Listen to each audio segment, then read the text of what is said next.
We are now on the record. This is the Kentucky Public Service Commission. My name is Michael Schmidt. I'm chairman of the commission. Seated to my right is Vice Chairman Robert Cicero, and to my left, Commissioner Talina Matthews. We are here this morning to receive evidence in case number 2017-00179, the application of Kentucky Power Company for general adjustment of its rates for electric services, for an order approving its 2017 environmental compliance plan, for an order approving its tariffs and riders, an order approving accounting practices to establish regulatory assets or liabilities, and an order granting all other required approvals and relief. At this time, would counsel for the respective parties please identify themselves, those who are with them today, and their witnesses who are here, beginning with Mr. Overstreet, please. Thank you, Chairman. Mark Overstreet, Stites & Harbison, PLLC, 421 West Main Street, Frankfort, Kentucky. Appearing with me here today is Ken Gish of the Lexington office of Stites & Harbison, and Katie Glass, who splits her time between Lexington and Frankfort. And I'm sorry, and then Hector Garcia, who's been granted admission pro hoc vice. Okay, the Office of the Kentucky Attorney General, Office of Rate Intervention, please. Good morning, Mr. Chairman. On behalf of the Attorney General, Lawrence Cook, and Kent Chandler, Justin McNeil, Rebecca Goodman. Our witnesses are Dr. David Dismukes, Dr. Randall Woolridge, Mr. Ralph Smith, and we have with us Roger McCann. Sorry, Okay. early in the morning. It's my understanding, however, that the commission has excused Mr. McCann, but we don't know yet whether the company or any other interveners has excused. Well, I might want to ask Mr. McCann Okay. a couple questions too. So if Certainly. it's not inconvenient, but if it is, we might be able to reschedule him. You know, we're going to be here, it looks like 3 days, so he might not have to sit through the whole thing, Yes, sir. especially today. Okay? Thank you, sir. All right. The Kentucky Industrial Utility Customers. Thank you, Mr. Chairman. Mike Kurtz and Jody Cohn for KIUC. The KIUC members who are participating in this case are Marathon Petroleum, AK Steel, Air Gas, and Air Products and Chemicals. Combined, those four large industrials buy about 20% of the electricity that Kentucky Power sells at retail. Okay, thank you. Kentucky Commercial Utility Customers. Good morning, Your Honors. Jim Gardner and Todd Osterloh with the Lexington law firm Sturgill, Turner, Barker, and Maloney for KCUC. Our witness, Kevin Higgins, will be here tomorrow by agreement of the parties. And the two representative members are BPM Lumber Company, of which its principal owner is here in the courtroom today, Richard Sturgill, as well as Appalachian Healthcare. Thank you. Thank you, Your Honors. Kentucky School Boards Association. Good morning, Your Honor. Matt Malone for the Kentucky School Board Association, a law firm of Hurt Deckard and May, 127 West Main in Lexington. And Mr. Wilhite, my witness, is actually across the street. He'll be here about 10:30. Okay, thank you. Well, I don't think we'll probably won't get to Mr. Wilhite until the end of the proceedings, so fine. Kentucky League of Cities. Good morning, Commissioners. Gregory Dutton from Goldberg Simpson here on behalf of the Kentucky League of Cities. Morgan Sprague is my co-counsel, and she'll be joining me later this afternoon. Thank you. Walmart East, Sam's Club East. Good morning, Your Honor. Carrie Harris, joined by my colleague John Parker with the law firm Stillman, Thomas & Battle on behalf of Walmart stores East LP and Sands East Inc. Witnesses are not present today, as it's my understanding that all parties and the commission have waived their presence. I think that's correct. Thank you so much, Your Honor. Kentucky Cable. Cable Communications. Yes, sir. Good morning, I'm Larry Zelke. I represent Kentucky Cable Telecommunications Association. I'm at 1250 South 4th Street, Louisville, Kentucky, 40202. And for Public Service Commission staff. Nancy Vinsel, Juan Nguyen, Jenny Sanders, and Richard Raff for the commission staff. Okay, thank you. Have I left anybody out?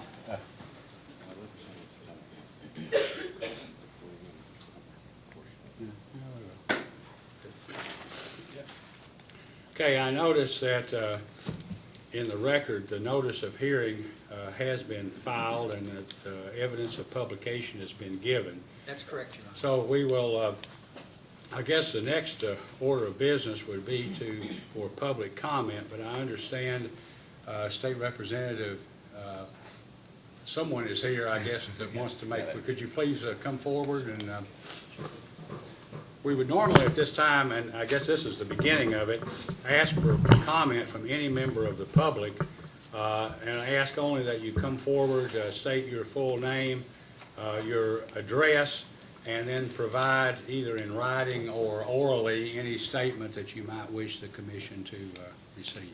Yes, sir. Thank you very much. May I proceed? Yes. Thank you. I'm Kevin Sinnett, State Representative for the 100th District, Boyd County.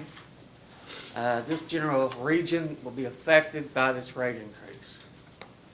I think you have to historically look at what has transpired over the last 10 years. And it appears that AEP has continuously gotten rate increases. And these affect the people who can least afford these rate increases. Now, reading some of the propaganda that has been promulgated by AEP, the reason for these rate increases is the fact that they've lost rate payers, and it's due to the economy. But let's look at the big picture. One of the reasons that we have a loss of population and decline in the economy is directly a result of AEP's actions. We are coal country. Boyd County, not necessarily we mine coal, but as you well know, in deep eastern Kentucky, it's mined, it comes down 23, and it's made into steel.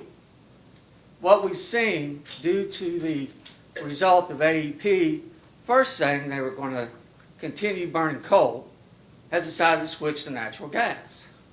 As a result, that's been put another nail in the coffin of the declination of the economy in eastern Kentucky, which means that we've lost coal miners, that we've lost truckers, that we've lost mechanics, that we've lost barge travel.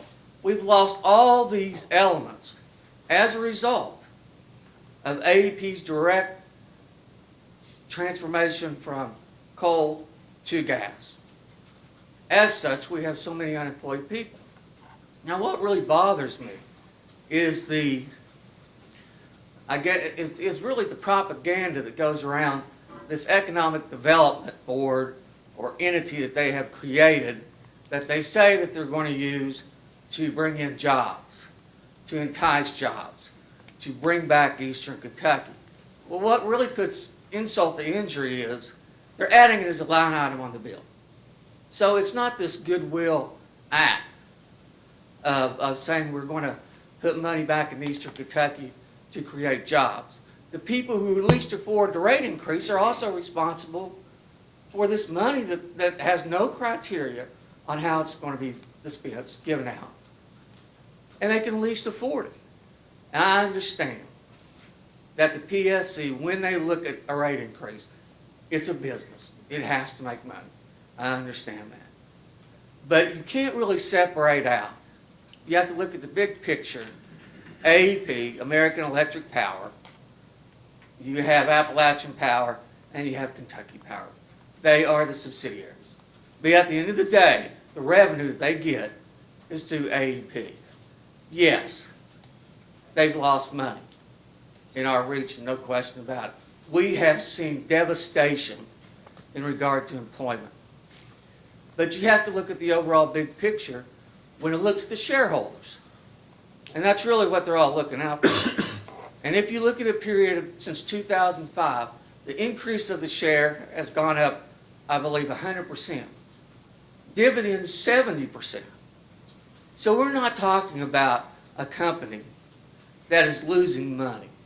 What we're talking about is a company that's taking advantage of the least fortunate that can afford to pay a rate increase, and not using the smoke and mirrors of saying that we're developing an economic board to entice businesses. Because one of the things we had in Eastern Kentucky that would entice businesses is the low rates of electricity that we currently have. When you put on this additional rate of electricity, that's going to be an impediment to businesses locating in Eastern Kentucky. I think that we have to step back, and I implore the PSC to look at the overall corporate picture. Because it's easy to say when you have any type of business that maybe services different areas, you're going to have revenue that's higher in one area and lower in the other. But you don't go and you increase the cost of whatever you're selling to the ones that can least afford it to try to make up for your big corporate profit, and hoping that you're going to get more businesses and ratepayers. I get the fact that they've lost the revenue. I get that. I see it every day in my community of the people who've lost jobs. But I just got finished talking to an 89-year-old lady who can't afford an electric bill. And it's going to go up. They are on a fixed income. I have individuals who've lost their jobs at AK Steel who can't find any other job, but they're hoping that AK Steel is going to reopen and start pushing out steel. We have new industry coming in, Brady Industries. What effect is this going to have on new businesses that we have? Because they're going to be telling them, oh, by the way, you're locating here because of low cost of utilities, but now you're going to get an additional cost on top of that.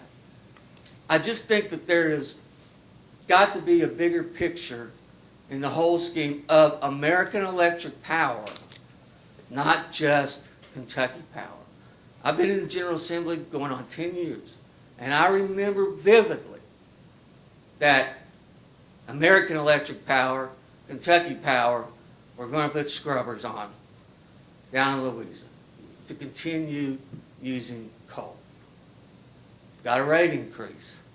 It was a hard pill to swallow, but my constituents and the citizens of Eastern Kentucky took it because that meant that, number one, there was going to be people employed in Lawrence County at the Big Sandy plant. Coal was going to continue to be mined, and business was going to be as usual. We don't have that situation now. We have an economic development fluff board with no criteria on how they give out money. And the worst thing about it is the ones that are going to be hit with the rate increase are paying for that economic development board. We want low-cost, bare-bone energy, electricity. It's a sad day, and I know families that have to pick and choose what they're going to pay. If their electric bill is high, I've seen families that have stoves, gas stoves, they turn on the stoves for heat because their electric bill was just too high. And like I said, I get it. There's a balance that a corporation has to make money. But there's also a balance as to the livelihoods of individuals that they serve. Thank you. Thank you. Is there anyone else here who would like to come forward and either make an oral statement or file a written statement into the record?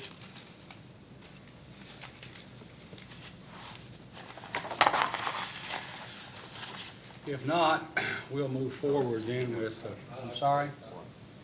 Yes, sir. Well, you need to come forward to the microphone, identify yourself by name and address, and then you can make whatever statement you choose. My name's Freddie Coleman, and I'm from Plattsburgh, Kentucky. And I just want to make a statement. Don't forget the customer. I'm a customer of Kentucky Power.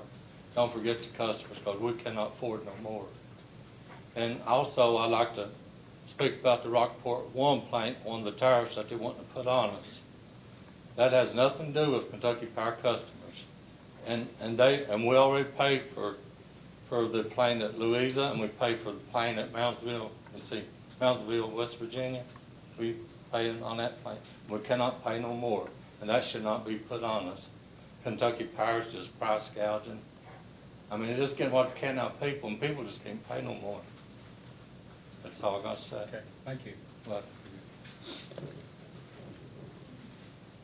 Anyone else care to come forward and make a statement, provide a comment?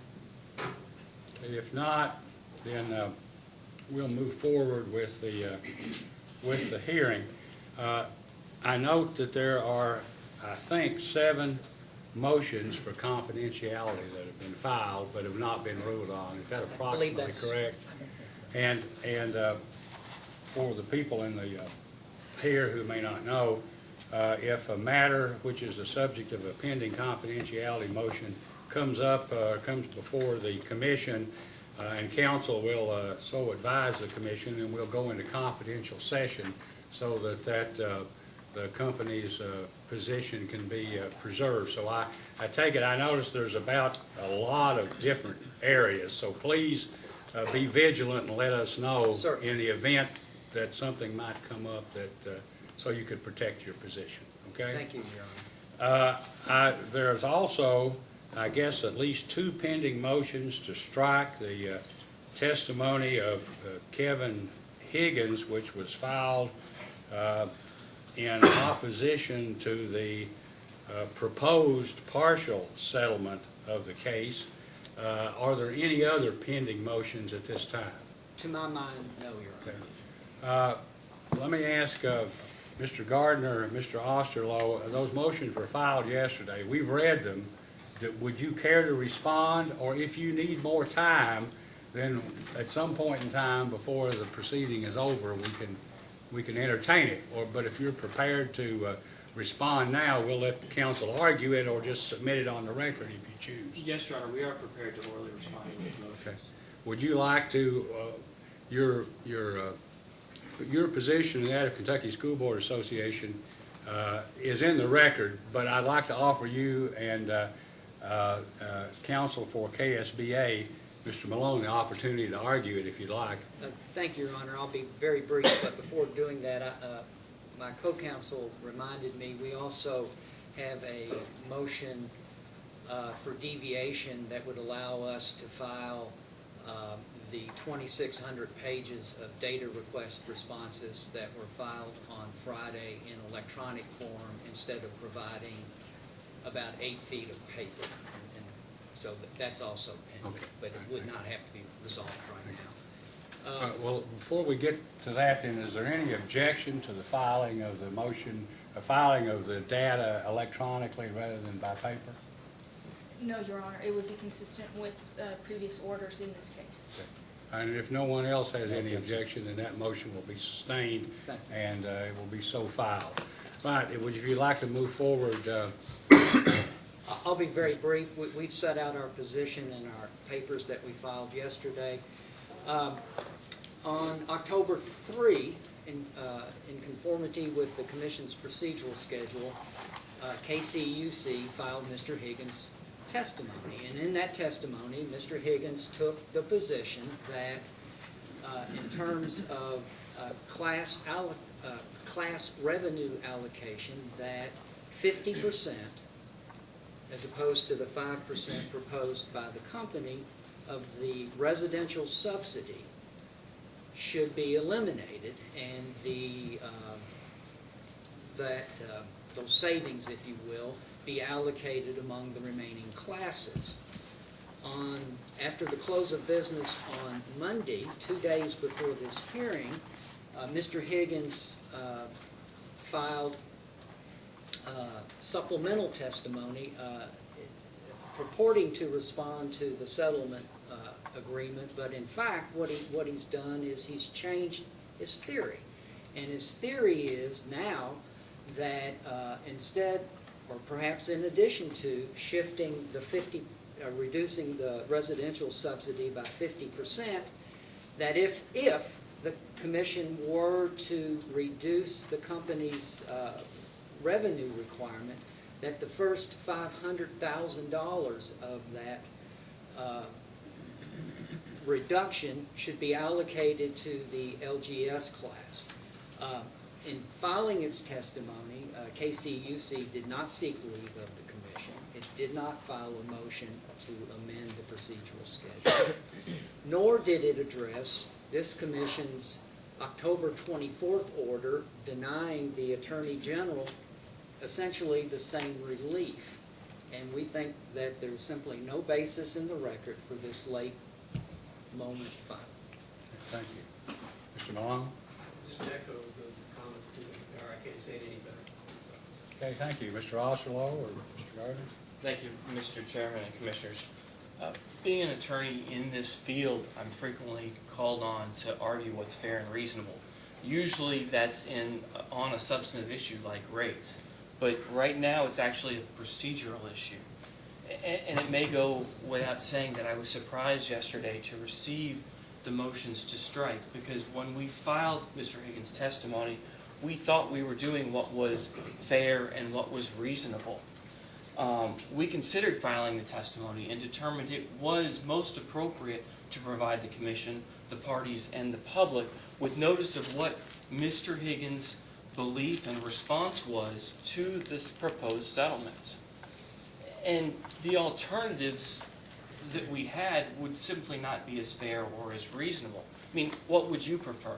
Would you prefer to know Mr. Higgins' position on that newly filed settlement before he gets in that witness stand? Or would you prefer, and would the parties prefer, to have him in that witness stand and be asked the question, now you've seen that settlement, what's your response to the settlement? Clearly, it would be better off to have that in advance of the hearing. The motion suggested an all-or-nothing approach, really.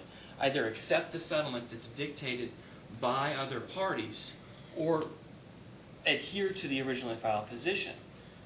But the more reasonable approach is to allow movement after seeing that settlement. And that's really what the settling parties did. They had their initial position, and they moved off of that position. And so Mr. Higgins' testimony in response to that reviewed the settlement and moved from that position. If you were to follow the motion's analysis to their logical end, it essentially advocates for only two possible settlement options. Either a unanimous settlement, which we don't have here, or all the parties going forward with their original position. And I don't think that that's really what is in the best interest for this commission. We want to encourage advocating settlements that all the parties, or as many parties, can get behind. Now, the motions argue that Mr. Higgins should not be able to propose a different allocation. To be clear, Mr. Higgins proposes an option, a unique option to rule upon the issues. And you know what? That's exactly what Mr. Satterwhite says with respect to the settlement in his settlement testimony. He says, you know what? This is a unique option that the commission can consider. That's the same thing that Mr. Higgins is doing. Moreover, the settlement completely changes the way that Kentucky Power proposed its allocation. So to the extent that they're arguing, well, Mr. Higgins is changing his, that's exactly what Kentucky Power is doing as well. And setting aside some of the more general aspects that they may have changed to like IGS or the lighting classes, there's a $500,000 component that LGS will have to pay on top of what may have otherwise been required to the benefit of the public schools. Likewise, there's a complete change to the rate design for the Kentucky Economic Development Surcharge that disproportionately impacts the commercial GS customers. Neither of those things were initially proposed by the company in its application. So when a company proposes a new settlement with new terms, changing its position, isn't it reasonable for a non-selling party to come in and provide or have an opportunity to respond to that? In fact, isn't that what due process dictates? At the very fundamental level, due process requires notice and opportunity to be heard. Kentucky Power gave us notice of what their settlement proposal was. Don't we have an opportunity to be heard on that? And just an aside, I mentioned the $500,000 subsidy that the LGS would be contributing as a part of that settlement if it was accepted. The school boards in their motion indicate that Mr. Higgins is somehow attacking that, which if you read his settlement testimony, that's not what he's saying. In fact, he doesn't ask that that be rejected at all. The other point that was made by the motions was that it was filed outside the time allotted for by any certain procedural schedule. Well, isn't the same thing true? And in fact, I think the school board points this out, that the company's testimony in support of the settlement agreement wasn't filed within any certain timeline for the procedural schedule. Neither party filed a motion to accept such testimony outside the procedural schedule. So if the commission's inclined to strike Mr. Higgins' testimony, wouldn't it have the same grounds to strike Mr. Satterwhite's or Mr. Vaughn's settlement testimony? As I've stated before, what we've tried to do from day one is propose and do what is most reasonable. So if the commission deems it appropriate, what we'd like to do is move orally for acceptance into the record of Mr. Higgins' direct settlement testimony. You mentioned it before, if you would prefer us to file something in writing, we're happy to do that. We believe that there is good cause to accept that testimony for the reasons that I mentioned, as well as a few others. We would also ask that the motions to strike be denied. At the end of the day, we wanted to provide Mr. Higgins' position to the commission, to commission staff, to the parties, so that they knew what he would be saying on the witness stand before he got there. We think that that is the most fair and reasonable approach, and that's what we were trying to do. Appreciate your time. If you have any questions, we'll be happy to answer those. We'll also entertain any arguments that council may have. Thank you. Anything further? Mr. Oakley? I think not, Your Honor. Mr. Just Long? briefly, Your Honor, the suggestion that there wasn't notice or opportunity to be heard, I tend to disagree with that, frankly, because Mr. Wilhite, our witness, the school board's witness, proposed the allocation from the get-go. That was always in the record, so they always had the chance to attack that. Well, when they initially filed their testimony, they didn't. So now, merely after the settlement, it's salad grapes, and here we are, and that's where we are now with respect to their newly filed testimony. So I think the due process, notice, opportunity heard, they had the chance. They simply have changed their position as time's gone on here after the settlement was filed. Thank you. Well, here's what we think.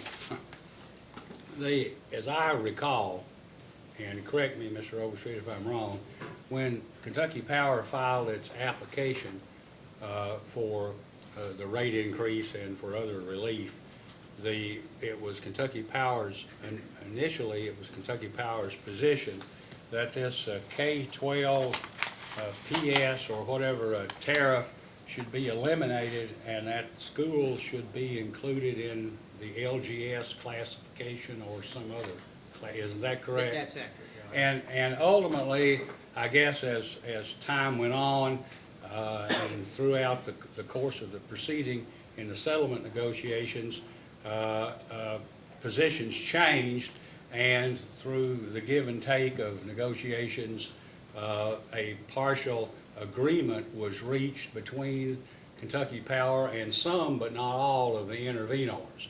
And that agreement, of course, is worth about what as much as the paper that it's written on, because the commission ultimately will set the rates and the terms of service and will acknowledge or incorporate all or some part of that agreement based upon the evidence we hear today and tomorrow and Friday, and that's already in the record.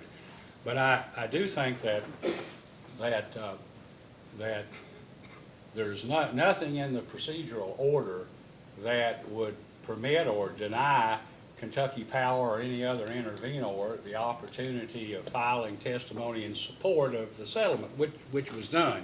And by the same token, I think any intervenor that would protest or disagree with the proposed settlement would have an opportunity to file something else. I do understand the position of Kentucky Power and Kentucky school boards, but it does occur to me that the utility, the commercial customers could put on Mr. Higgins, and questions could be asked which would involve the same sort of thing on a cross-examination. So I think what it is, I understand your position and appreciate the movement's positions, but I think the motion ought to be overruled because in the end, the witness is going to be here and testify, and if he had never filed anything, it is more likely than not, in my opinion, that we would ultimately get into this testimony under a wide-open cross-examination rule anyway. So with that being the understanding, the motion to strike the testimony of Mr. Higgins will be overruled, okay? Now, before we get started, I understand we have a lot of witnesses here, and a number of witnesses, particularly experts, can't always be here at the time when a party might otherwise call them. So as I understand it, maybe Kentucky Power would like to call its witnesses Mr. McManus, then Mr. Satterwhite, and then the Attorney General's witness, Mr. Smith. Is that correct? That's accurate, Your Honor. And then I know tomorrow there are a couple of other witnesses, maybe one that Kentucky Power has, and She's been excused. he's been excused. Okay, but the Attorney General's office will have a couple of witnesses tomorrow, Mr. Dismukes and someone else, I think, that has to be on the stand. We'll do our best trying to herd cats. Mr. Dismukes will be here today and for a good portion tomorrow. Dr. Woolridge will be here at lunch and will need to leave by lunch tomorrow.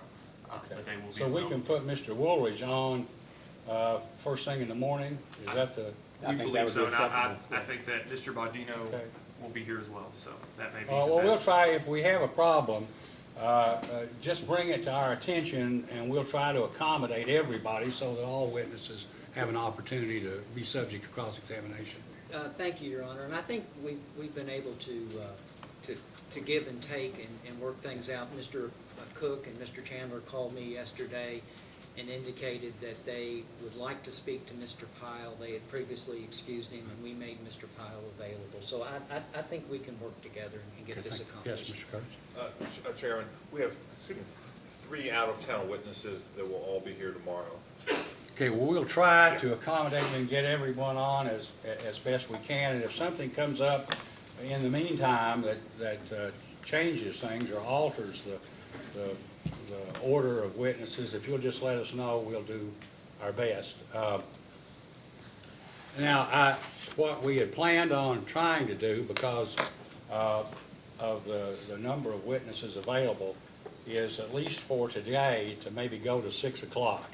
And would go 2 hours, take a break for 10 minutes or so, 10 or 15 minutes, come back, maybe have a lunch break for an hour at 1, come back and then go to 3, 1, 2, and then go to 4 and 6, and then adjourn at 6, and then we can see how much time we need for maybe tomorrow and Friday. Is that acceptable? Very much so. Okay, thank you. Now, I know we have Kentucky Power filed a motion to have a court reporter present to make a transcript, and the only thing I would ask is if Kentucky Power asks the reporter to provide daily copy, that also be offered to any of the other intervenors at their cost. All right, is that a problem? We've done that in the past, and that's perfectly acceptable. All right. Thank you. Well, with that understanding, let's move forward then. And Mr. Overstreet, would you like to call your first witness? Yes, Your Honor. Our first witness is John McManus, and Mr. Gish will present.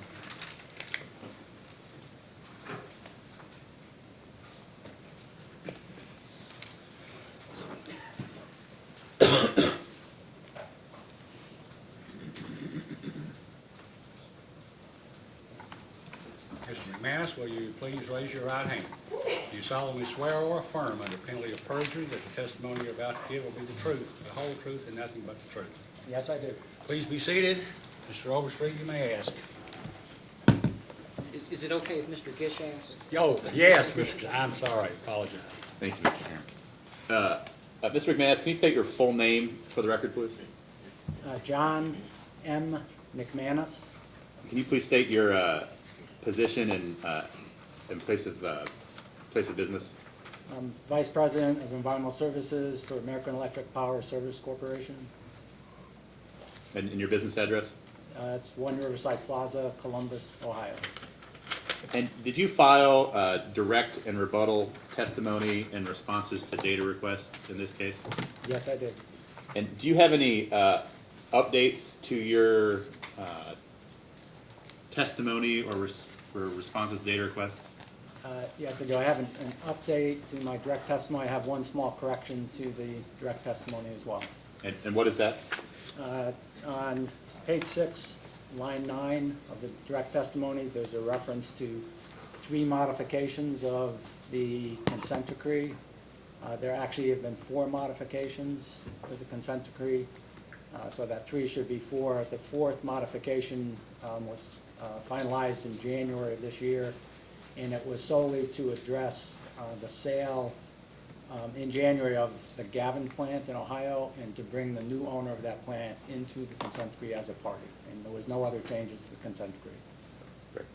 And do you have any updates to your testimony? Yes, I have an update to section 6 of the testimony. It begins on page 8. That section discusses 3 EPA regulations, the CCR rule, coal combustion residual rule, the effluent limitation guidelines rule, and the clean power plan. Since the testimony was filed, EPA has taken action on all 3 rules. I thought it might be helpful to just update where those regulations stand at this point. On the coal combustion residual rule, an industry group asked EPA to reconsider the rule, filed a petition for reconsideration. EPA has accepted that petition for reconsideration and has indicated the schedule by which they will revise that regulation. They're going to embark on rulemaking to propose changes to the regulation and to finalize that regulation over the next couple of years. So that regulation is in effect now. It has not changed at all, but EPA has indicated that they may be making changes to that rule. On the effluent limitation guidelines rule, the testimony indicates that an industry group had filed a petition for reconsideration to EPA, and that EPA had accepted that. They have subsequently identified the schedule that they will undertake to revise the effluent limitation guidelines rule, and they have changed the initial compliance deadline. That rule initially had a November 2018 compliance deadline. They have delayed that by 2 years till 2020, and have indicated they will do a rulemaking and complete that rulemaking sometime in 2020. So there may be changes to that rule, and the compliance deadline has changed. And then on the Clean Power Plan, EPA has issued a proposal to repeal the Clean Power Plan. That is now in a public comment period until about mid-January, and then they will issue a final rule taking into account the comments that they receive. With the updates and minor correction to your testimony, if I were to ask you the same questions in your direct and rebuttal testimony, would you give the same answers today? Yes, I would. With that, Mr. Chairman, I'd tender the witness for cross-examination. As I understand it, counsel for all of the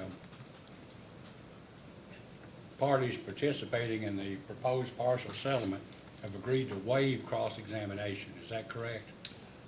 Or will waive hostile cross-examination. That's correct. Retain the opportunity to gild the lily by asking questions that would support the settlement. Yes, Is that correct? That is correct, Mr. Chairman. You apparently have practiced law. All right.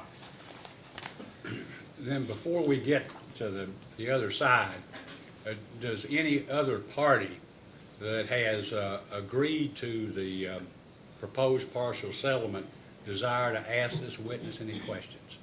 If so, you may do so now. If not, then we'll move to the Attorney General. We have no cross for Mr. McManus. What about counsel for the commercial customers, utility customers? No questions, Your Honor. Staff? We have a few questions. Good morning, Mr. McManus. Good morning. Because the consent decree is rather complicated and has had these modifications, can you give us a brief, or as brief as possible, overview of the consent decree? I will certainly try. You're right, it's long and it's complicated. The consent decree initially was entered into by all of the parties in December of 2007, and it culminated a number of years of litigation between the federal government, some state plaintiffs, and some environmental groups, and AEP, related to claims that we had undertaken modifications to certain of our power plants without getting the appropriate permits. We understood at the time, and the litigation started in 1999, we understood the applicable regulations and permit requirements at the time. The work that we did at our power plants we considered to be routine maintenance of the plants, common maintenance that is done at coal-fired boilers all across the country. And so we believe that the claims that the government was brought against us were not correct. After 8 years or so of litigation, the parties all reached agreement and entered a settlement that identified certain requirements that we would have to apply to our plants, installation of pollution control technology, caps on emissions of sulfur dioxide and nitrogen oxide, and there were some other provisions, but that was the core of the consent decree, was the schedule for the installation of pollution controls and putting caps on emissions across our eastern fleet of coal-fired power plants. And you mentioned the fourth modification in January. The first three modifications, can you briefly tell us what they covered? Yeah, the first two modifications were relatively minor and dealt with the schedule for certain pollution control installations. One in particular, I think at our Amos power plant in West Virginia, we had dates for installation of scrubbers on units 1 and 2. We actually completed those scrubbers in the opposite order that was in the consent decree. So that modification was simply to adjust those dates to reflect the actual physical work at those units. The third modification was more meaningful in making changes to the schedule, in particular for the Rockport unit in Indiana, which had dates for installation of nitrogen oxide controls and sulfur dioxide controls the latter part of this decade. That modification changed the schedule for the sulfur dioxide controls to require a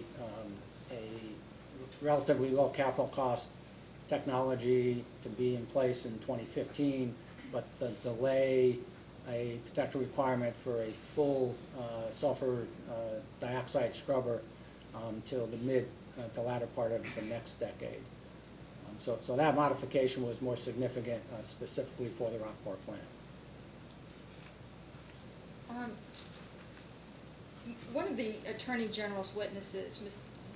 Ralph Smith, has argued that, but for the consent decree, the retirement of Big Sandy Unit 2 and then the purchase of that 50% undivided interest in the Mitchell plant by Kentucky Power might not have been necessary. Can you explain what considerations are involved in decisions regarding the retirement of generation facilities in a vertically integrated regulated state versus a non-regulated state?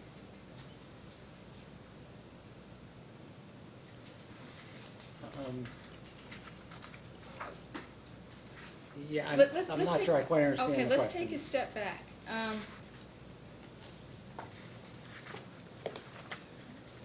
Are there, in your opinion, are there any differences in making a determination whether or not a generation facility is retired in a state like Kentucky where it's vertically integrated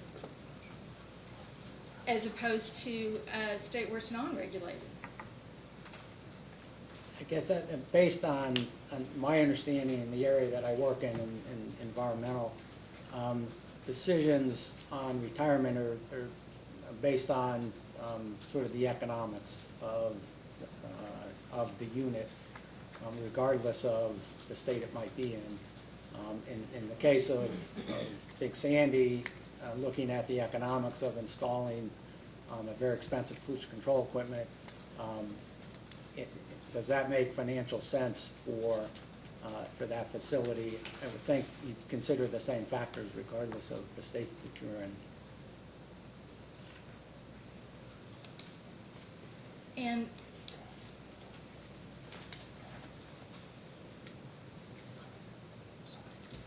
Mr. Smith has recommended that the commission deny recovery of the Big Sandy Unit 2 retirement rider.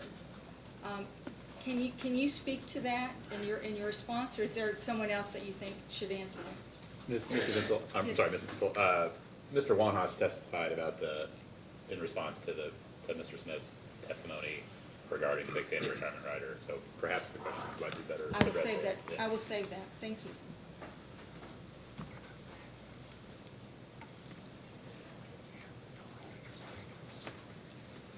We have no further questions at this time. Mr. Cicero, any questions? You've indicated that there are major changes occurring in terms of rules like the CCR and the Clean Power Plant rules that are being modified by the EPA. And you also just made the comment that it's economics of the unit that determine whether or not they continue to operate. So I understand that there's always the fuel cost comparison between coal and gas, and you've got your O&M costs.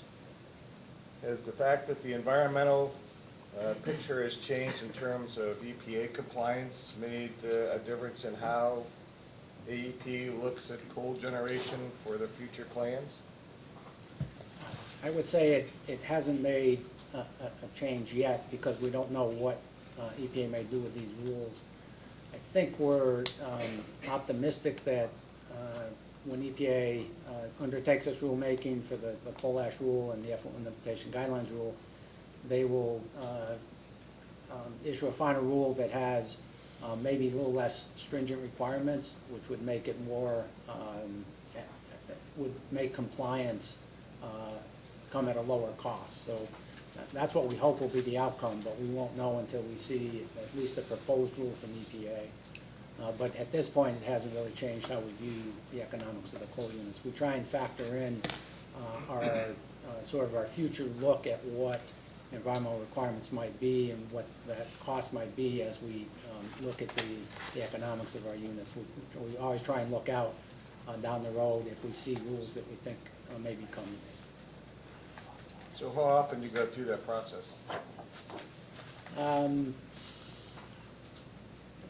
We look at what we call sort of our environmental capital plan probably a couple times a year to look at has there been any change in the regulations at all, has there been any change in the compliance deadlines that we face, has there been any change in what we think the cost of a compliance technology might be as we evaluate technology options and try and find the best compliance solution and do more detailed engineering and design work. Sometimes those costs might come down. I would say probably a couple times a year. We try and update that information to make sure it's current. So your process is very current, very up to date. You look at these costs on an ongoing basis, and you know that the EPA and with this administration, the focus on how compliance with the CCR and the Clean Power Act apparently are going to change dramatically. I don't know what the timing is going to be, but it appears that it's going to change dramatically. So based on that, it would appear that your planning cycle would dictate that you'd be looking at this very closely on how you approach your coal generation. That's Is that an correct. accurate statement? Yes. So based on that, I don't know how far out you look, but given that scenario and the potential for a short timeline, how would AEP look at coal generation, say, 3 years from now or 4 years from now? Or are they looking to retain coal generation, or are they moving more towards gas? I guess I would look at, come back to what do the economics of the units look like going forward, and where we think, and I'm getting a little bit out of my area here, but looking forward where we think power markets might be, natural gas markets, coal price forecast technology, and look at that as a whole on a facility by facility basis to see what makes economic sense. We have your assurance that you're going to evaluate coal versus gas purely on an economic basis and not on some kind of movement towards gas, because in terms of gas pricing now and projections, if coal maintains a economic and viable factor in terms of pricing, they'll be compared, and the assessment made if economic or the Environmental Protection Agency backs off on some of their rules, then you're going to give coal a fair assessment. That's my understanding of what we would do, yes. I don't have any other questions. Commissioner Matthews, questions? I don't have any. I have no questions. I have one redirect question. Mr. McManus, Ms. Vince will ask you a question about the relationship of the new source review consent decree and the retirement of Big Sandy Unit 2. Would the evaluation that led to the retirement of Big Sandy Unit 2 occurred in the absence of the consent decree? Yes. And why is that? The consent decree did have a requirement related to Big Sandy 2 and a deadline in it, but subsequent to the consent decree being entered into in 2007, EPA conducted a rulemaking to address air toxic emissions from coal-fired power plants. That rule, when EPA finalized it, they called it the Mercury and Air Toxic Standards Rule, MATS. We kind of used MATS as a shorthand for that.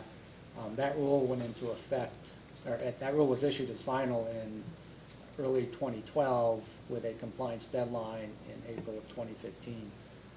The MATS rule established very stringent unit-specific emission limitations for mercury, for acid gases, for particulate matter. For Big Sandy to comply with the MATS rule, it would have had to install a flue gas desulfurization system on both of the units, or it could not have complied. So the MATS rule itself was a major driver in looking at options available to Big Sandy plant. I have no further questions, Mr. Chairman. Any questions from any of the settling intervenors? Can I ask one question? Yes, Your you Honor?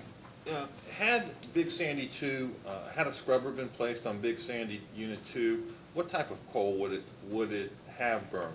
A high sulfur coal or low sulfur coal? I mean, ultimately, it'd be whatever was most economical, but a scrubber provides a unit the ability to burn a much wider range of coal than it might otherwise. Big Sandy had an SO2 emission limit that had been in place for many years that was tied to lower sulfur content coal. A scrubber would have opened up the range of coals that it could have potentially burned. And that would include Illinois Basin coal as well as East Kentucky coal? Potentially. Thank you. Just one question. Yes. Was Kentucky Power named as a party in the litigation that led to the consent decree? Initially, the complaints were filed against a number of our coal-fired units in West Virginia, Ohio, and Indiana. Kentucky Power was not named in that. The settlement, though, brought all of our operating companies and all of our coal units into it. The purpose for that was the claims that the government made related to what we considered routine maintenance at our plants. We did that maintenance at all of our coal units because it's pretty routine. And the government could have subsequently filed the same claims against our units that weren't initially named. So we felt it was in the interest of all of our units to bring all of the units and the companies into the settlement. So Kentucky Power is not a named defendant in the litigation? But not initially. And the Big Sandy units were not named as, I guess, defendant generators in the initial complaints? That's correct.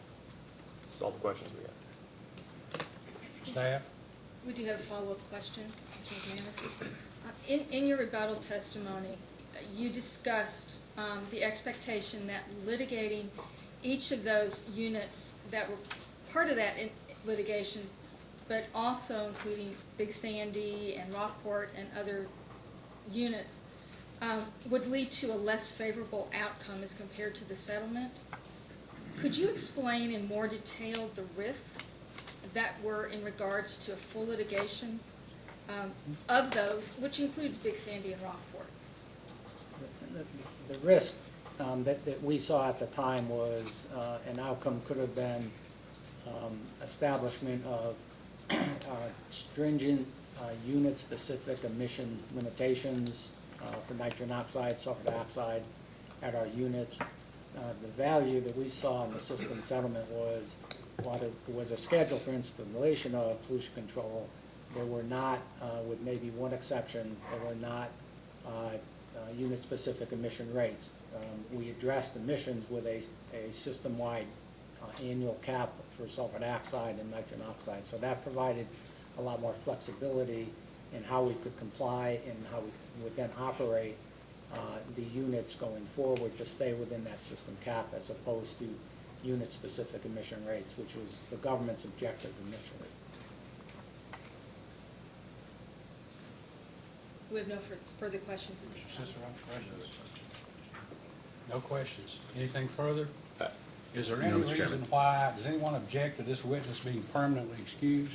Can I ask a question? No, you cannot. Any objection to the witness being? Excuse me, Mr. McManus. We have Thank no you. objection. Mr. McManus, you may be permanent, Okay. step down and permanently excused. Okay, thank you, and I appreciate the commission accommodating my schedule needs. You're Thank you very much. Mr. Overstreet, and Mr. Chairman, before proceeding, I'm just wondering procedurally, these monitors here that usually are on during a hearing, they're not in operation. And I don't know if it's possible for them to be in operation or not, but they're very helpful to interveners, and I'm sure company counsel too, to note the time references. Is your monitor on? It is not on, Your Honor, but I don't think they've been on during the fuel adjustment clause hearings for some time. Do we maybe just need to turn them on? I don't May know. just be simply as. Well, let's do, I don't know. before Mr. Satterwhite, why don't we take 5 minutes and ask our technical person here Sure, thank you, Mr. that Chairman. question. All right, we'll be in recess for perhaps 10 minutes.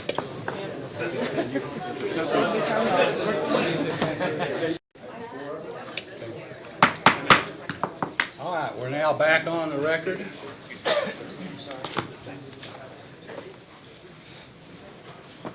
Mr. Overstreet, please call your next witness. Thank you, Mr. Chairman. We call Matthew J. Satterwhite.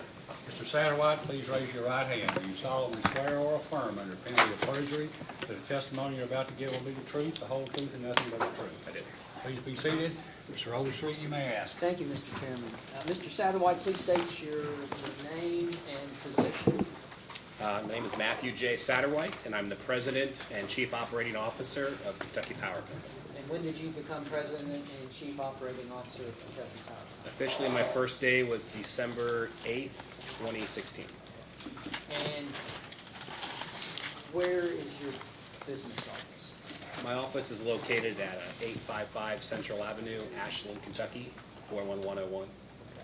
And Mr. Satterwhite, did you cause to be filed in the record of this case direct testimony, rebuttal testimony, and settlement testimony? Yes, I did. And did you also cause to be filed in this case responses to data requests? Yes. Do you have any corrections to those filings? No. And if you were asked those same questions here today, would your answers be the same? Yes. Your Honor, the witness is available for cross-examination. Any counsel for any of the settling intervenors have any questions? Yes, sir. I have a question to Mr. Satterwhite that's sort of been raised by the commercial group motion that's not addressed in the settlement agreement. Mr. Satterwhite, you believe that the revenue requirement contained in the settlement agreement is reasonable, correct? Correct. And you believe the commission should approve it, correct? Yes. Now, if the commission does not approve it and create what's called new money, the type of new money that the commercial group is talking about, the commission would have discretion as to how to allocate that new money? Correct. And the proposal from the commercial group is to give the first $500,000 to rate LGS, correct? That's my understanding. Not read their stuff in detail. Now, would the commission also have discretion, in your opinion, to give all the new money to the residential customers, for example? That's ultimately in the commission's decision. I guess the one caveat I would put in there is I think there's fair balance amongst the parties that did reach a settlement agreement in this case. And if the commission were to decide to change something in one area, it would be to provide that balance still and change something else in the settlement agreement in a different area to still provide that overall balance that the parties had met.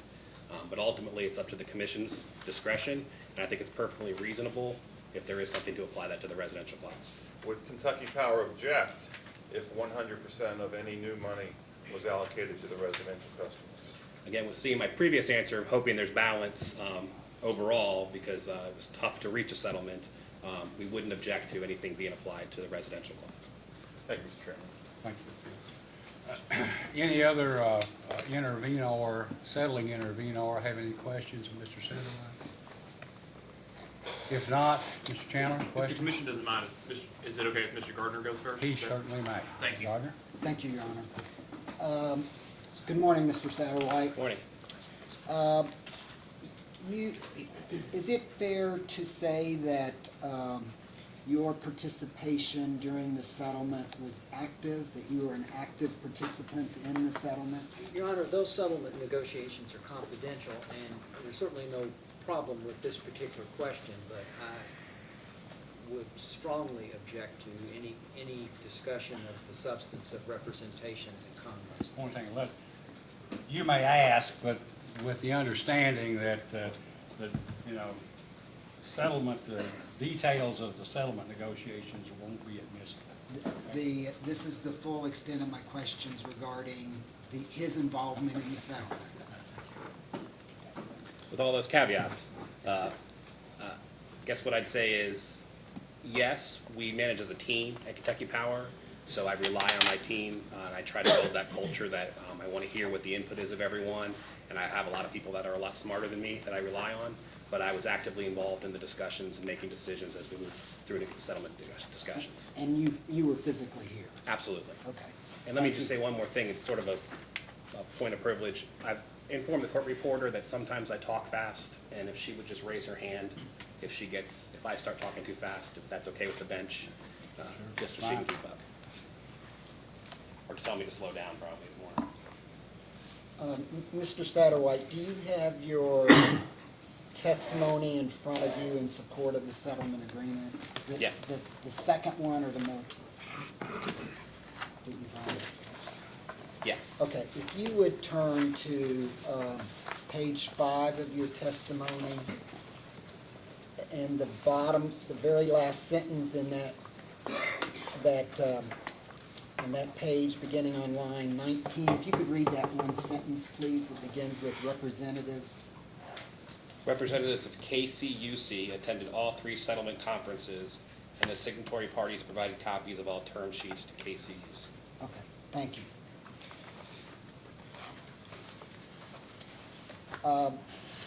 Your Honor, if we may approach with respect to an exhibit.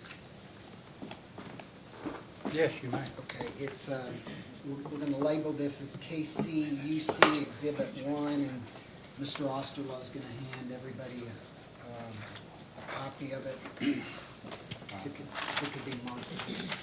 Yes, let it be marked as, Thank you, Your Honor. at this point, for identification. Only.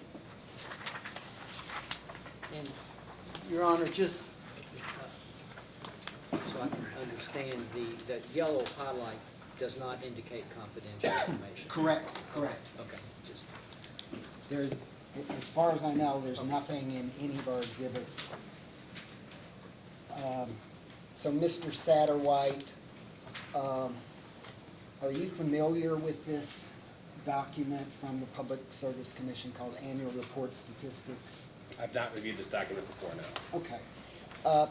Let me ask you, I have highlighted the line Kentucky Power showing the number of customers, and it shows in there commercial customers 30,293 and industrial customers 1,191. Do you have any reason to dispute those numbers from the 2016 annual report statistics in roughly? And I'm checking my initially filed testimony to see if I actually discussed this. If you give me 1 second.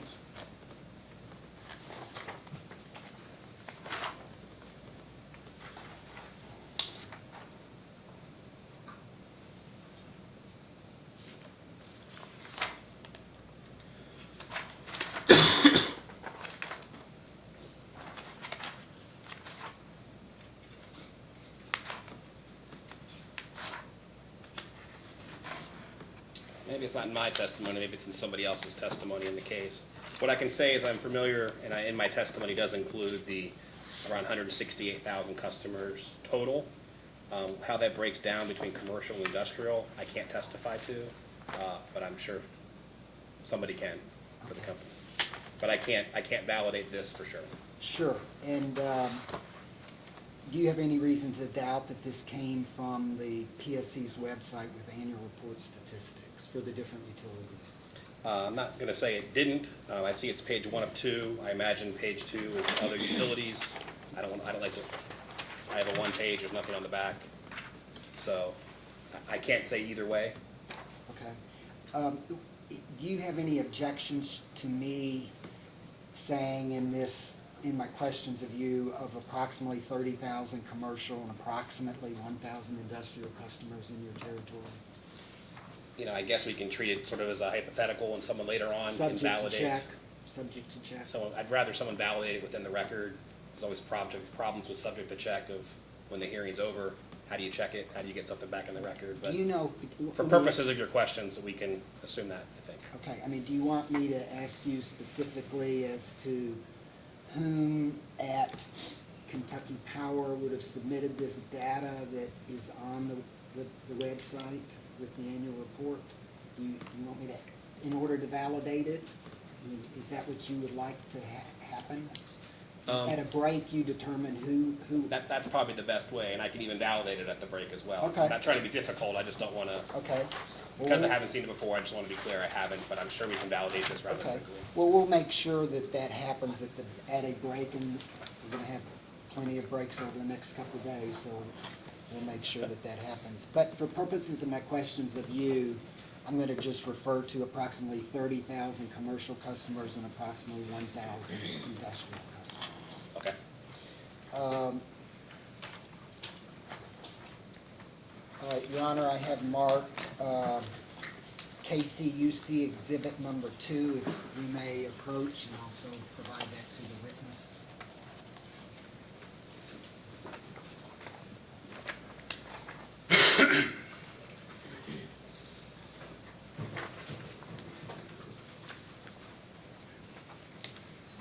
Let it be so marked as KCUC Exhibit 2 for purposes of identification.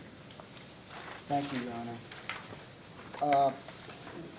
What I have handed out are the tariff sheets for general service, the tariff sheet for large general service, and the tariff sheet for industrial general service.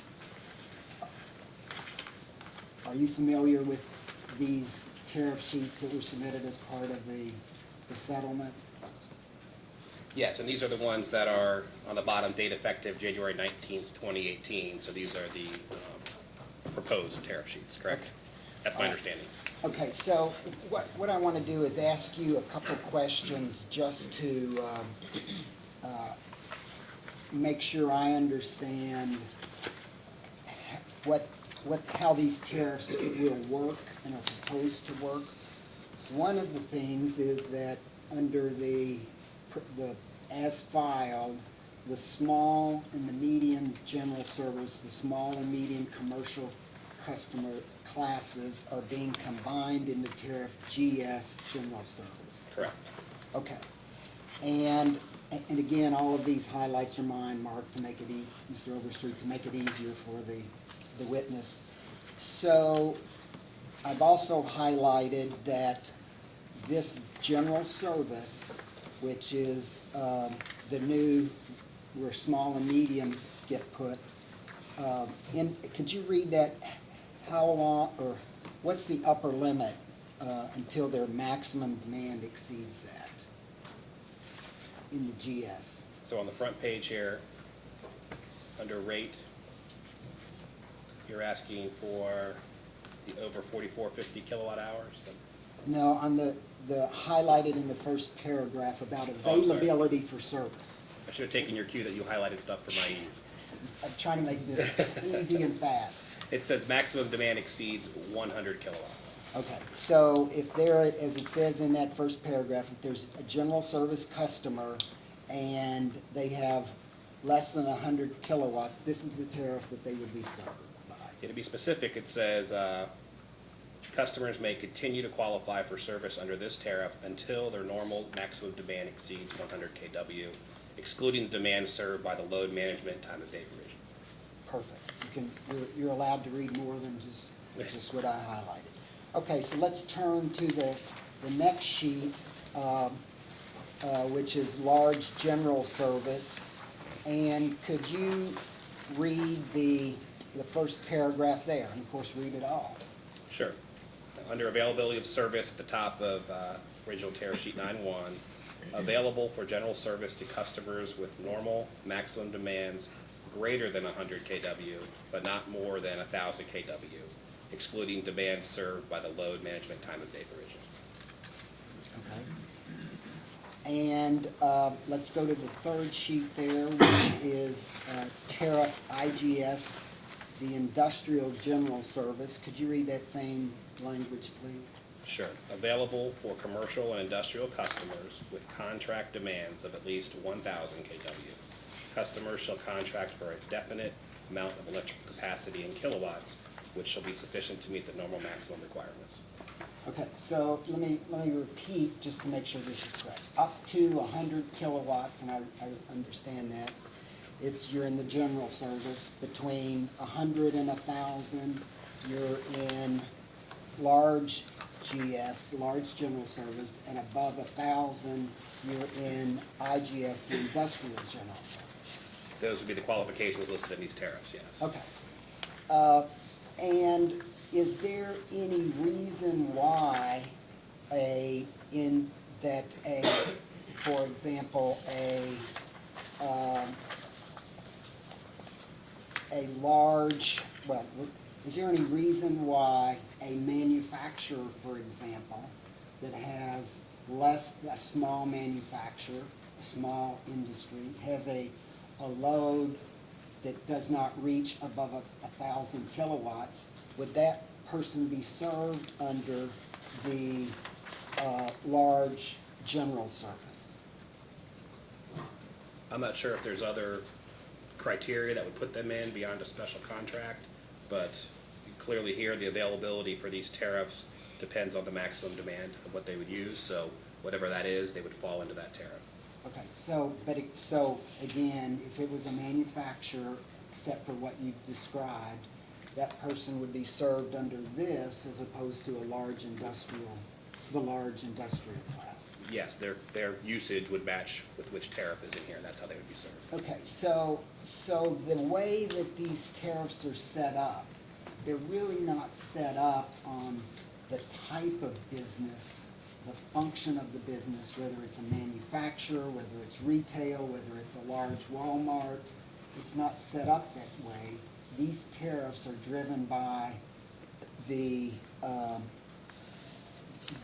actual maximum, the normal maximum demands. That's what determines which of these classes. Maybe, I would say. The caveat is, I have some really good customer service people, and they get very creative working with people located in our territory. So I think this is the standard that's used. I don't want to say this is absolute. There might be something else that I'm just not aware of in my position. But in a general sense, the first line here is sort of the eligibility of how they would be used, and the type of business I don't think would enter into this. But the caveat being that the people that do this every day might know of something that I'm not thinking of. Okay, so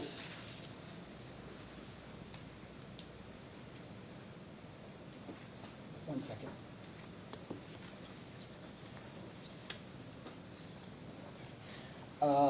So, and let's go back to the third one, the industrial general service with the demand, maximum demand,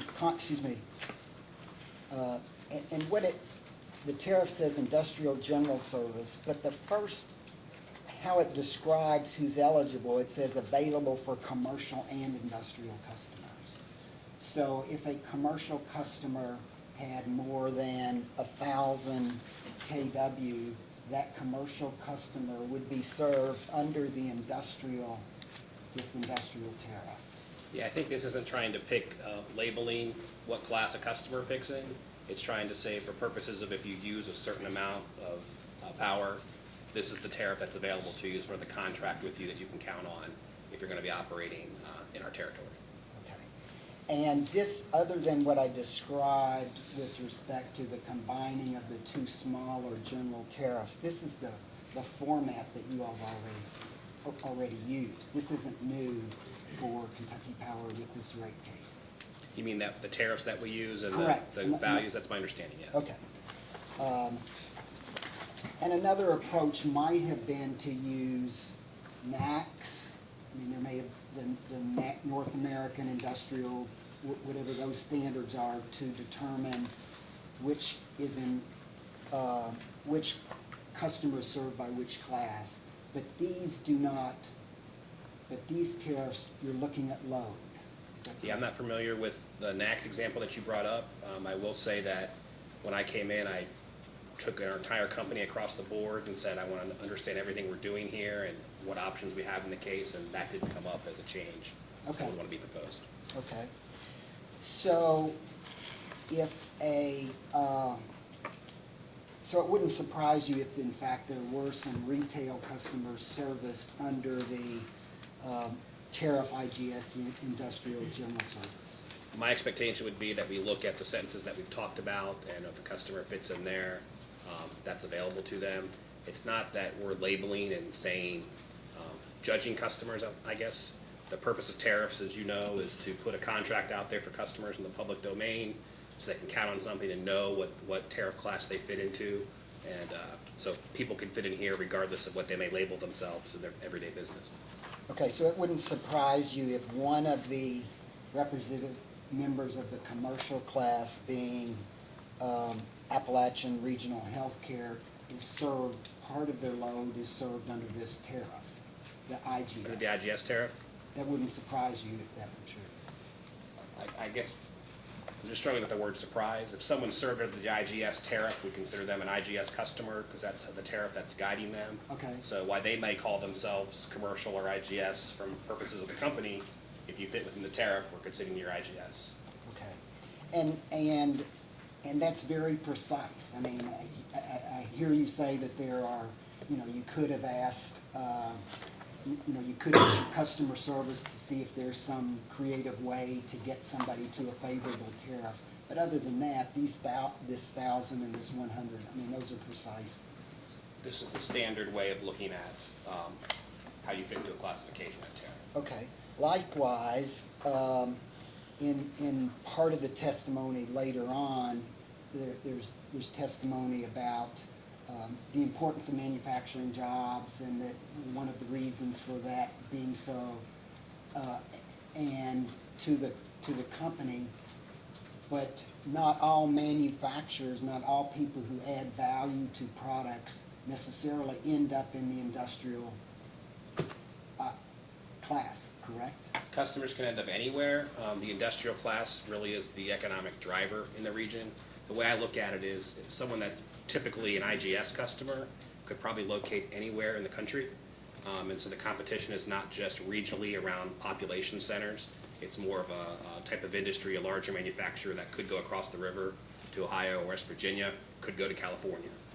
So an IGS customer is someone I think could be more mobile. Okay.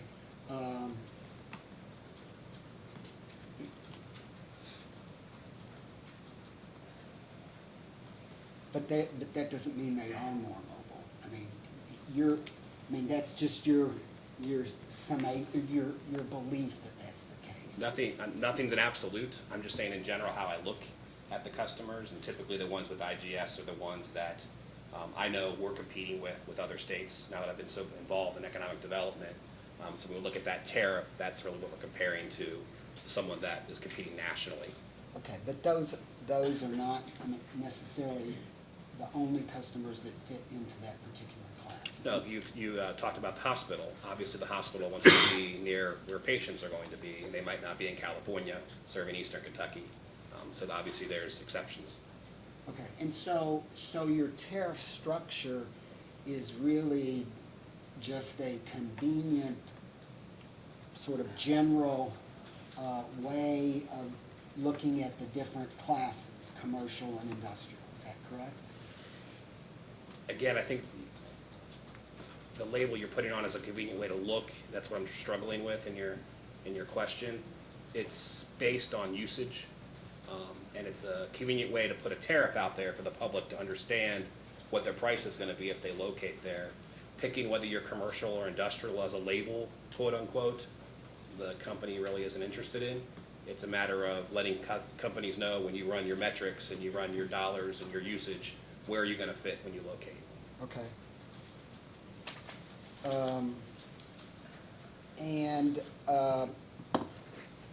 I mean, you've already talked about this, but economic development is very important. Is important to you. It's important to the company, and you've spent a lot of time with economic development on behalf of the company. Is that correct? It's not just important; it's vital. I mean, Okay.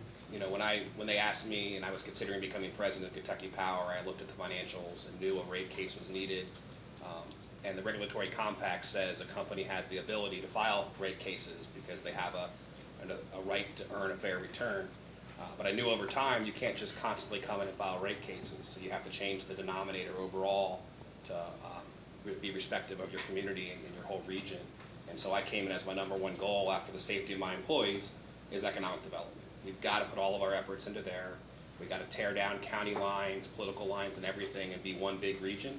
And I think we've been successful in that so far. A lot of the groundwork was laid before I even got there, but it really is what we're focused on every day because we need to change the face of Eastern Kentucky and bring the diversity of industry there, and that's going to help heal not just the concerns people have with the electric rates, but everything else, all the social issues that sometimes get mixed up when someone comes in and asks for an increase under the regulatory compact. Those social issues also get taken care of when we rise all boats with economic development.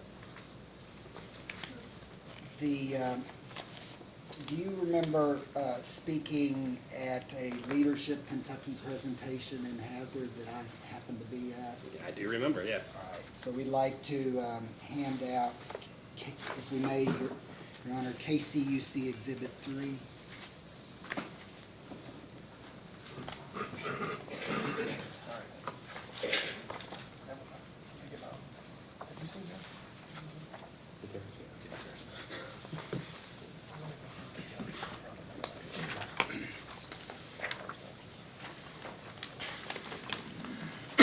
Let it be so marked as KCUC Exhibit 3. I'm sorry, Your Honor, did you say 2 or 3? This is 3. 3, okay, that's what I thought you said.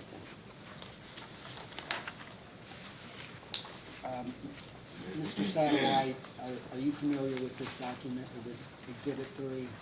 Yes, I was just flipping through. Yes, this is the document I presented to your group. Okay. And if you would turn to page 7 of that unnumbered 7, doesn't have a number. I apologize, it makes me a bad presenter, right? I didn't number my pages. For clarification, is that the defense and aviation? Yes, yes. And in the middle of the page on the left, it talks about those skills that are existing there, and it talks about transition into these industries. And one of those industries is automobile part manufacturing, one is aerospace. And by the way, you're pretty aggressive in pursuing aerospace as an industry, right? It's the leading opportunity we have to diversify the economy in Eastern Kentucky, so yes. Okay, and you also mentioned in this wood product manufacturing. I'm sorry, I missed that last one. You, right beside aerospace, you mentioned wood product manufacturing.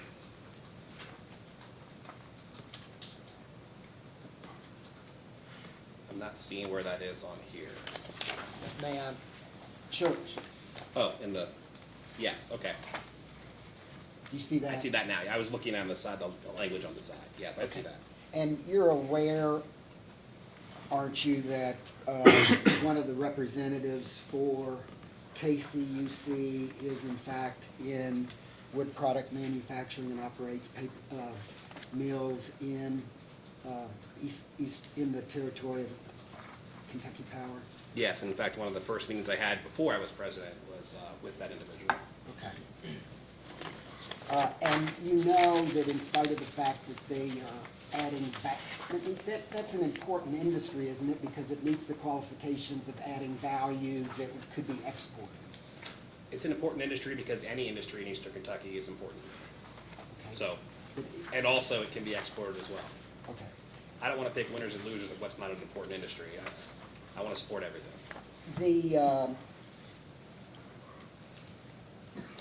Are you aware that that is service not under the industrial but under the commercial class?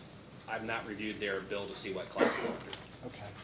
Do you remember also at that meeting where you indicated that at the current time you're not recruiting, as businesses that you're looking at do not include data centers because data centers are not producing, although they generate a lot of kilowatt hours, they don't provide many jobs. Yeah, what I was explaining there was what I look at when I go to look for companies, and my goal is to bring large users that have a lot of jobs. So if they have very few jobs, I don't want to use the precious flat ground we have in Eastern Kentucky for something that would just help the utility company with usage. I wanted to provide the balance to make sure I bring a lot of jobs with that, to bring people, put people back to work that are there, and bring people back that have left. As you go out recruiting, do companies ask about the education, or is the education that they'll be going to important? Yes, Brad Hall, who talks with more companies than me, I tend to get involved when it's a likely prospect to come in. Brad Hall, who hopefully you'll get the chance to talk to and can really tell the story of all the work that's been done here, because it's exciting. He might have a better explanation for that, but the companies that I've met with, education is important. Absolutely. And I'll ask him that as well, but if I could ask you likewise, is high-quality health care such as ARH important for companies that would be coming to Eastern Kentucky? The companies I've talked with, the education is really focused on training the skilled worker and can it be adjusted. We have the best, the technical schools that we have here in Kentucky are the best I've seen in anywhere I've lived. I've lived in a lot of states, and they've really been open to changing their curriculum. If I bring a company in, let's say from Germany, and they want to have a specific system put in place, all the technical schools have said, we'll change our curriculum directly for that. So on education, that's really what the focus has been. I'm sorry, was your question though, healthcare, was that a separate question? Yeah, second, was that? Healthcare has not come up in the conversations I've had with these companies as something that they're looking for. I'm sure it's a concern every company is. As an executive, I know that's a concern, but that's not come up in the lead conversations. That's not why someone's locating in Eastern Kentucky. They're locating for the skilled available workforce that we've documented that we have, and the opportunities that they have in the area. Is it an important asset to have high-quality health care? I think benefits are always an important thing that any company hopefully with a good corporate culture, is looking for their employees. So the answer is yes? Well, is your question about what people, are you asking me individually or for what companies? Well, I'm asking you individually or as the president of Kentucky Power, is having high-quality health care such as ARH a value? Absolutely. Okay.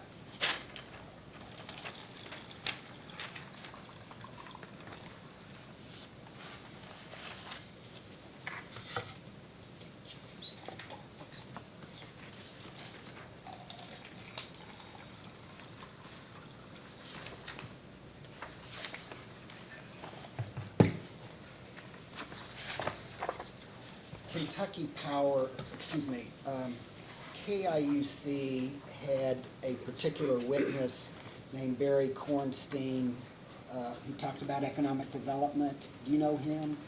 I do not know him. Okay, did you read his testimony? Trying to think.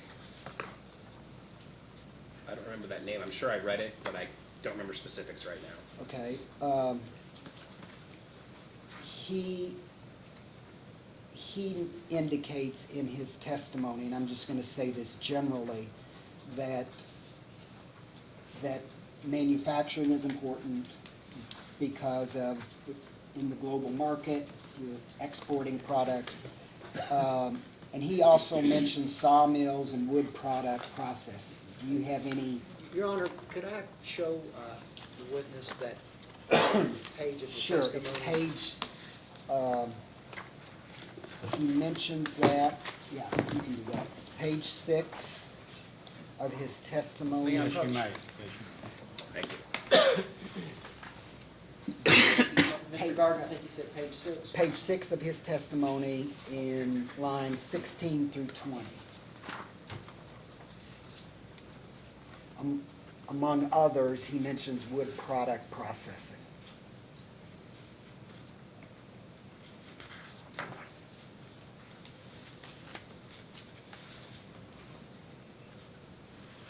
So here it's referring to the top 13 industries that he's found in the territory. And he mentions chemical manufacturing, food processing, wood product processing, tire manufacturing, and metal production. Is that what you're Okay. referring to? Yes, sir. And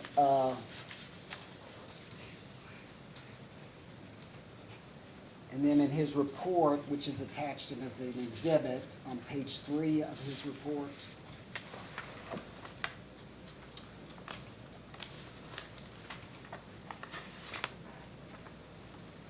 Okay. that very last line in the first paragraph, it begins with, though not necessarily labeled in the chart, the industries include. You see that sentence? Page 3 of his report, the economic importance of industries in Kentucky and electric. I see a paragraph that starts however and a paragraph that starts with. Which one are you referring to? This is page 3 of his attachment to his testimony. Does the last paragraph start with the word with? No, I'm sorry, I'm talking about the paragraph that says the figure below. Okay. Now And with then I'm you. talking about the last sentence in that paragraph. Okay. If you could read that. We read the whole paragraph real quick. Sure.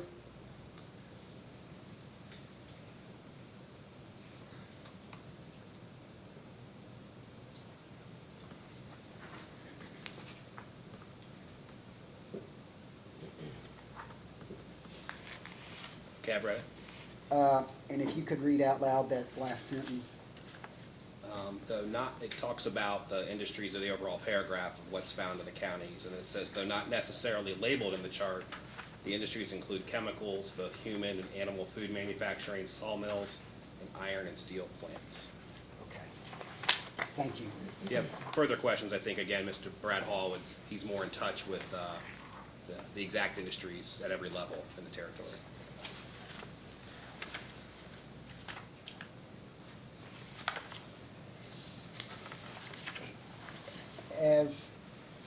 If you could turn to your own testimony, the same one that we were on page 9 of your testimony, please. This is the settlement testimony? Settlement testimony. Thank you, Mr. Bell. And that's the only testimony that I'll be asking questions. All right, thank you. And at the top of page 9, if you could read the sentence beginning, the signatory parties? Sure, the signatory parties used the decrease in the revenue requirement first to remove the subsidy provided to the residential customers by the industrial customers receiving service under tariff IGS. So tell me what that means, what happened? The settlement provided a unique opportunity with an idea that was first raised in the KIUC testimony to reduce the revenue requirement by using a creative option for deferral of some rock work costs and some other things that we worked in through settlement. We found a level that we could be comfortable with the balance of everything else in the settlement testimony. And so there was an overall decrease in the revenue requirement. So we took that, and one of the goals of the company overall has always been, and the commission in the past, has been to gradually move away from the subsidies that a lot of classes have provided to the residential customers.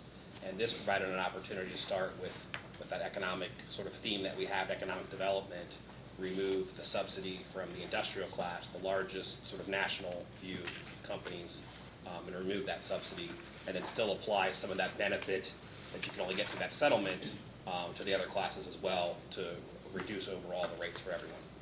Okay, so in other words, what the settlement did, which was not asked for in the World's original application, came close or approximately made that industrial class, those 1,000 or so, quote, in industry or commercial customers in that class were reduced basically to cost.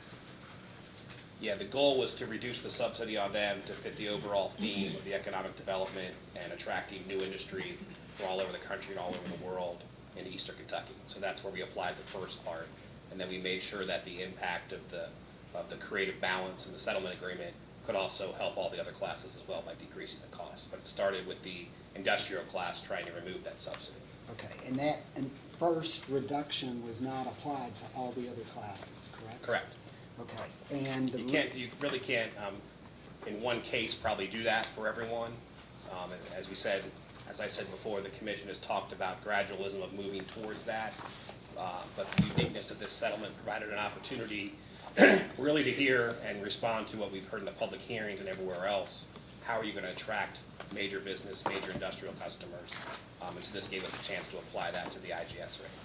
but that was not gradualism with respect to that class. That was basically with one fell swoop that was done, right? It was not, because there was such a big movement and balance provided by the settlement agreement, there was a large opportunity to really take care of an issue that, I don't get too close to what we talked about in settlement discussions, but I think publicly people would all say, new rates, there's concern about industry moving in, the large, high volume, lots of employee industries. And so we seized upon that opportunity, as you can see reflected in the settlement, to take away that subsidy to try to make sure we don't have that risk as we move forward with all the companies I'm talking to every day. Even though some of the, I don't know how many, but even though I would assume some of those who take tariff under IGS are not these, do not have large amounts of jobs. And people on the other side of that 1,000 kilowatt line, such as wood products manufacturing or sawmills, provide jobs, lots of jobs, they export, and they're not on that line, so across that line, right? They're not in the IGS, that's Yeah. correct. That doesn't mean that there's, any less concern for those businesses. This was just a matter of, they all received, as a result of the balance in the settlement, a decrease in the expected increase that comes from this rate case. The settlement, though, goes above and beyond that and really supports the overall efforts of what we're trying to do in the region. And you can't take away everything for everyone in subsidies from the beginning, because then the residential customers are paying a lot more. What this did was not add to the residential customers and allow them to also have a decrease, but also still support the overall theory of the IGS customers, the large 900,000 jobs that could come in. I can go attract those now. I have a better chance of doing that, which a lot of the commercial customers, there are some that look more, walk and talk like an IGS customer and are served under that tariff, but also a lot of those are really dependent on me and the communities and the judge execs and everyone else working together to bring in those large companies so that the hair salons, the fast food places, the restaurants, all those can open up because they can cluster to when I bring in those IGS customers. So it's your opinion that giving that subsidy to that class was, and that others who were close to that, who had some of the characteristics that you want, which are not in that class, that that's fair, just, and reasonable? I wouldn't say I'm giving a subsidy to any class, it's removing a subsidy.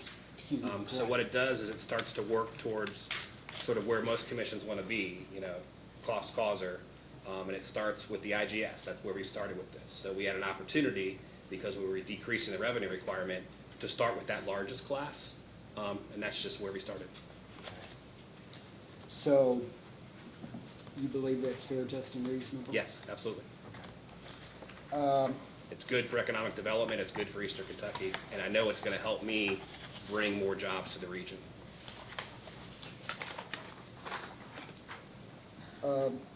Let me ask you if you could turn to your testimony, please, again, or keep it there.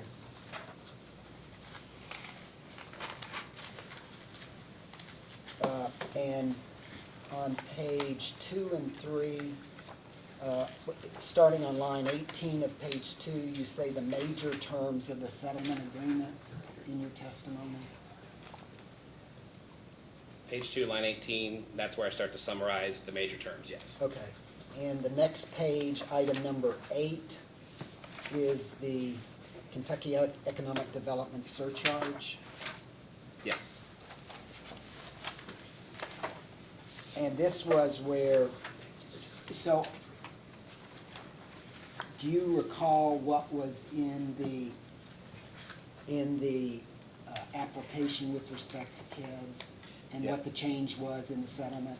Let me start with what we have currently today in rates. Great. That's a 15-cent charge that customers pay, and then shareholders match that dollar All for dollar. customers, no matter what the class? It's them per meter.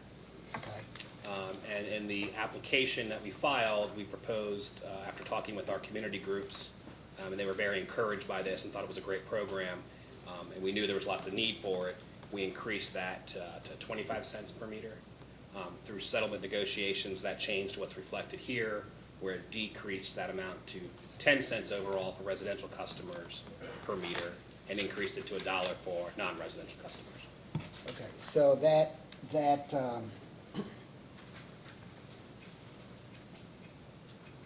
and that was done in the settlement where the per meter was, for the non-residential customers, it was increased to $1. That's a result of the balance of the overall settlement agreement, correct? Okay.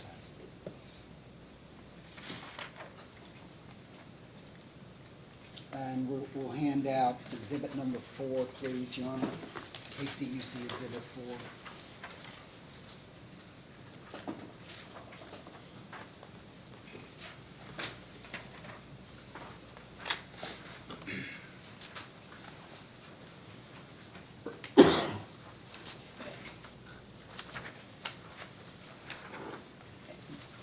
This is part or exhibit number 1 to the settlement agreement. And again, the yellow is what I marked. Just to be clear, this is what's already in the settlement, the attachment to the settlement agreement? This is Yes. the same document? This came from that, yes. Okay. I mean, your attorneys can check that, but I have, thank you. Okay. So this is, so I've highlighted heat KEDS. And so what you see here is,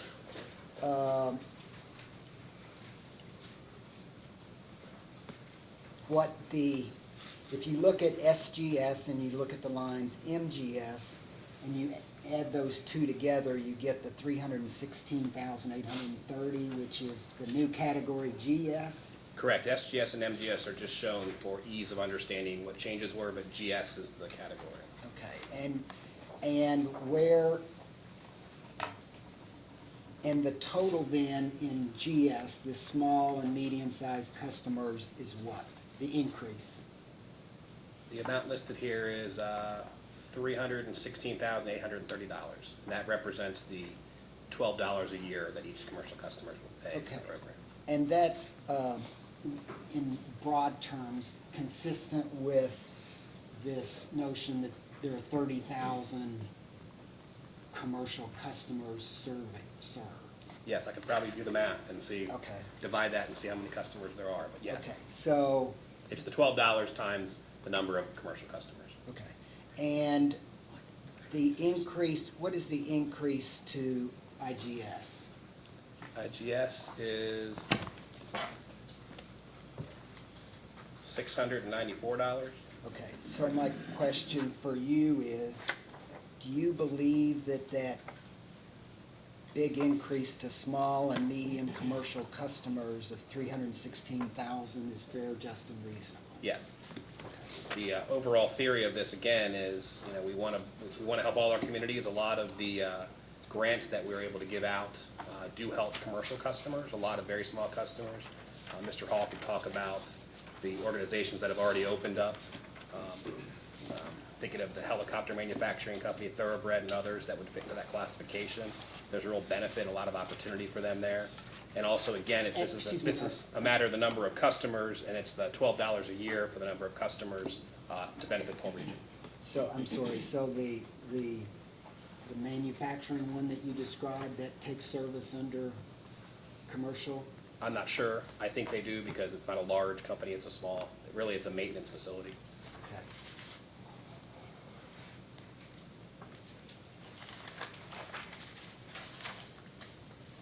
If you could turn to your testimony again, please, Mr. Satterwhite, pages 13 and 14. I'm sorry, the settlement, excuse me, settlement. Settlement agreement? Yes.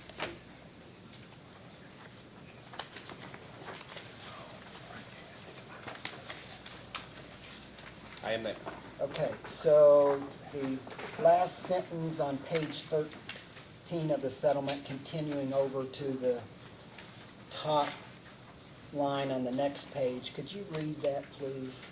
Sure, this is under the tariff K-12 school extension from what we were doing before, and it says tariff K-12 school shall reflect rates for customers taking service under the tariff designed to produce annually in the aggregate $500,000 less from tariff K-12 school customers than would be produced under the new LGS rates to be established under this settlement agreement from customers eligible to take service under tariff K-12 school.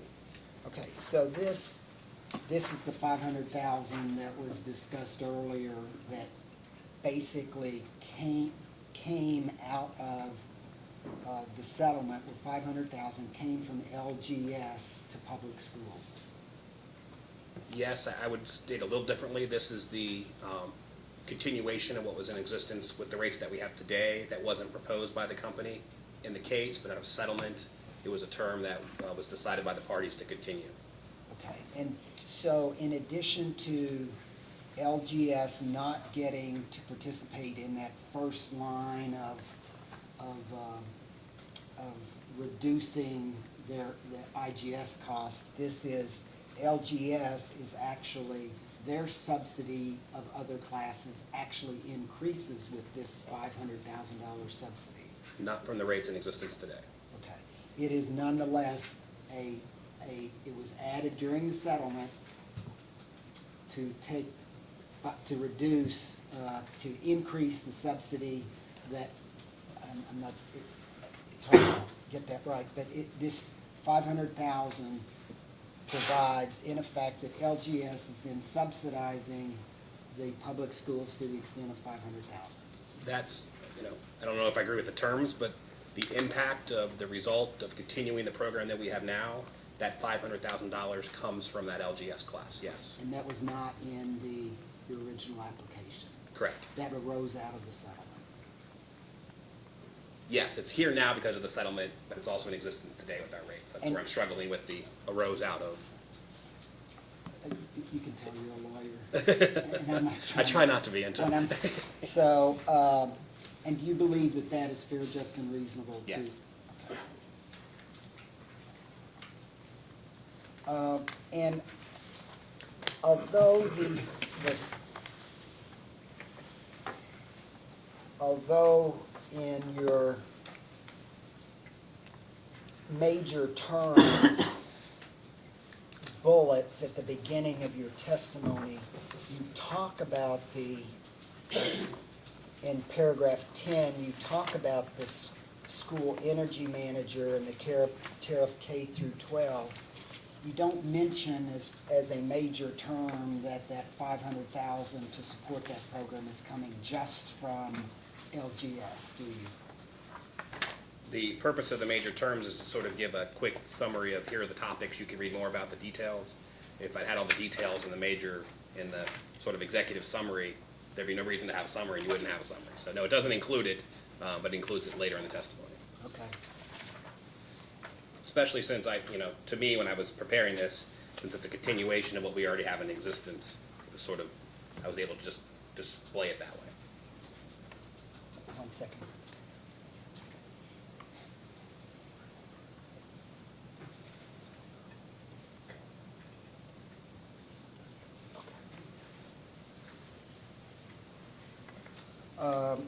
If we could turn to your testimony on page 23.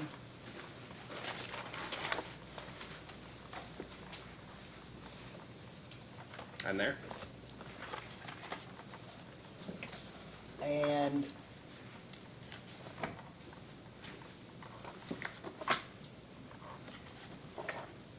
so in the middle of that page, you're talking about these two tariffs, tariff CS-coal and tariff CS-IRP.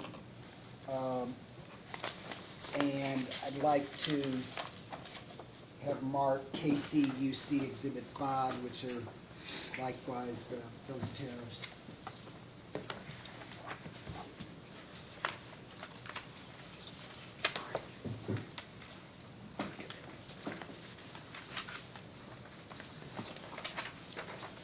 Excuse me, Mr. Gardner, are these the currently filed tariffs, or they appear to be the?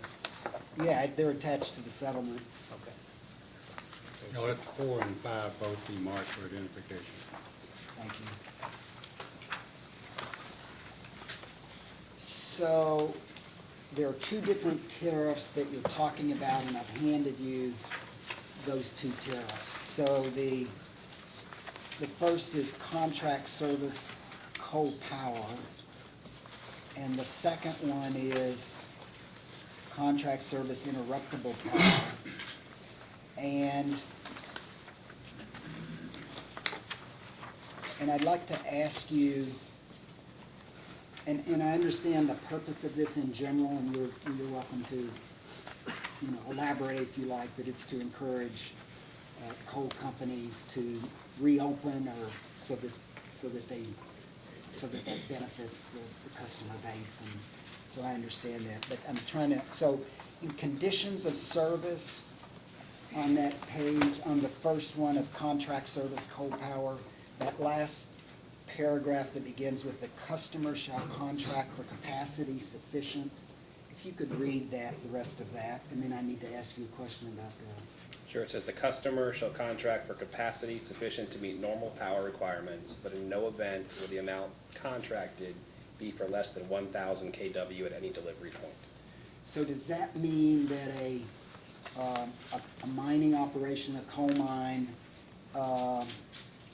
that is not served under IGS because of the 1,000 kilowatt would not be eligible for this? What I have to check here, yes, that would mean that. I just paused because as you said, the goal of this really was to do what we could do to see how we could help the coal industry in Eastern Kentucky. And there was a sense that some of the tariffs that we had available currently, coal companies weren't eligible for. And so I sat down with my team and I said, presume nothing. What can we do to reduce barriers for coal operations to get the regulatory world out of the way and let the coal companies tell us what they can do to operate and reopen? And so some of these, I don't know if these were clarifications for pre-existing conditions just in the interruptible and the general tariffs, and they just followed this to make it clear that coal now also fits in that territory, in that category. Witness Juan Haas might know better, because he's the one who helped put this together for me, so we could provide this benefit for coal. So yes, the short answer is yes, that's what that means. I don't know if that's because it's parroting a different tariff we had in place, and we're just clarifying to let the coal companies know they're now eligible for this. But it's only the large coal mines. The ones that are above this category at 1,000 kW, correct. Okay, even though on line 16 of your testimony, you state many of the coal operations are served under tariff IGS. So you acknowledge that there are coal mine operations that are not served under tariff IGS, which is the 1,000 kilowatt IGS. I'm not sure I understand your question. Can you ask it again? Well, my question is, so there are coal operations that are not in your territory that are not served by tariff IGS? Correct. Okay. And I think the goal of this overall is to let coal companies know, is to open a conversation so that they would approach us. If there's someone that fits under less than this, they could approach us, and that we have opportunities under the provisions the commission allows us to approach the commission if it makes sense. We knew we couldn't do a bunch of, quick hits, tiny things overall, and sort of create a new tariff class for coal in the absence of a rate case. But certainly, one of the tariffs that we proposed and the commission approved was, there's no pride of authorship with us. If they have a great idea, bring it to us. And ultimately, the commission is the check and balance to make sure it makes sense for all customers. But any coal customer can come to us, and if it makes sense, we'll present that to the commission for their decision to see how we can all be supporting coal. So you're saying that 1,000 kilowatt should not be viewed as a barrier to participation by a smaller coal company to participating, because you would then you'd have to come to the commission to get approval for that. And what I'm saying is, I don't know if this is all three of the tariffs that were approved. It's sort of a suite of options for the companies, and this will let a company know, and the commission approved it, so companies would know they could automatically count on this, and that's what the tariff sheets really are. It's the contract with the customers. You can do it, you can take advantage of it. But we also wanted to tell companies, if you have other ideas, come to us, and we're more than willing to talk to the commission about presenting those ideas. So if a coal company is watching and sees this, they're less than 1,000 kW, and they have an idea, I'd say at least come talk to us. It might not work, but we want conversation to go. We're succeeding at that with a lot of companies, and we could present something to the commission. So you do not view this 1,000 kW as truly a barrier? For these tariffs, 1,000 kW is a barrier to take service under these tariffs. But you do not believe it's a barrier for the company to potentially participate in this? I don't want any company that could open up a coal facility or any kind of industry in Eastern Kentucky to think there's a barrier without talking to me. That's kind of the culture change we're trying to do in Eastern Kentucky.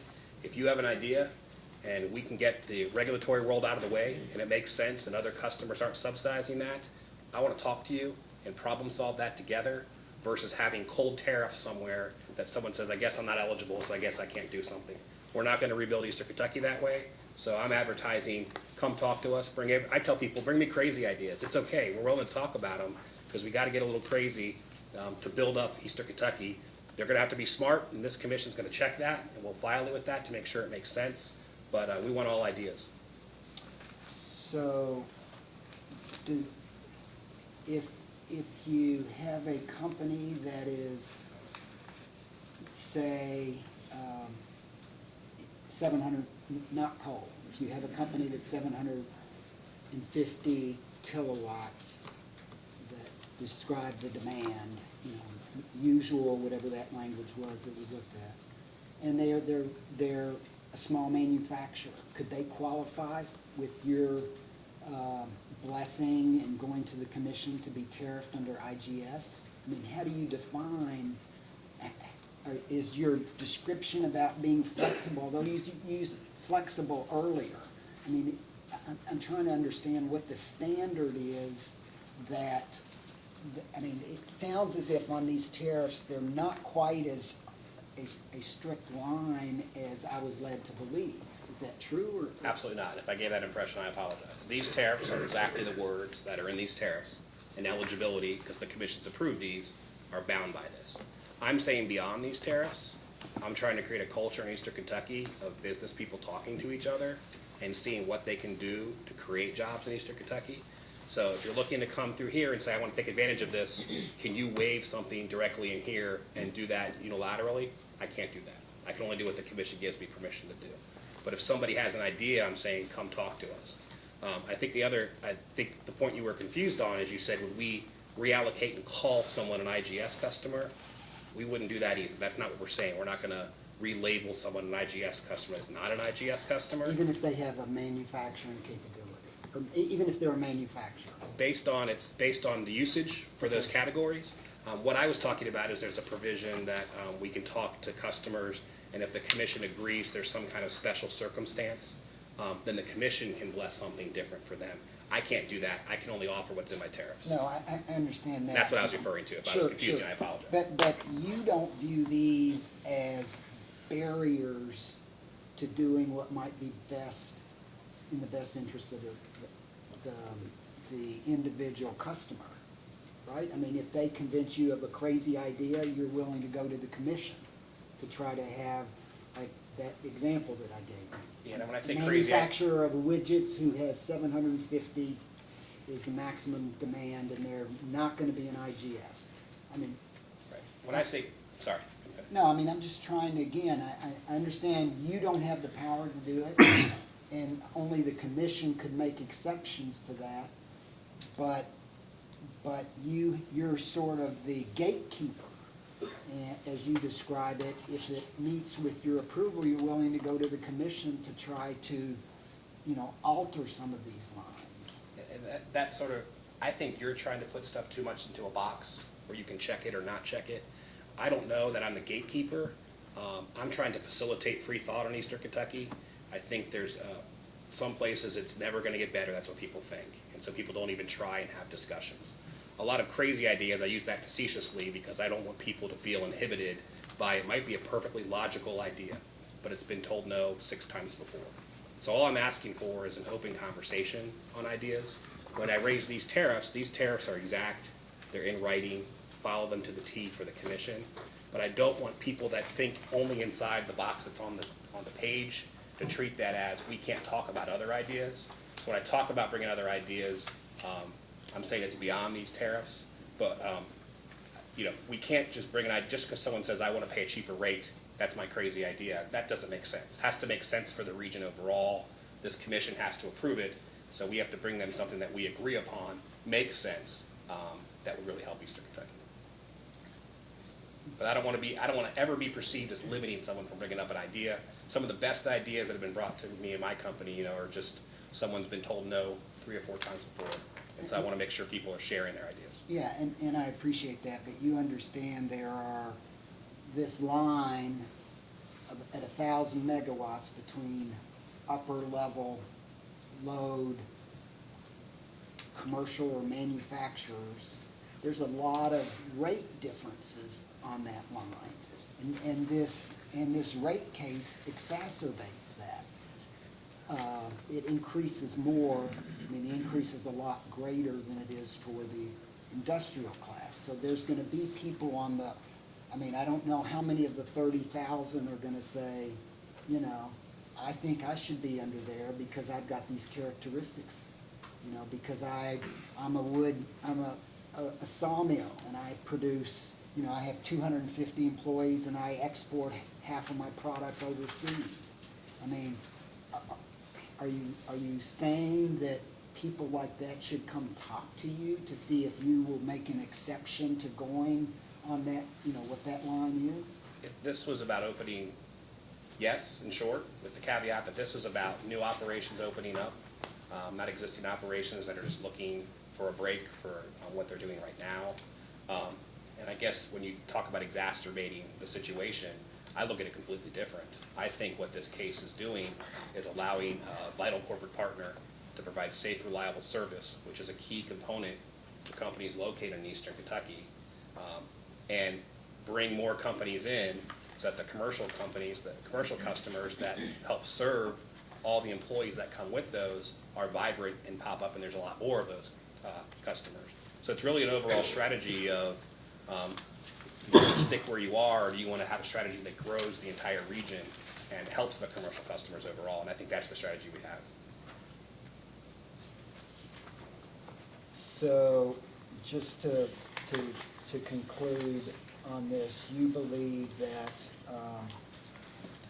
notwithstanding, there are coal companies, who are serviced under the, or, excuse me, you said it's Future, so Future Company, is gonna be serviced under, the large commercial tariff. You think it's fair, just, and reasonable, even though they're not eligible for this CS tariffs? You're using fair, just, and reasonable. I think it's fair, just, and reasonable for people to have conversations. What those lead to and the result of that will then be provided to the commission to decide if it's fair, just, and reasonable. So I can't pre-bless everything someone brings to me now that I haven't seen. This is just the concept of these tariffs have already been declared fair, just, and reasonable, and companies can take advantage of those. Something else, let's talk about. Let's see if it makes sense.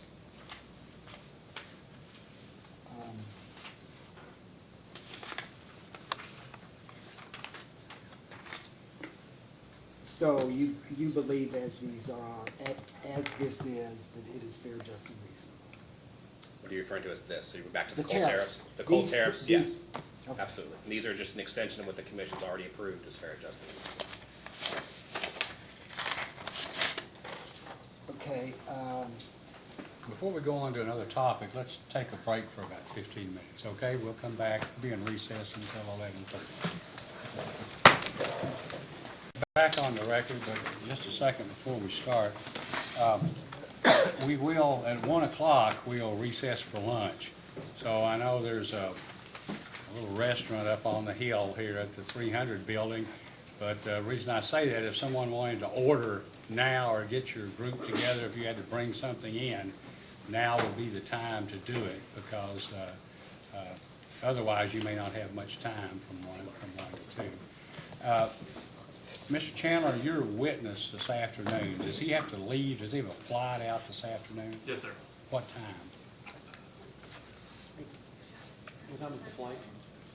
What time is it? 5:30 or 6, should be okay. As long as it leaves Frankfurt by 5:30 or 6, you should make it. I think it's Okay. at 7:30, 7:40 out of Lexington. Okay, well, we just need to think about getting him on the stand, depending on how long Mr. Satterwhite goes after lunch. We may have to interrupt and. I'll assume that's not a and bring comment him on back. Well, just don't let us, you make sure you keep track of your time so you can get your We'll witness. be watching the monitor. Thank you. Okay, thank you. All right, Mr. Gardner, you may proceed. thank you, Your Honor. We have tendered KCUC Exhibit Number 6. Now, let it be marked. Thank you. Mr. Satterwhite, I am showing you an exhibit from Mr. Buck that was attached to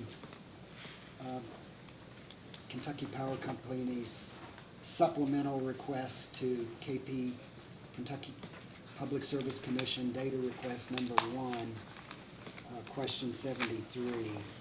Is Mr. Buck here? Is he going to be here this afternoon? Mr. Buck is here. Okay. Okay.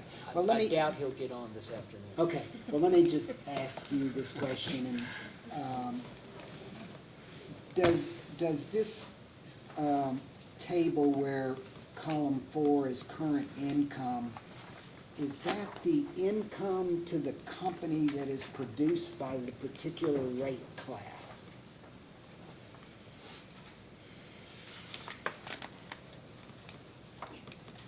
So if you would, so IGS is 12 million, the commercial classes are roughly 21 million.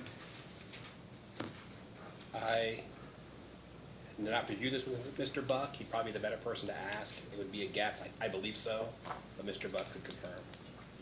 So, okay, I'll ask him, but if that's correct, then this shows how much actual income the company makes from different rate classes, is that right? If that's what this means, then yes. Okay. And if it shows that,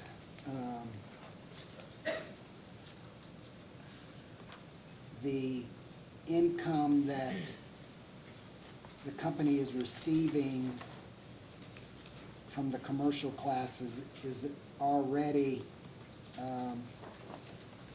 roughly $8 million in excess of IGS, do you think that's fair, just, and reasonable? That's the income that we get from commercial customers? You're asking if that's fair, just, and reasonable? Right. If the rates are fair, just, and reasonable, then the income that comes from that is fair, just, and reasonable. Okay.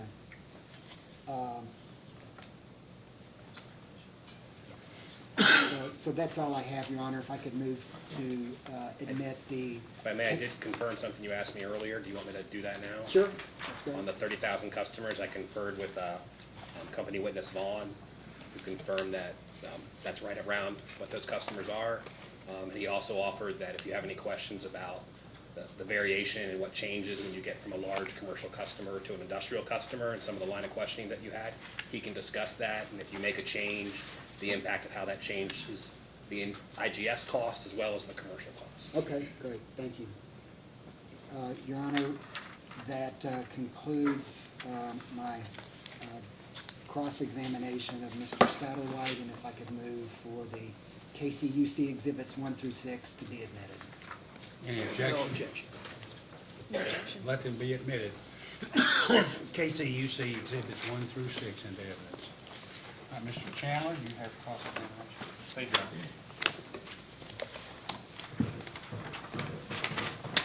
And for this line of questioning, Mr. Satterwhite, I believe I handed you a binder earlier with some, just to have on hand. Okay. There's maybe- surprise on each page? What's that? There's surprise on each On, page? on each and every one. You'll only find out when you open it. All right.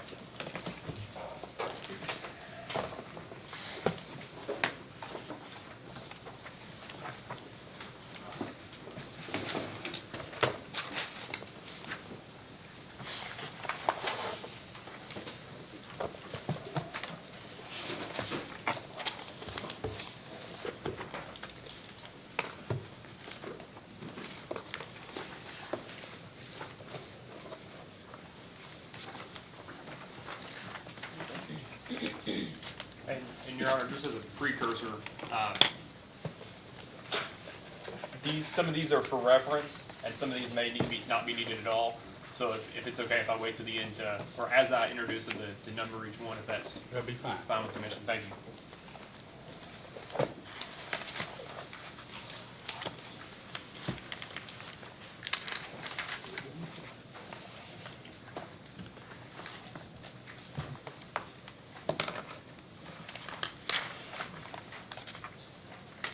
I'm ready with you. Yeah. Please. Mr. Seiwell, how long have you been in your current position? I officially started my current role on December 8th of 2016. And so I'm going to assume from that date that this is your first rate case in this position, correct? Correct. And was this rate case initiated before assuming your position by a predecessor, or did you initiate this rate proceeding? It was not filed until after I became president. It was not filed until you became president. I have to assume that there's a little bit of legwork leading up to filing of a rate case, is that correct? Absolutely. So More than a little. did you initiate that legwork, or was it initiated prior to you being there? The company's earnings over the past few years have been well below the authorized return in the last rate case. So there was consideration of when to file a rate case already. When I came into office, for lack of a better term, I guess, when I took this position, there was some consideration of what would go into a rate case. I asked that to sort of be restarted so I could take a fresh look at how we could minimize the impact of what we were going to file, and talk with our community groups. We have a community advisory panel. We actually surveyed them and talked with them a lot about some of the ideas that we had to see what we could put into a rate case that provided the balance for the company, for the regulatory compact, but still respected the community. So is it fair to say that one of your one of your first actions in office, in your position, was to initiate this rate case? No, my first action in office, I remember very specifically, was I emailed all the superintendents at the high schools in my 20 counties and said, I can't pay for everything, but let's be partners. I really want to focus on education. It's a big point for me. I went off and fought for a $500,000 grant for the schools to do video distance learning. We call it the GOAL program, Go Online and Learn. But there were a number of things I did right away. The finances of the company, making sure we're operating properly and earning the return that we should be earning under the regulatory compact, which is one of the many things I worked on. So let me re-ask my question, because I said one of the first things. I think you had alluded to that earlier. Do you disagree that it was one of the first things? Can you restate the question of what one of the first things was, just so I make sure I'm answering? You initiated Kentucky Power to begin changing the way they look towards filing a rate case. I don't think it was specifically on a rate case. I think I asked everyone to look overall at all of our financials. I wanted explanations for what we do and how we do things. The rate case that we filed is a result of that overall look at everything, but it wasn't come in and file a rate case. It was look at the overall financials, see where we are, what we should be doing going forward. And that's looking at the company's financials, correct? It's an inward-looking study? Is that how you would? I wouldn't say it's a study. I'd say it's leadership. I looked at the financials of, to the best I could, of the region of the company even before accepting the position. That's one of the reasons why I talk about I knew if I didn't think I could help change the denominator in economic development, I wouldn't have accepted the job. Whoever took the job in Eastern Kentucky and the corporate leader out there, you have to be committed to economic development. So I was looking at the region as a whole of how we can impact that, because we're all in it together. You know, it's all one team, and I want to make the whole region. So it's not just the company, it's the region as a whole. So would you agree that the company provided quite a few figures in this case?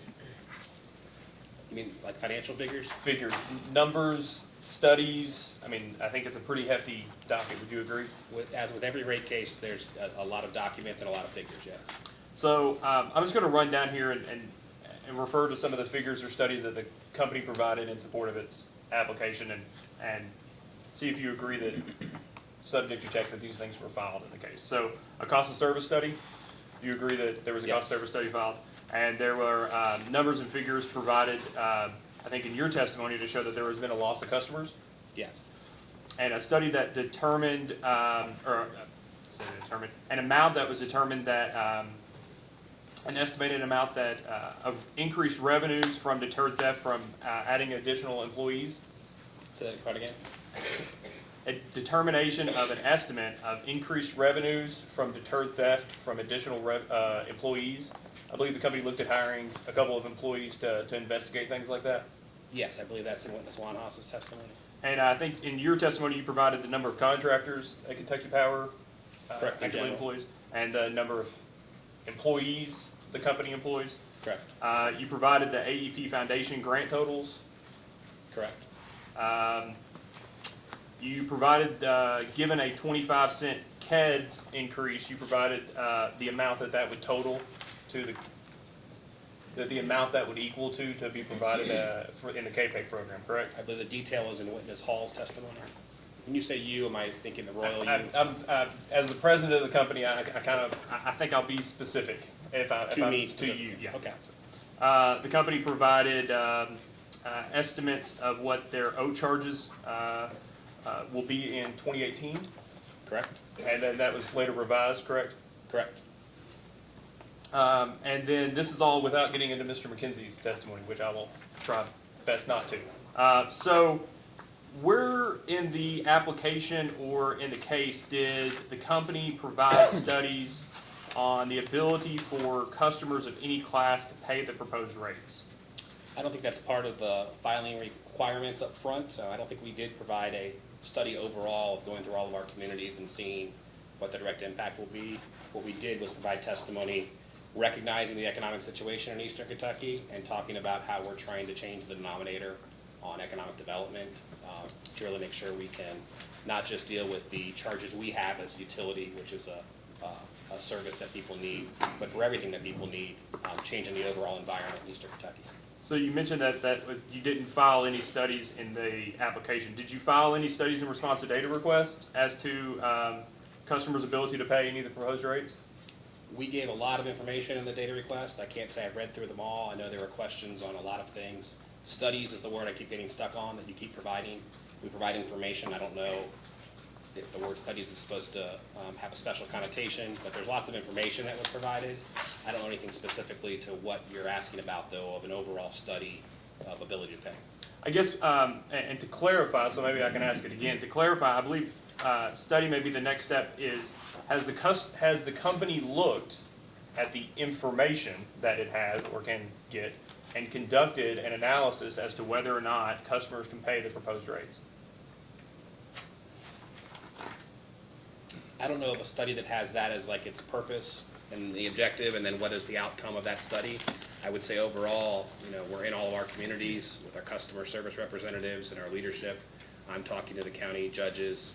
There's an understanding of what the situation is, but as far as applying the regulatory compact to that and saying this class is going to have this increase, what's that exact impact going to be? I don't think we've done that study, but I don't want to make that seem like there's a lack of understanding by the company of the economic situation we have, and that's why we're so focused on what we're doing in Eastern Kentucky. Tomorrow, I've asked for another grant from the foundation for $50,000 for low-income weatherization and senior citizens with the Christian Appalachian Project. These are the type of things we're constantly looking for to see what we can do to help the situation. Did the company look at the effect that IGS rates may have on economic development, the expansion of coal mining, or Marathon's discussion about combined heat and power? Can you ask your question again? I'm sorry. Has the company looked or studied the effect on the that's probably the mistake. Has the company studied the effect that the increase of IGS rates will have on economic development, coal mining, or Marathon's discussion about combined heat and power? We've discussed overall, in general, the impact it's going to have on customers that fall under the IGS tariff. It's part of the reason why we think the balance of the settlement agreement is very helpful going forward. We've had some discussions with Marathon that I'm on the side. They're a good partner, and right in the head of Marathon lives about 4 houses away from me in Ashland. So we're constantly discussing to make sure we're in partnership of how we move forward to make sure they stay in Eastern Kentucky. But there's been no specific studies the company has conducted. Again, it's that word study. We haven't done a formal, here's the purpose of the study. It's constantly with what we do. We talk about the impact it's going to have on our customers. We talk with those customers directly. But a formal study, I don't know that we've done that. Has there been any, has the company done any analysis about what the increase in uncollectibles may be due to either the proposed increase in the application or the stipulated amount? Not that I know of. Did the company determine what the overall impact would be on the average customers in each class and provide it in the rate case? Could you, to clarify your term impact, you mean, because we published that in the... Sorry, I'll restate that. Did the company determine what overall, not just base rates, but overall increase in rates would have on the average customer in each class? I believe if you look at Exhibit 1 to the settlement agreement, it gives the impact by class, the percentage increase, and it figures in from the settlement agreement, if that were to be accepted by the commission, it goes beyond just the revenue requirement in this case to apply that impact to the, how those might impact surcharges that are also charged. So I sort of look at that second column of increase incorporating surcharge changes as the total bill impact. We want to make sure we reflected that and not just stick solely to a cold revenue requirement number. So that is the proposed, that settlement column is the one you're referring to? Correct. And can you... Wait, not the increase incorporating surcharge changes, that column. Okay. So the second big box, I guess. And so you think that includes all riders and trackers that the commission, or that the company may have? I think that includes the changes that might come to riders as a result of what's in the settlement agreement. but that doesn't reflect the actual percentage change, the actual dollar or percentage change to the total bill. That includes things like DSM, the Big Sandy decommissioning rider, things like that, right? There's nothing in the record that shows the effect of the all-in impact of this rate case. DSM is not considered as part of this rate case, that wouldn't be on here, but everything else that's changed in any manner as a relation to what's in the settlement agreement is reflected here on this exhibit. Again, I'm asking, has the company provided anything that says this is what the average customer's bill is going to look like? This is what the average rate they're going to pay at the bottom of the bill, the amount that's payable to the company in a check form. Has the company provided that in this case? I don't believe that's in any of the testimony. What's represented is the percent increase on this chart. Is the company aware of any businesses that may be shuttered or expanded due to this rate case? No one's come to me and said I'm closing down because of your rate case. But I can remember, people, no one's called me up. I've been to a lot of public hearings. I don't think people even said, they might have said it's going to be difficult. I don't know of anyone that says I'm shutting down because of this. Has the company explored working with low-income advocates to develop rate structures to mitigate the effects of rate increases on low-income customers? Yeah, this was started earlier this year, I believe, in our regulatory office to work with low-income advocates to see how we can better cooperate. And it started with our DSM program and then our other programs, how we can better partner. One of the big things they told us is there's always going to be customers that need the ultimate help and maybe aren't paying their bills at all. They want to find ways to help those senior citizen customers or customers that are right on the edge and find some way that we can maybe just get them past that 1 month. We also talked with our community groups, our community advisory panels, when we talked about what should or shouldn't be in a rate case that we would file. And they also talked about the low income and senior citizens as being their main concern. That led to our increase in the heat funds that we put in there to try to provide for those agencies. But there hasn't been a discussion on a specific rate class, if that's your question, of a tariff for that. And do you know how a 9% increase to the residential customers will help those efforts? Help what efforts? The efforts that you just described. Yeah, that'll provide the extra heat funds to help them provide help to those low-income customers. And how much will that, how much, is it 5 cents a meter per month? Is that the increase? It's going up 5 cents. Going up 5 cents. And it's going to be at 20 cents, is that correct? I think it's 15, not positive. It's going up to 15 or going up to 20? I think it's at 10 now and going to 15, subject to check. I know. Subject to check, which,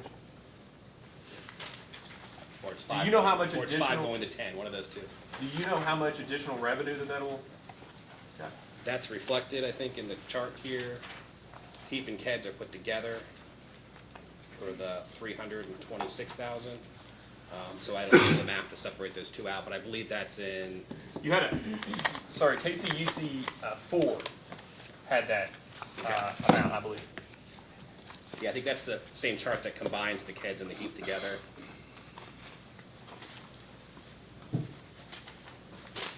Give me a second, it's definitely in my testimony. I just can't remember off the top of my head.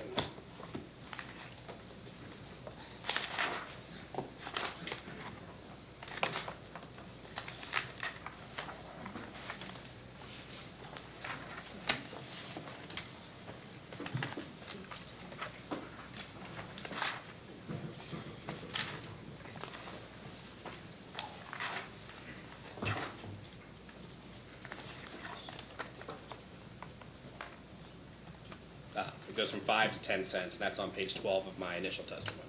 5 to 10 cents. Correct. And that estimates the combined increase of, we'll add $284,891 to the annual amount, and the company then matches that, from lack of a better term, shareholder dollar. And that's for HEAP? Correct. Has the company explored working with any customers to develop rate structures or other ideas to mitigate effects of rate increases or poor economic conditions? As far as a new tariff class, Let's make it maybe a little more broad than that. I guess I'd have to understand what you're asking then, because I'm not sure. That's, when I hear that question, I hear, would you create a special tariff class? That would be how it would reflect something like that. So you would agree that Mr. Gardner cross-examined you on the coal tariffs, correct? On the, Yes. I think you referred to them as coal plus, the coal plus tariffs. Correct. And those are modifications of tariffs that apply to a specific class, right? Correct. And did you, can you tell me how those modifications came about in terms of the process before the commission? Sure. It started with me. When I came down here, quickly I noticed a perception that people perceived Kentucky Power as being against coal, which surprised me because 80% of our generation is still supported by burning coal. So as I reached out into the communities, you know, I knew a bit of the past, but I thought, you know, for economic development overall, we're not leaving coal behind. That's part of economic development. There's a big infrastructure there already. So what can we do to show we're a good partner and create more jobs in Eastern Kentucky? So I had asked our staff to sit down and say, okay, as I said before, let's take away all barriers. People get confused with the regulatory process and tariffs. They hear tariff and they think tax, because it's the old English word for tax. That's something we found in our communities. So I asked, what can we do? And some of the questions and things that my staff brought up were, we have things like the interruptible tariff that in the past the coal association and the coal companies didn't know if they were eligible for. And I said, well, let's pull that thread. What else is out there that we can just make it perfectly clear that coal could be eligible for these things?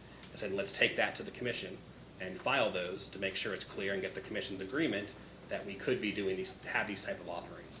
So we did that as a way to say, Kentucky Power's a partner, the commission's a partner, we all want to support coal operations and bring jobs if we can, and here's some possibilities if you're new and you can put coal miners back to work, a possibility for you to take advantage of tariffs, most of which were already in existence, but it just clarified that the coal companies would be eligible. So you filed an application? Yes. Thank you. Can I make the tab A in the binder, AG Exhibit 1, please?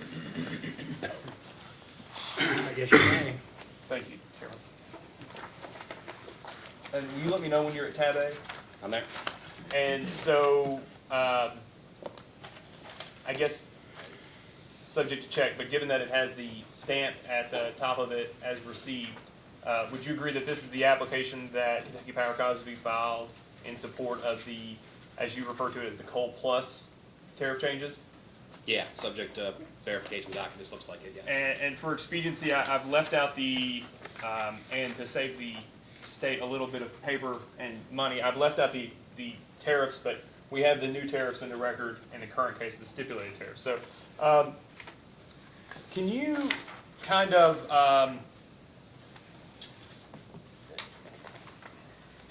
to the best of your knowledge, did this application include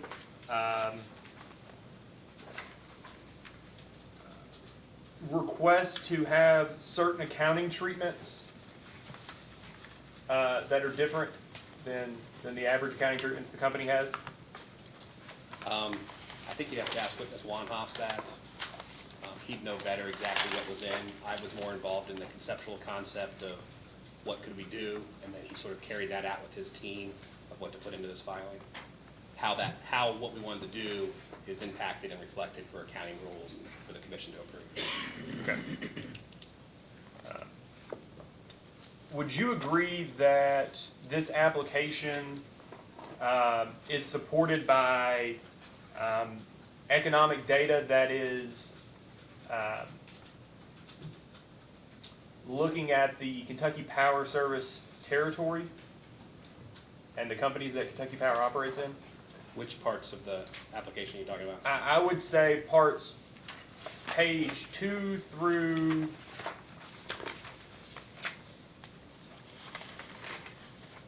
9.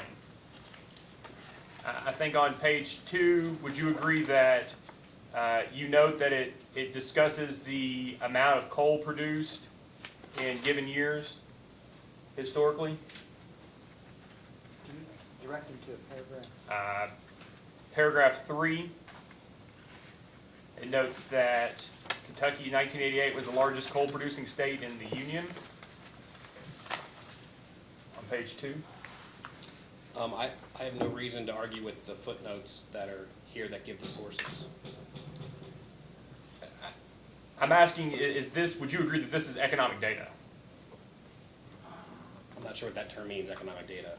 So Data that analyzes the economy, data that looks at production, that looks at sales, that looks at, I didn't have economic data on me as a definition. Would you agree that on page, I think these are facts that are, there's references for where those facts come from. That's how the bones. would you agree that on page 4 in paragraph 7, it explicitly, paragraph 7, line 3 and 4, that the company's application explicitly cites total wages and benefits and GDP of 31 coal-producing counties? The footnote says that comes from footnote 7, Colfax directs that, so any of that information is a fact that came from that document. Would you agree that the company included it in their application? Those are the yes, those are the words here, absolutely. Thank you.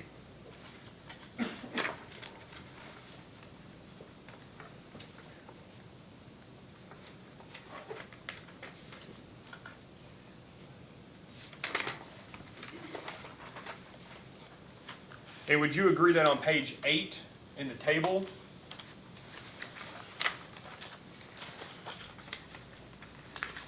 that the company included percentage change in employment in support of its application? Yes. And so are you,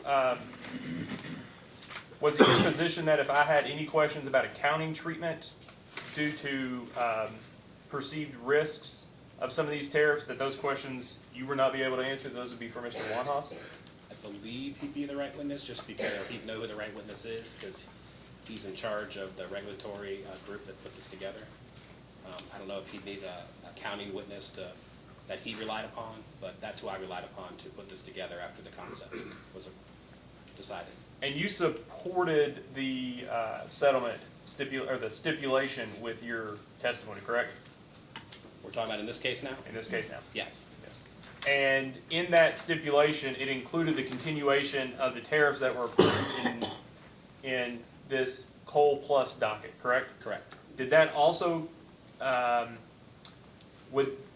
the stipulation speak to any specific accounting treatments regarding the Coal Plus tariffs? It speaks to just the commission approved tariffs. It speaks to continuing what the commission approved. It really had an expiration date for the end of this year, and so the sole purpose was to extend that.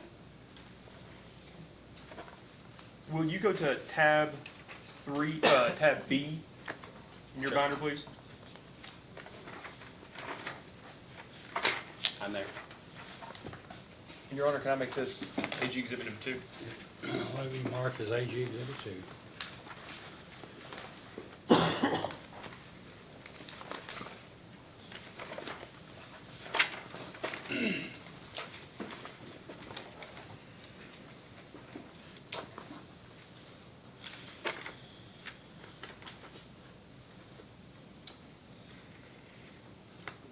On page 10 of this order,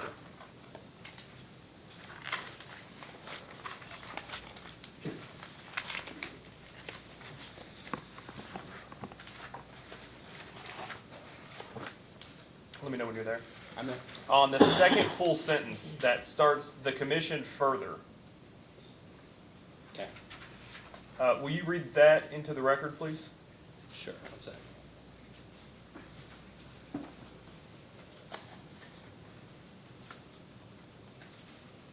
The commission further finds that Kentucky Power should be able to defer any financial loss incurred in connection with the proposed amendments to tariff CSIRP and tariff EDR and the proposed new tariff CS Coal for review and recovery in its next base rate proceeding. Do you know if anybody has taken advantage of any of the Coal Plus tariffs? I believe there's 3 companies that have so far. And do you know which of the tariffs they've taken advantage of? I know the one for sure I'm thinking of took advantage of the CSIRP. Subject to check, would you agree that all of them have taken under CSIRP? I don't know, it wouldn't surprise me. And the KCUC Exhibit 4 earlier, which is just the proposed tariff CS coal, are you aware of any customers have opted to take advantage under this tariff? I know of the one that's taking advantage of the CSIRP, that's all I know. Of the contract service? I'm not sure what you're asking right now. There's that tariff CS coal. Right, of the one I know of, they took advantage of the CSIRP. If there's something else, I'm not sure what it is. I've talked to other customers about using it, but nothing else has been used yet. Is it your understanding that these tariffs were temporary because there is an inherent risk for possible financial loss in connection with them? I think that's always a potential concern. I think that it was temporary to try to jumpstart and show the coal industry that the utility company and the commission were supportive of trying to find answers and taking out barriers. We proposed it as a year because we didn't know how it would work, if customers would even want it. Some customers have, others have talked about it. So we thought it was a good idea to extend it again and see what we get from there. Just trying to help coal.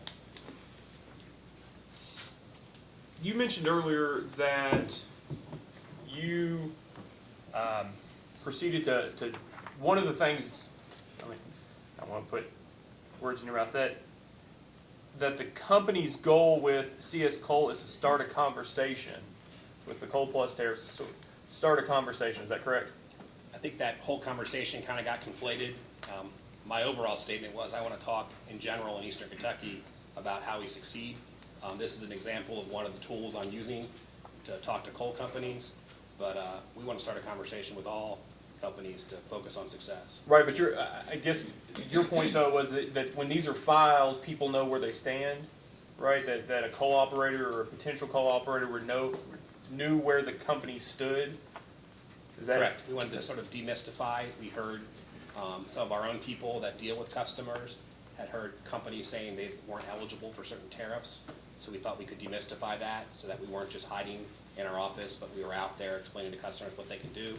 And then the final tariff was sort of a catch-all that if there were ideas that we hadn't thought of, we could bring those back to the commission, and if it made sense to the commission, we could move forward with those.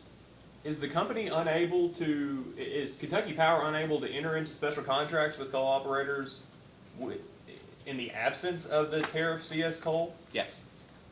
They're unable to enter. They're able to, I'm sorry. They're able to enter into a special contract. So Yes. this is just you're kind of raising a flag, is that, I mean, the tariff CS coal doesn't do anything other than say, come talk to us, right?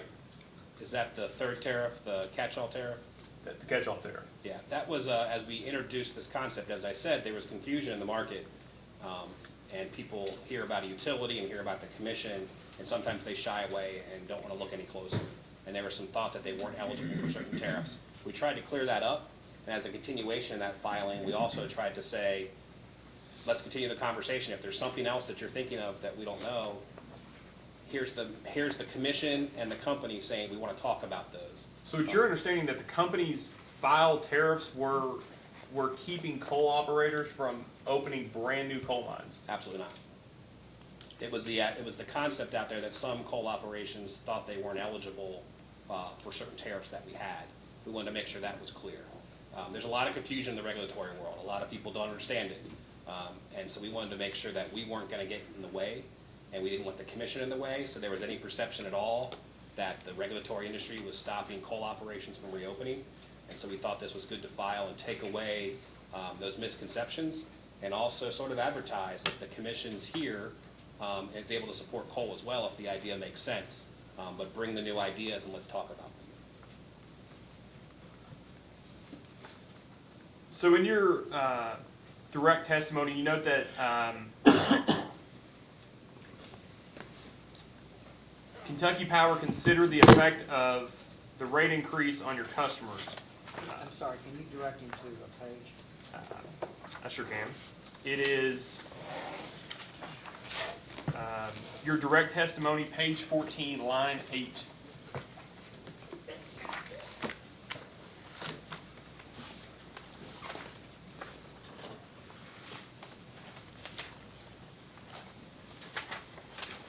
Yes, I'm there. Line 8, you note, the question you asked yourself was, did Kentucky Power consider the effect of its requested rate increase on its customers, right? Correct. What was, your answer was yes, correct? Correct. What was that based on? Understanding of the economy, we have a community advisory panel, as I talked about before. We, after I asked our whole company and everyone that has a different part of the case to kind of go through it again with a finer tooth comb, because they'd already gone through with a fine tooth comb, to see what the impact was sort of, each individual item that we have, does that absolutely necessarily need to be in this case? Does it need to be in this case, or could it be held off in the future? Can we try to manage the company to cover those costs somewhere else? Our community advisory panel, we had ideas internally, and we sent a survey out to them so we could meet and say, here's the idea. What do you think of this? And that was important because the concept was great. As we first met with these people, and it happened before I even came on with the previous president, they kind of came in, and the thought all along was we should get free electric service.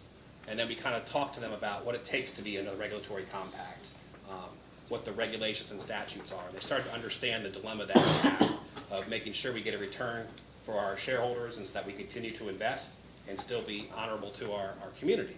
And so as we move through, we then put the decisions we have to make every day sort of in a survey to kind of see, it'll be interesting to see what kind of feedback we get. Some things we took out of the case. There was one issue, customers can pay their bill with a credit card online. AEP doesn't want to take the liability with all the data breaches of holding their credit card, so we used a third party that they could use, but there's a cost to that. It was about $4 or $2.80 or something like that. We thought that makes sense. If you buy a pizza that's already socialized, we should just put that in general rates. As we talked to our communities and our community advisory panels, they said, nope, it's a good thought overall, but if people want to pay with their credit card, that's on them. Don't put that in the case. So we pulled that out and didn't file that with what we put in the case. So it's conversations like that, talking to our community. And on the flip side, as I said, we've been so involved in economic development, it's what can we do to get out there for economic development? And our community group said, when we talked about increasing the charge per customer for the KEDS grant, they said, absolutely, we all see impact in our cases, in our local communities, and we'd like to see that increase. That's actually a great investment we're putting in our communities through the electric company. So those are some of the examples of what we did.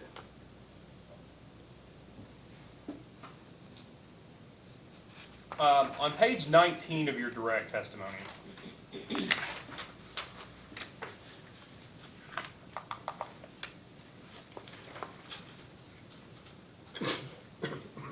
will you please read into the record the question that starts on page 6 and your first sentence of your answer, or not page 6, sorry, line 6 and the first sentence of your answer? Page 19? Page 19, direct, line 6, please. The question is, on 6, are there other options the company is exploring to mitigate future customer bill impacts? The answer starts on 8. The company continues to explore all possible approaches to provide safe and reliable power in compliance with all applicable regulations in the most cost-effective manner. And so, I guess I go back to my original question. Have you provided any studies to that effect? Have you provided any analysis that you're providing power in the most cost-effective manner? Is there anything in the record other than direct testimony saying you did so, or saying you explored, or saying you considered? Is there any hard evidence to show that you are providing power in the most cost-effective manner? I'd say the hard evidence is every witness you're going to see here today and every employee that I have. I mean, what you're asking is, do we do our job every day? And the answer is absolutely yes, and I'll be evidence to that. This is what we do.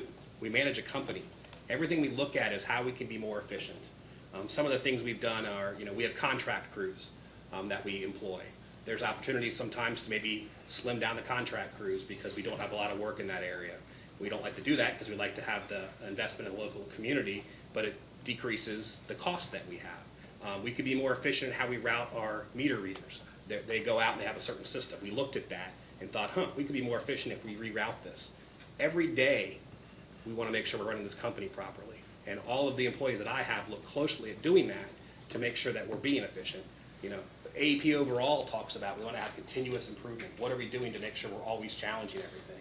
That's sort of been, I think, sort of refreshing with me coming in brand new as well, because I've empowered every employee. You know, I have people calling me that are at the lowest pay grade we have, and they have an email addressed directly to me that they can get contact with me directly. The public doesn't get it, anything else. It's to every employee. They can call me, but if they're not comfortable, email me anything, and I'll look into it and I'll bring the supervisors in, because we want to have that whole team atmosphere that everybody's involved in making sure it's safe, reliable service. If it's just management only, it doesn't work. So we're really creating buy-in and changing the culture overall, that we're efficient, that we're smart with the customer's money, and the investments we make are prudent. What I'm asking for, and I want to make this clear in response to your answer, is have you provided evidence in the record that are in the form of studies or analysis to the effect of your previous answer?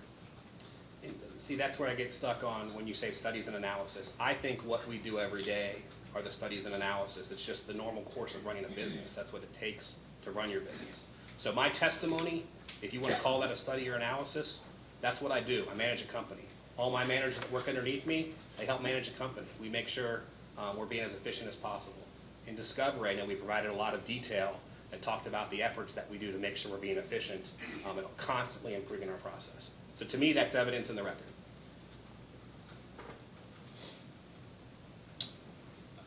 And I believe this may be a question you don't need to refer to your testimony for, but if you need to, it's on page 19.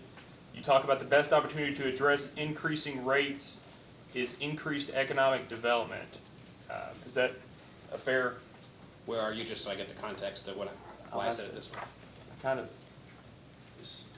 of assumed you agree. I apologize. I definitely agree in general. I just want to make sure I'm referring to the. Yeah, that's fine. What's line 12? Line 12.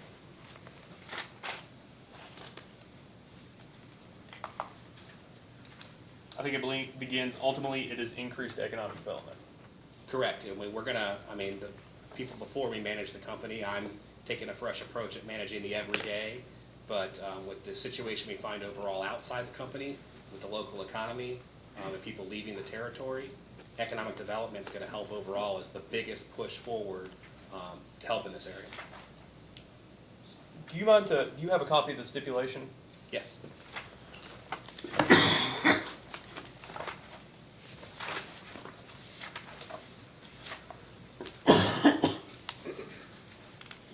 You mind to go to page 13, paragraph 11?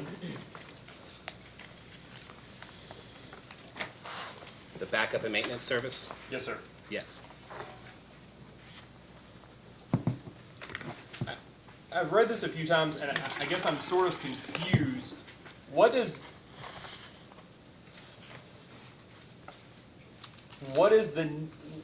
Kentucky Power's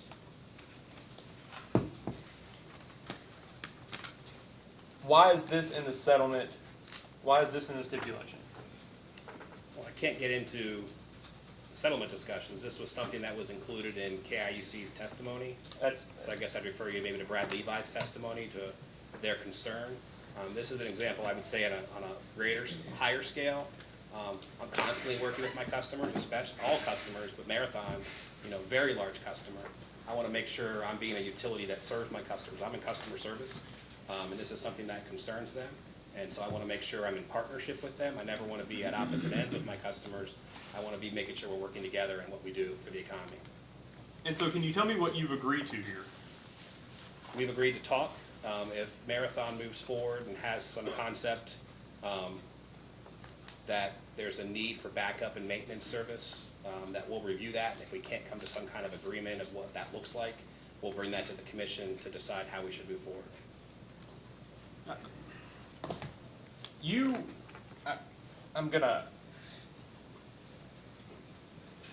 I assume that Kentucky Power is more than happy to talk with their customers. Is that correct? Yes. And does Kentucky Power need in a settlement or stipulation to necessarily bring them to the table to have discussions with customers? Again, I can't say the reason this was put in the stipulation because I'm never gonna say it's because we weren't talking to our customers. I've been talking with Brad Levi, who I said is my neighbor, for a long time about these general concepts. This was just, I think, a term in the settlement agreement to formalize if something happens and we can't come to some agreement, let's go to the commission and see what ground rules we should have to govern this going forward. That's all. And what would that agreement be to? I don't know.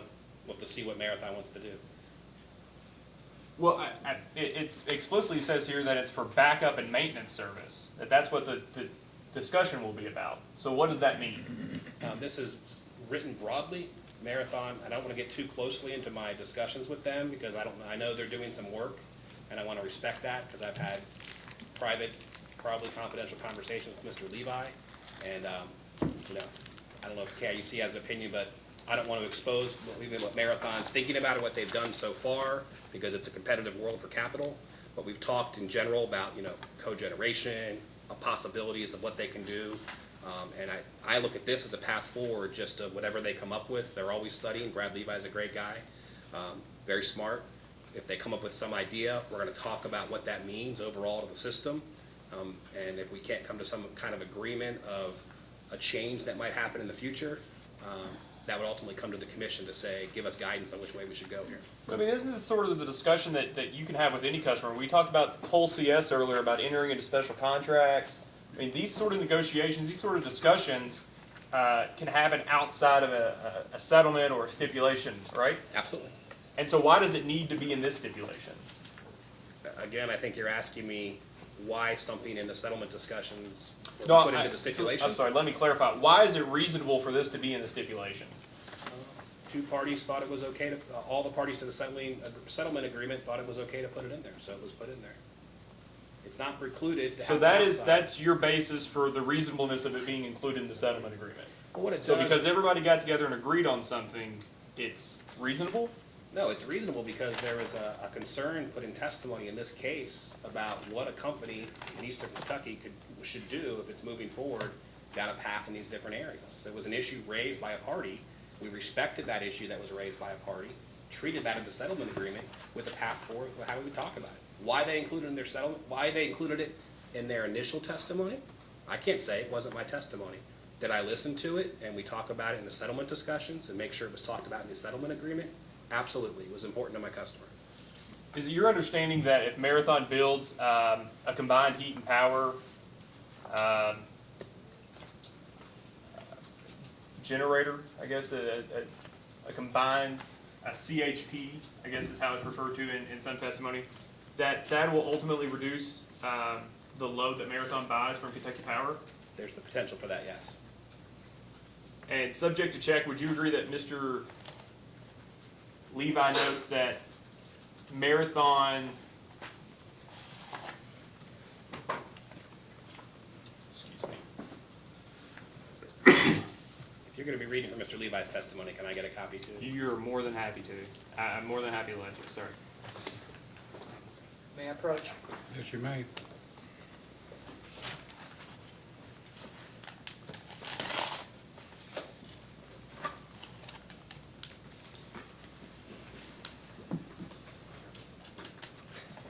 My glasses.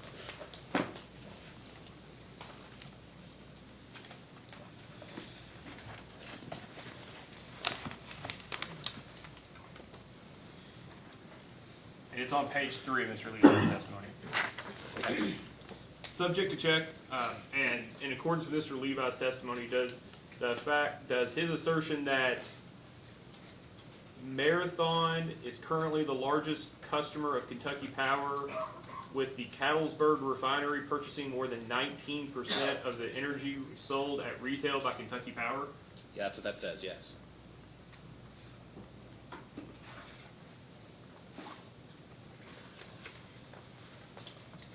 And really, I mean, if I may, the reason I think you sort of insinuate that it's improper to memorialize that we talk with our customers, that's kind of the mindset I'm trying to get over in Eastern Kentucky. We want to make sure we're talking with our customers. They can move forward without us, and we don't have any input, or we can move forward as a team to see how it impacts all customers and how it impacts the grid. I much prefer a customer that respects the fact that we should move forward together I think we have that with Marathon, and this is just respect for that. But you can move forward together without it being in the settlement, correct? Ultimately, something has to come to the commission, absolutely. But you're asking them to, I think the term you used earlier in a different context, but bless this before you might actually come back later with tariffs, correct? Yeah. All this is if it was an important issue to Marathon, they wanted to talk about this, they put it in their testimony, and so the settlement agreement says, yes, we'll talk about it. And if for some reason we can't work something out amongst ourselves, we'll bring it to the commission to say, hey, what's your input on this? That's all this is saying. Could we do that without this agreement? Absolutely.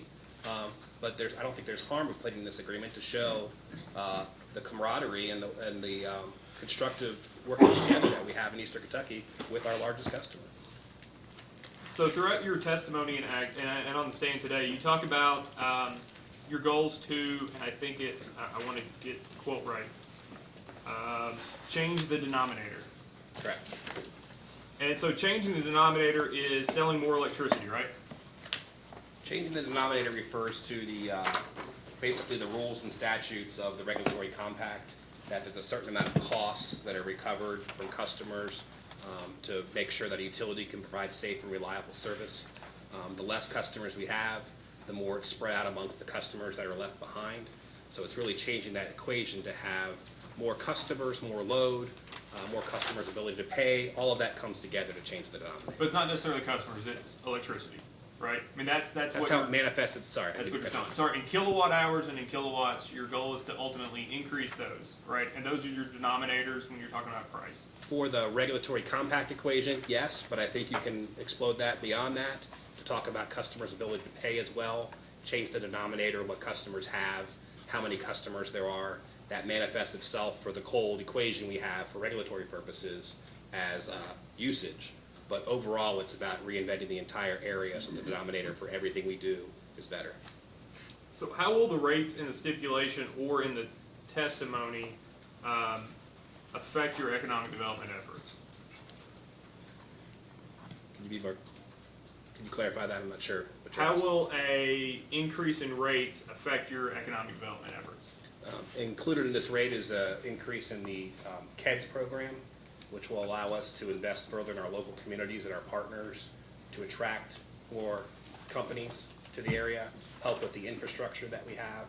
Mr. Hall can talk a lot about the insight study that we had and really the need of developing the area so that we were attractive and could actually attract these other companies, and also building up our local economic development departments all across our 20 counties so that they could really attract those as well.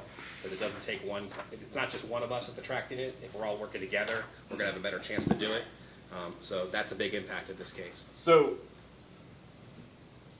if you'll refer to KCUC Exhibit Number 4, and that was just the allocation that Mr. Gardner provided, it states that both HEAP and KEDS funds combined end up being an increase of $326,000. Is that correct? Yes. For a total of, I think, about 550 For which one? for KEDS. For KEDS. So you think that the total KEDS funding from customers will be about $550,000 a I year? think that's what I'm trying to remember, and I think that's right, and then shareholders will match that to double the fund. So you think an increase of a couple $100,000 or a few $100,000 in KEDS funding, and the caveat of it'll be doubled with shareholder money, is going to offset the $30+ million increase in the stipulation and the $60+ million amount in the application? No. So you think it'll be the rating, either rate increase would be a net negative on economic development? No. So in the question I asked earlier about how will the increase in rates in either the stipulation or the testimony affect your economic development efforts, you just spoke to KEDS. So do you not think that the increase in rates will affect the whether or not companies want to come and relocate in your territory? You know, rates are always a factor in a company deciding to relocate to anywhere, including Eastern Kentucky. The overall package that we have has tried to take, that into consideration. The allocation and the balance that we have in the settlement agreement tries to decrease that burden upon the IGS customers so that we can continue to attract those to get the overall number of jobs up. But I guess overall, economic development's part of what the company wants to give back and be involved in and provide leadership in Eastern Kentucky from the corporate side. I mean, at the basis of what this rate case is, it's about the regulatory compact. It's about making sure that the company can operate and provide safe and reliable service, which we have a duty to do to every customer that's in our service territory. That's what this rate case is paying for. On top of that, we've gone an extra step. We've gone above and beyond and said, we're gonna really focus on economic development. Hopefully that in the future avoids us having to file something, or avoids us having to file something with such a large increase, because we've changed that denominator. So we're not just sitting here in a turtle shell, saying we can just file rate cases whenever we want to take care of ourselves. We've said, let's go out and invest in our community. There's costs to having safe, reliable service. We think we do a good job of that. That's what this case is about. But we're not cold to the idea we need to be out there leading, and that's what we're doing right now, leading to make sure we're changing that denominator for the future. If I ask you a question about KEDS, would it confuse you to interchange KEDS and KPEG, just in a question? Is that the KEDS funds are used for the KPEG grants? I mean, it's the same money, just it's different. It's a different name coming in, as a different name opposed to going the KEEP out. program, Right? which is a different economic development program. That's correct. Correct. Okay. So the KPEG program, I'll try to be. The KPEG program is half funded by customers through KEDS funding and half from company donations. Is that correct? Correct.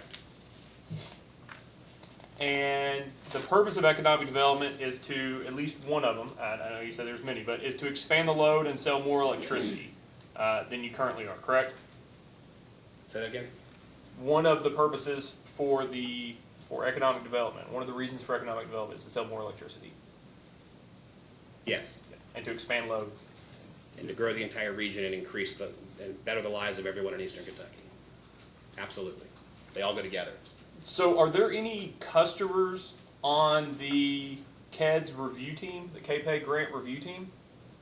I know there's someone from, and Brad Hall knows specifically, so he's the better person to ask, but I know there's a member of the State Economic Development Cabinet, representative from that, and also another, I believe statewide, or I don't know if it's regional or statewide, economic development. And they're there due to their official positions, I assume, right? Just when we put together the program, asked the commission for approval, that's how we set it up, to put someone outside the company on the board as well. Are those two individuals customers of the company? I'm not sure. So, if you will, do you mind to turn to tab E?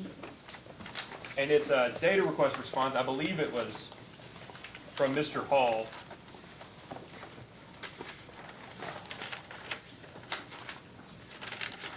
And I'll give you a second to look it up.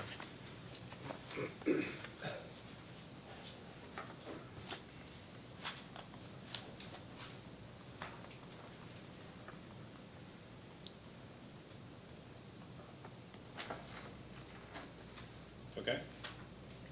So will you read the first question there, 395A? Well, this isn't, I didn't respond to this isn't my data request. Right, but you filed testimony in support of the settlement, and the settlement specifically discusses a total increase in KPEG funding. I'm just saying, if you have questions about this data request, it might be better to ask the witnesses that sponsor it, that's all. I promise, I think you can answer the question I'm gonna ask you. I just want you to read the first question there, if you don't mind. So just the question that the AG had asked? That the AG had asked, A there. Identify the incremental revenue generated. Oh, I'm sorry, the tab E. It should be a response to, I believe it's tab E, excuse me. Let me read again then, sorry, I was on. AG 1395. Let me review this real quick, I was reviewing the previous one.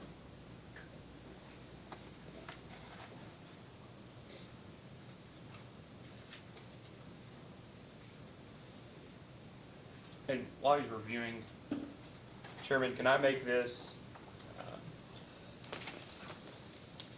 AG 3, Exhibit 3. Let it be marked as AG Exhibit 3.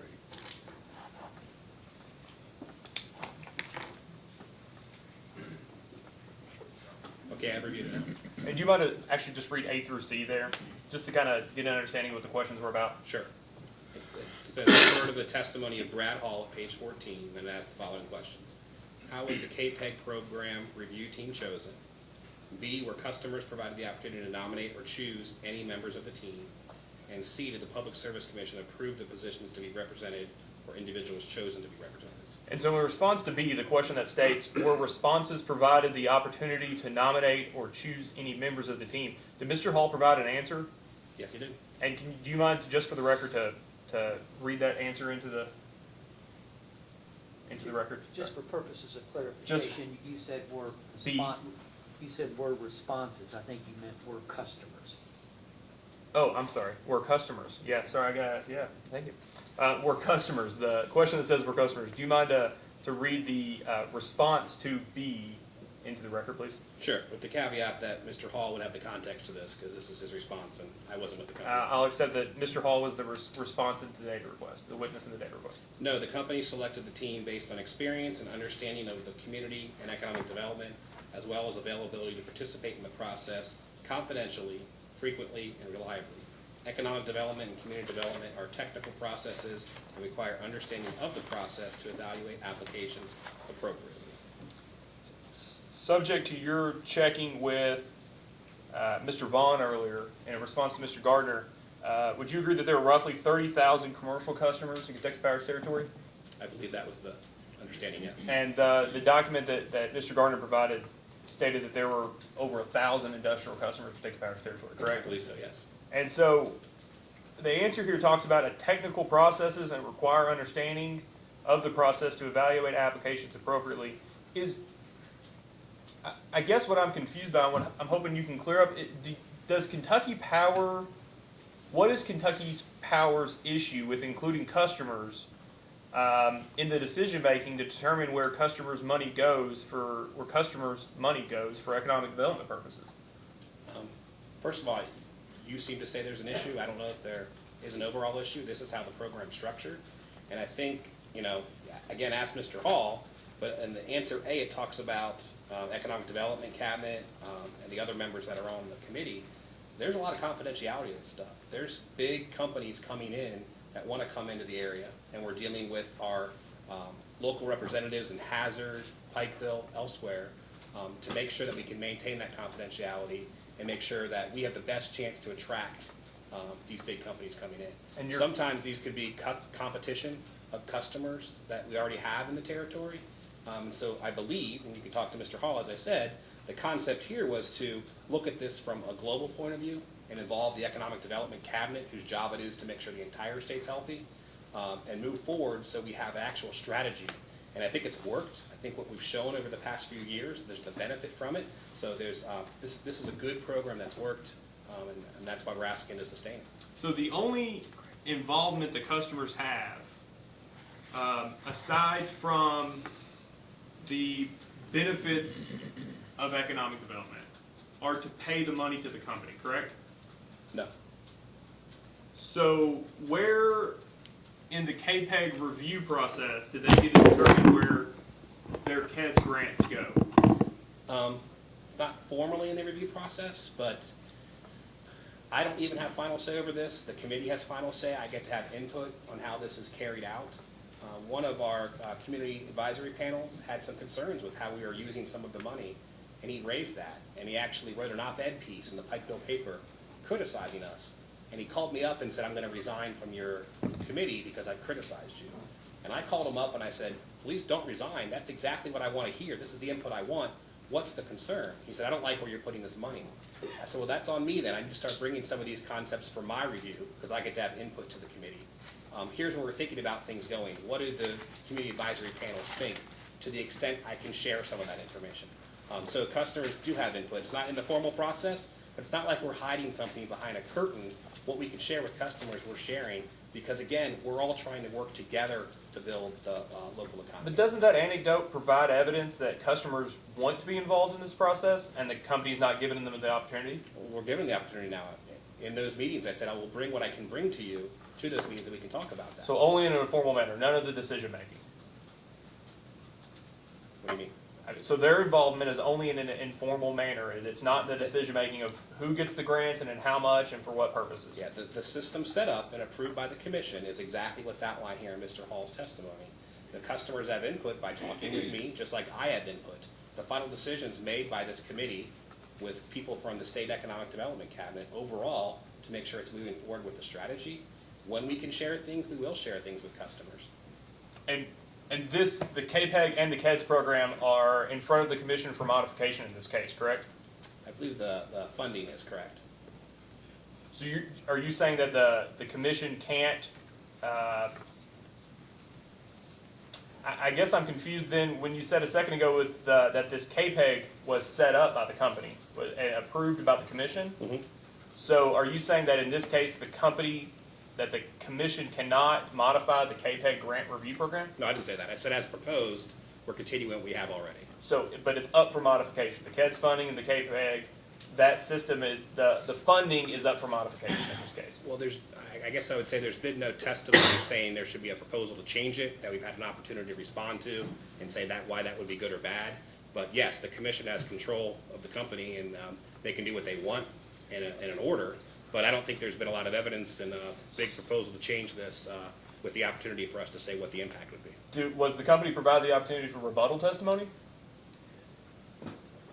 Yes. Thank you.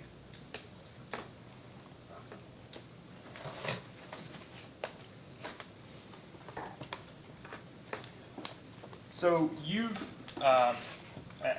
very generally here, stated that the customer base has been shrinking in terms of number of customers over the past few years, correct? Correct. And the result of that, all things equal, is that fixed costs are being spread over fewer remaining customers. That is a result of that, yes. As a result of that.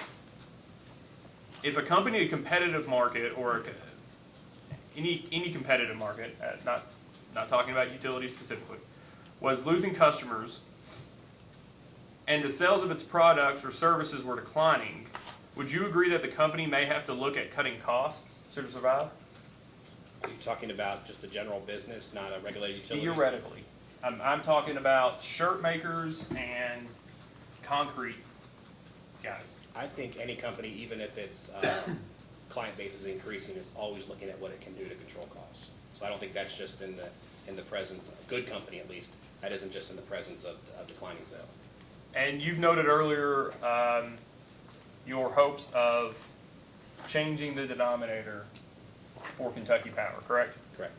And that includes selling more electricity, correct? I know we're going back over it, but correct? Yes. Okay. On the other side of that, what specific studies or analysis has the companies conducted and provided in the record to look at the numerator in those equations, which are costs? I think in a lot of data requests we responded, the things that we've done to try to control costs, and I mean, this kind of gets down to the same line of question you were asking earlier about what we've done within the company. So a lot of data requests that goes on to our active management of what we're doing. That's what I do every day, try to see if there's a better way, more efficient way to do things, and challenge and empower our employees to raise those. Has the company looked at reducing the number of contractors that work for them? And doing more work in-house? I don't know that that's a decreased cost, but that's one of the things we do look at, yes. But I guess that's ultimately my question, is have you looked at it and determined if it is or is not a decreased cost? Those are the sort of studies I was asking about. Yeah, I think you're kind of stuck on, is there an absolute study that you did on this date certain? And what I'm trying to explain to you is this is management of a company. That's what I look at all the time. I've sat down with my people in the operations and said, like when we were putting together this rate case, what are our options? Why do you do that? Even in this case, we provided options for the commission that we think aren't the right way to go on the vegetation management and depreciation. What we wanted to show that we're looking at these things constantly to lower impact to customers. So is it a formal study? It's our job. It's what we do every day. It's what we ask our people to look at every day. So I don't think it's a formal study that we would, publish in a paper or something somewhere. It's just the ongoing job duties that we have of are we doing our job properly? But you keep talking about the regulatory compact and talk about recovering costs, but the commission is limited in the record, to the record, in determining what's fair, just, and reasonable for costs, correct? The commission has access to, through data requests and everything else, we file all the numbers you were talking about earlier, of all the documentation that we file all of our financials, and the commission has access to all those. And if they want to ask more questions, they can. But we provide all that financial information to show what we've been doing. As you said, there's no shortage of numbers in this case. So we spoke about earlier, but will you confirm that the company in this case is requesting to add 5 more employees? Yes, as part of an adjustment. I'll probably, if the commission approves the settlement agreement, I've got 3 years, I'll add more employees than that. I've got a real issue down in Hazard, Kentucky. A lot of my linemen that climb poles are between 55 and 65. They're great guys, they know the work. I've got to bring more people in to make sure we have people that can climb poles to fix things. I'm going to constantly have to be adding, and I've got to manage with what we have in this rate case. So employees will be added. What was added in this case was there were 5 that we absolutely knew we were going to add. It was absolutely certain, and so it was a proper adjustment for the case. And subject to check, we'll just go to you might have turned to your direct testimony. Sure. Page 5. I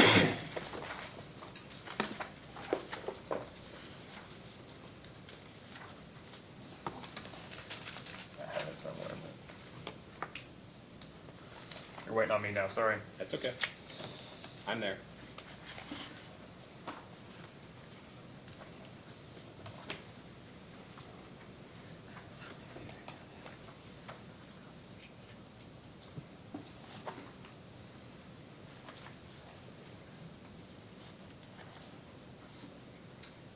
Will you, from page 4 to 5, will you read the sentence that runs from one to the other, please? That starts with the company. I think all of them start with the company. The company proposes to.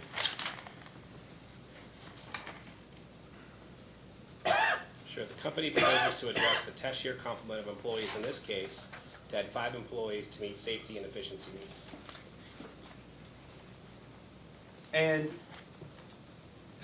would you agree that we discussed earlier that some of those safety and efficiency needs are the reduction in the amount of stolen electricity? One of the positions that we've added is some support for our revenue recovery to go after for fraud on the system.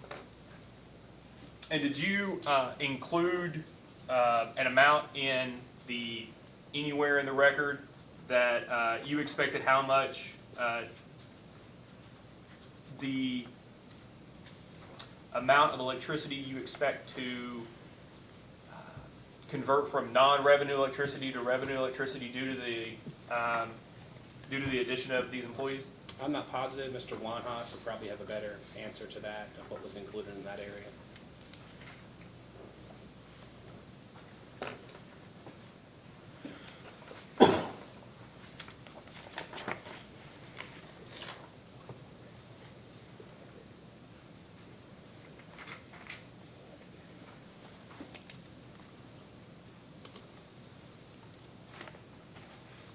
And in this case, you're also requesting to increase wages. Is that correct? Correct. And do you think that wages, this is a better way to ask it, is how much are wages increasing around you in your service territory with other employers? It's dangerous for me to answer here. I think we definitely have witnesses that can speak directly to the wage increases. I know because there's a union increase and then there's a non-union increase. So they're probably better prepared to talk about the comparison we've done to people around us. Yeah, and I'm asking you sort of a different question, and maybe you may pass this to Mr. Hall, but you do a lot, you talk about how often you go out and you meet with customers, you meet with commercial customers, industrial customers, prospective customers. How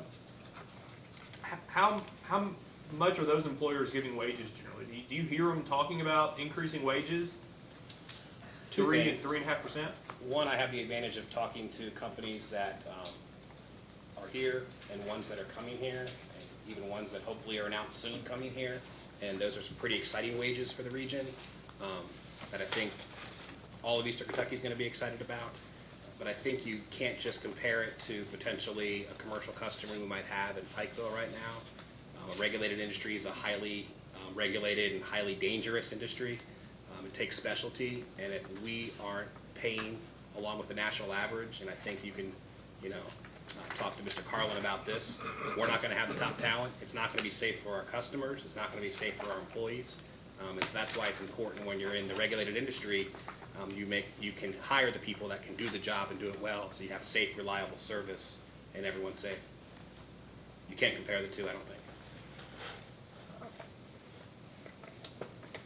I'm going to ask you a question that maybe we've covered before, but it's a very specific one. Has the company ever conducted a formal study of all of its expenses and formed a formal plan to reduce those expenses? That, to the best of your knowledge. I guess my answer is that's what I do every day. Is there on my shelf a volume where we started with something a date certain, finished a date certain? There's not that type of study, but every time I with an employee, when we're going to build our budget from the bottom up, making sure people justify every dollar that we spend.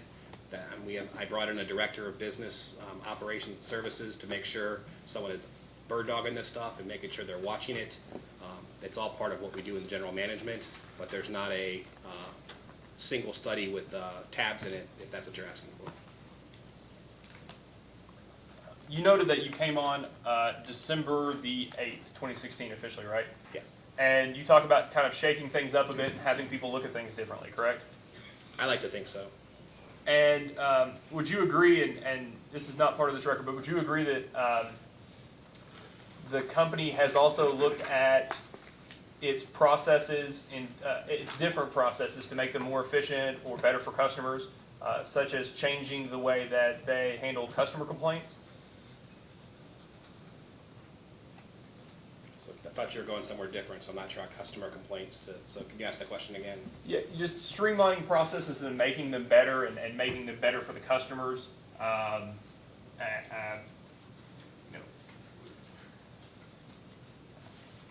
Has that been part of the? Has that been part of what you've been looking to do since December the 8th? That is on the table right now. There's an opportunity. We have someone retiring that's very involved in our complaint process. So I'm directly involved in how we're going to do that going forward to make sure we're being responsive to the commission. There's a requirement to get back to the commission, I believe, within 24 hours whenever a customer raises any complaint. And we're making sure we have the right staff assigned to that, and they have the resources to make sure we're interacting with customers. So absolutely, that's something we're looking at now. And so you talk about kind of looking at things differently. With you kind of coming in and having this fresh set of eyes on Kentucky Power at the local level, have you considered initiating any sort of independent management or audit with an outside non-affiliated group or entity of Kentucky Power? No, I think that's what my role is. And I brought resources in from the Service Corps to give me fresh look in other areas, to also see what my impact is, because I'm part of the elements now that lead to what we do. And so I wanted fresh eyes to what my impact was and how my leadership was affecting that. But that's just part of good management overall, to make sure you're getting different points of view within your organization. But no, we've not thought about an independent auditor to come in. Do you know if Kentucky Power has ever had an independent management audit, either initiated by the company or initiated by the commission, that's from a non-affiliate? I guess I should rephrase that. It's the non-affiliate. We have AEP overall has an independent audit group internally that answers only to the CEO of the company. And so every year there's a matter of what are they going to come in and audit, what process should they audit, and they come in and do that. But that's all internally with the company. And then we also have auditors that come in from the outside. Deloitte and Touche were the previous ones. I think we just switched to a new auditor, and they do audits as well and look at our systems. So I guess there is an external auditor as well. But that's more for financial and processes, correct? More for financial rather than management processes. Correct. And I'm going to ask you one question about expenses. I'll save the rest for Mr. Wanhos. You all have a test year relocation expense that reflects the expenses in the historical test year. Correct. And do you mind to turn to tab, and this is just for reference, tab G. And this is just an excerpt from the direct testimony of Ralph Smith, the Attorney General's witness. Subject to check, would you agree that the amount in C11, line 4 of $318,073 is the amount of test year relocation expense? It's clearly referencing something with a very specific line, and I don't have that in front of me, so I don't know that this is wrong, but if Mr. Wanhouse covers this, I'd prefer him to. Would you agree that amount is cited by Mr. Smith in response to a company data request? This document speaks for itself. Mr. Smith has that number in his testimony. I'm not really challenging it. I'm just not saying I don't know why you need me to corroborate that. That's okay. So would you agree that, looking at the historical test year, that within that time period, Kentucky Power moved its headquarters from Frankfort to Ashland? Absolutely. And does Kentucky Power intend on moving its headquarters again in the next year? Well, moving the headquarters was the sum and substance of 2 employees moving from Frankfort on the employee count that's caught up here. So I think your deeper question is about, is it a reasonable amount for employee relocation, and that can happen in any year. I think my question is, does Kentucky Power intend to move its headquarters again in the next year? No, not out of Ashland.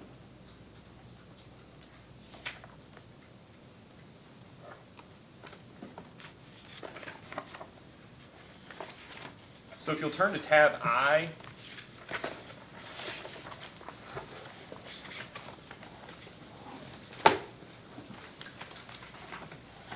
And I'll give you a chance to look. These are 11 documents printed directly from the Commission's website, and if your counsel or yourself would like to stipulate that these figures may or may not be correct, I can stipulate they may or may not be correct. I can only print them, so. So, I'm sorry, Chandler, where on the commission's website could this be filed? This is in Found? the, these are directly from the Commission's records and the annual report. And this is page 5, the first one is page 5 of 163 of Kentucky Power's annual report for the year January 1, December 31, 2016. Okay, that's what I need. And they're for the next 11 years, or for the past 11 years. As long as I didn't reprint any 2 of them. But they are directly from the company's annual report. All right. A few minutes ago, we talked about costs. I made the assertion that it's sort of the numerator when you're talking about if kilowatt hours or kilowatts are the denominator. Do you mind to look at what the revenues number for in the line that states total sales to ultimate customers? So third from the bottom? Third from the bottom, that's correct. And which of the 11? Oh, I'm pages? sorry, this is the first page, and I'm kind of getting ahead of myself. Chairman, can I make this, I believe it's Attorney General 4? Yes, let it be so marked. Will you read that amount into the record? Sure. Is this the $572,810,777, that number? Yes, sir. Okay. So this is would you agree that this is the retail annual sales for the year 2016 for Kentucky Power, according to the Kentucky Power's own annual report? That's what I would believe it would be. Mr. Wanhouse might be a better witness to talk about exactly what's in his reports, because his group helps put them together, so I don't want to, Would it make sense that would it make sense that that line is to retail sales and the one that says sales for resale is off-system sales? That I don't know. Okay. So, assuming pending confirmation from Mr. Wanhos, but assuming that those are retail sales for that $572 million number you read in, do you mind to go to that line on the very last page of the exhibit?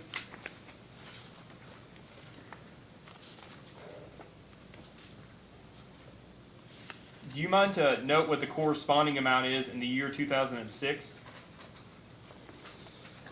$181,168,000. I believe that's the sales for resale. Do you mind to sorry. read into the retail? $391,934,420. So subject to check, would you agree that the retail revenue for Kentucky Power has increased almost 120, roughly 120, excuse me, I have the number here, 180, almost $180 million? If there's No, that's one not thing right. sorry. No, I'm completely wrong. Yes, $180 million over 11 years. If there's one thing I've learned as I've been here, it's if I'm not sure what's in a financial number, to have the person that knows what's in the financial number talk about it. So I really can't speak to that. I'd rather have Mr. Wanhos understand what's in that number. There could be other things that aren't reflected in the report that need to be considered in here. So I wouldn't want to guess. Would you agree that those two numbers are the difference of over $180 million? I could do math between these two numbers and subtract them and say that's 180 million. So you would agree that that's roughly $180 million? Whatever you plug into the calculator between these two numbers is probably 180 million. That's fine. I'm just saying I wouldn't count on that for anything from me. If you want to talk about those numbers and what they mean, you need to talk to Mr. Wanhos. Well, I think as long as, and I will follow up with Mr. Wanhos to confirm those numbers, that they are what they are for the record. But you spoken about the regulatory compact today, and you mentioned recovery of reasonable costs. Is that correct? Yes. And so, would you agree that this is taking a step back, Yep. in a regulated utility, as revenues increase, so too must costs have increased, since revenues are limited by the regulatory compact, I think as you noted earlier, in regulated states to reasonable return and reasonable costs. Would you agree that as revenues rise, costs have probably also risen over time? It depends. It's not always the case.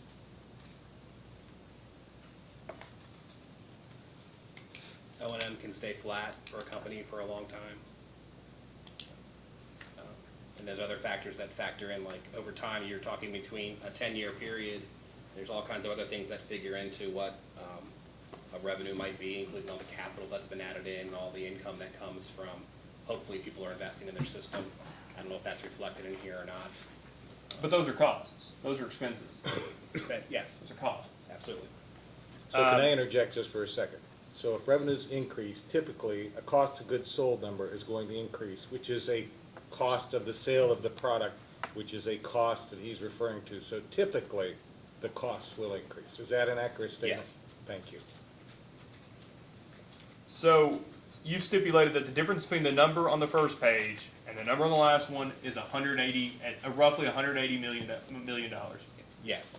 Yeah, that just It's talking. math. You're just talking numbers. It's a Just math math. answer. $180 million. Okay. Thank you. That's perfect. What I was looking for. I'll take the rest up with Rainey. Yeah. And the reason I say that is I don't want to attribute something to this and have that be wrong. I just want the person who has the knowledge to speak to what it is, the full knowledge, and make sure it's correct for the commission. That's perfectly fine. And if you had a calculator in front of you, would you agree that that's a roughly 46% increase over the number on the last page? If that's what the math turns out to be, that's a simple equation. Okay. When you look at the corresponding amount on that same line on the first page, that is a 5.8 billion number.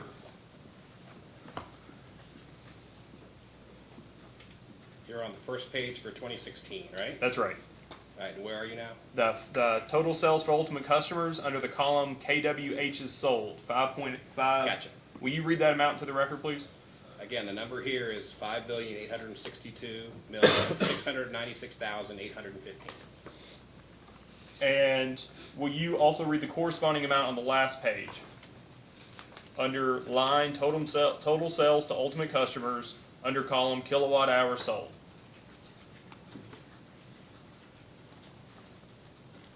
The 7,122,459,000, that number? Yes, sir. Yes. Subject to check, would you agree that that's roughly 1.25 billion kilowatt hours difference? I will trust your calculator's correct. Mr. Chandler, it's 1 o'clock, let's, I have about 10 more seconds on this all line right. of questioning, if you don't mind, sorry. please. So subject to check, would you agree that that's roughly 17.7% difference between 2006 to 2016 as these numbers? If that's how the math checks out. Okay.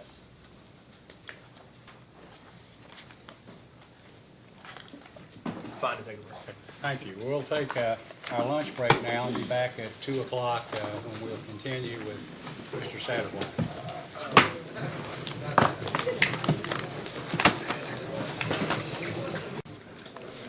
We're now back on the record.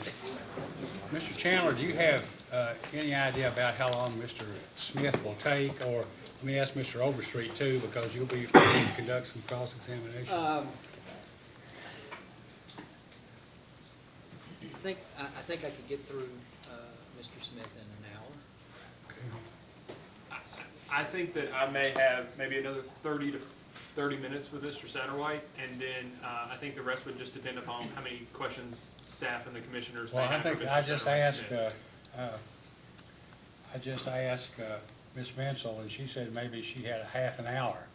I mean, if we did that, we're talking maybe 3:30, and then we have, I don't want to fix it have it turn out so that Mr. Smith can't testify or can't finish. So maybe the best thing to do would be if we could you think you have how much? Another? Do you mind if we just take 1 second to converse about it? Yeah, sure. Are you that sick of me? You don't get to comment. I don't count, that's fair. I feel like I'm at home. Your opinion doesn't count. Good to know.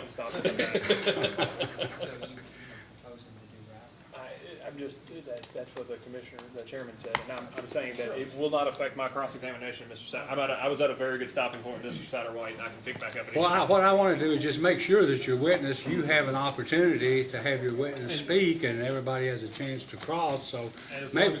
long as the company's fine with that, we would be fine with tendering Mr. Smith at this time and come back to Mr. Satterwhite. Okay, I hate to do this, but we're gonna have to probably patch this together as we go along because of scheduling problems. Mr. Satterwhite, would you please step down temporarily?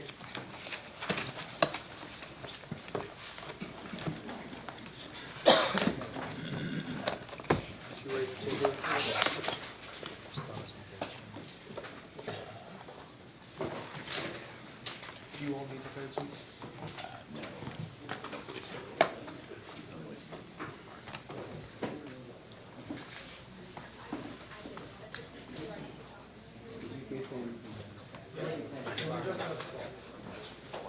Mr. Chandler, would you like to introduce and call your witness? I'll let Mr. Cook, that's fine. Okay, Mr. Cook. Your Honor, at this time, we'll call Ralph C. Smith. Mr. Smith, will you please raise your right hand? Do you solemnly swear or affirm that the testimony you're about to give will be the truth, the whole truth, and nothing but the truth? Thank you. Please be seated. Counsel, you may ask. Could you state your name and business address for the record, please? My name is Ralph C. Smith. My business address is Larkin and Associates, PLLC, 15728 Farmington Road, Livonia, Michigan, 48154. Thank you. And are you the same Ralph C. Smith who caused to be filed direct testimony into this case? Yes. Okay. And did you have any changes to your testimony? Yes, there was a qualifications appendix that was filed, I believe, earlier this week. And I also had an errata sheet, which I believe was also filed yesterday. Okay. In addition to those changes that were filed with record, did you have any other changes? No. Okay. Mr. Chairman, the witness is available for cross. Thank you, Mr. Mr. Overstreet, Chairman. cross-examination. Mr. Smith, please turn to page 63 of your testimony, line 5.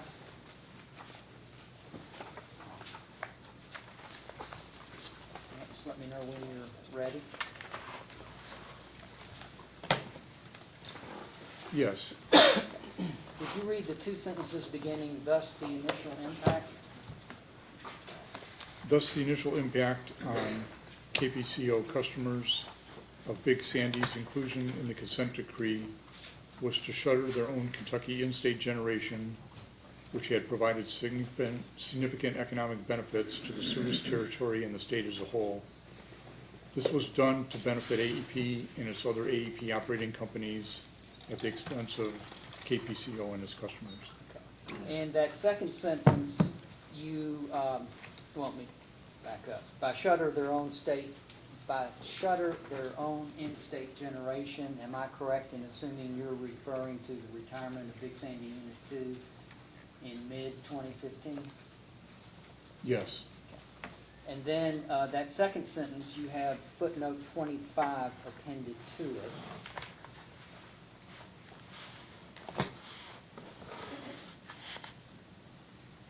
And is the purpose of that footnote to provide support for that sentence?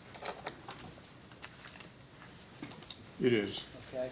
And that sentence refers to the Sixth Circuit's opinion in the Wilmington Trust case, and which is attached to your testimony as RCS-20?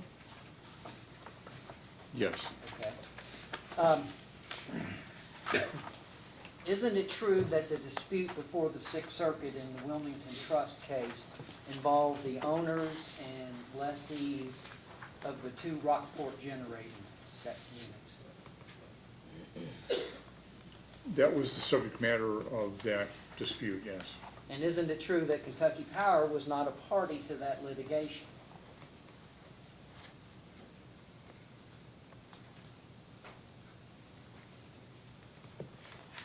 Yes, that's true.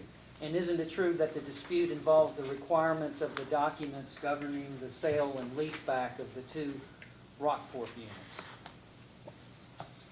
That and the other issue of when additional pollution control retrofits would need to be installed at that plant. Okay, would you please turn to page 3 of RCS-20? Yes, I have it. Okay, and you see the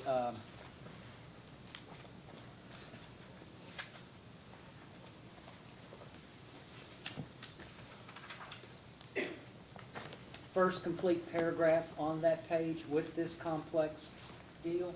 Yes. Am I reading this correctly? With this complex deal came several interlocking instruments. Two sections from two of these instruments are at the core of the owner's claims, each providing some protection to the plant's residual values. Do you think Judge Griffin properly characterized the dispute in those sentences? I think that's part of the dispute, yes.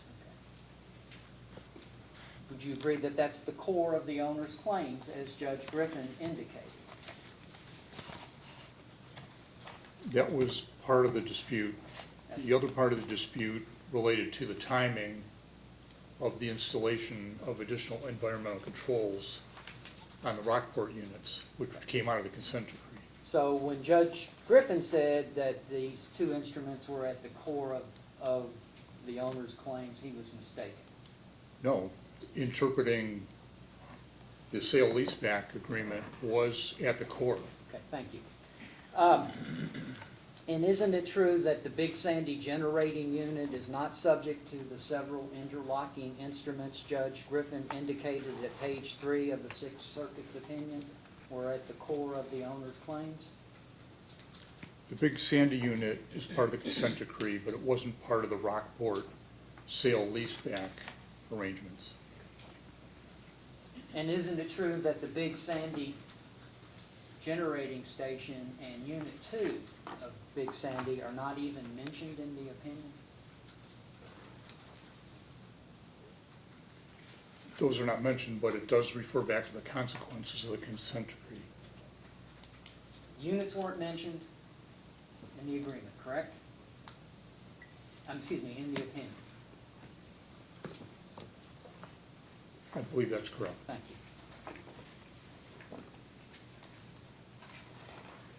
Mr. Smith, you were a witness, were you not, in the company's last rate case, case number 2014-396? Yes. Okay. And did you read the commission's order in that case before preparing your testimony in this case? At some point I did, yes. Okay. Do you have that order in front of you? No, I don't believe so. Your Honor, may I provide? Yes, you may.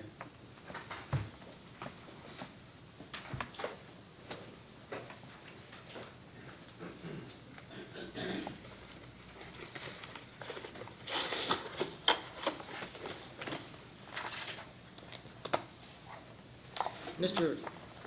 Smith and Attorneys General, I'm going to provide you and staff and the commissioners with the entire order, as well as the specific pages I'm going to be asking about. May I approach, Your Honor? Yes, you may.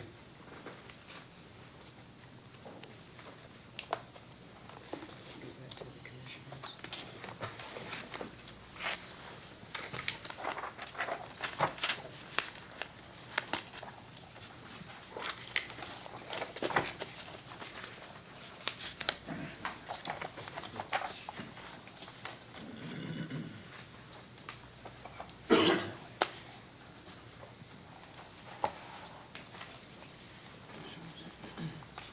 And does that, just let me know when you're ready, Mr. Smith. You're referring to the skinny document, I'm ready. Okay, great. And that's what I'm going to refer to. I just wanted to make sure that. Oh, I'm sorry, I thought you did. That's nice. I apologize. Please, 1 moment.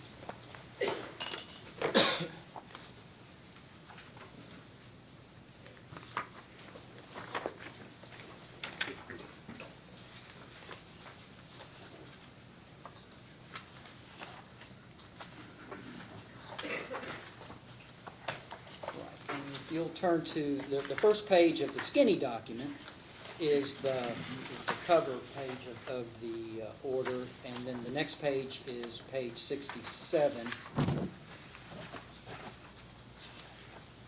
And then the last sentence of the first complete paragraph provides, well, why don't you just read that into the record? It starts, due to the planned.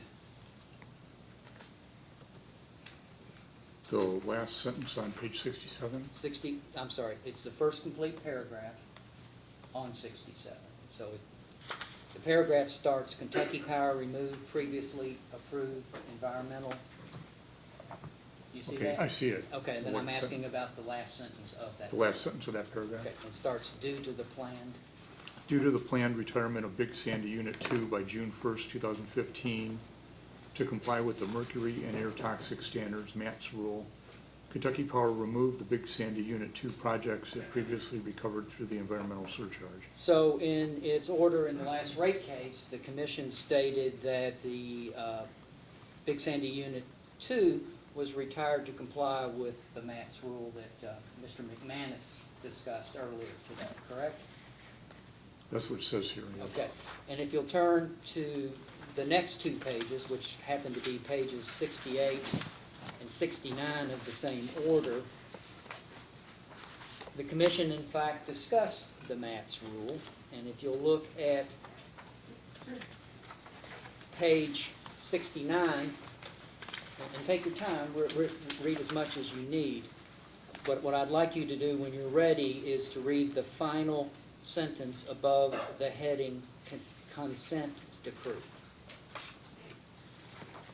The closure of Big Sandy Unit 2 and the conversion of Big Sandy Unit 1 to a natural gas-fired generating facility were precipitated by the MATS compliance deadline. Thank you.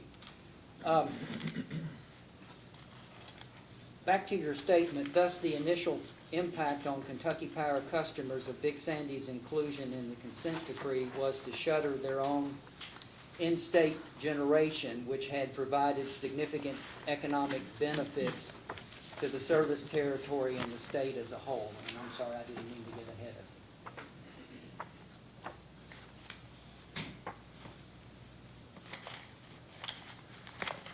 Okay, I'm back at page 63. Okay, and that sentence, thus the initial impact, it's that first sentence of that paragraph. I Yes. see that. Are you aware that in case number 2011-401, Kentucky Power sought a certificate of public convenience and necessity authorizing the company to scrub the Big Sandy Unit 2 and thus avoid retiring it? I don't remember the docket number specifically, but I do recall that other options for Big Sandy had been presented. Right. In fact, the company filed a case without regard to the docket number and asked for a certificate of public convenience and necessity to do that. I recall a filing of that nature, I just don't recall the case number. Okay, fair enough. Are you aware that your client, the Attorney General, opposed the company's efforts to scrub Big Sandy Unit 2? From what I can recall, I think there was concern about the cost of doing it. Okay.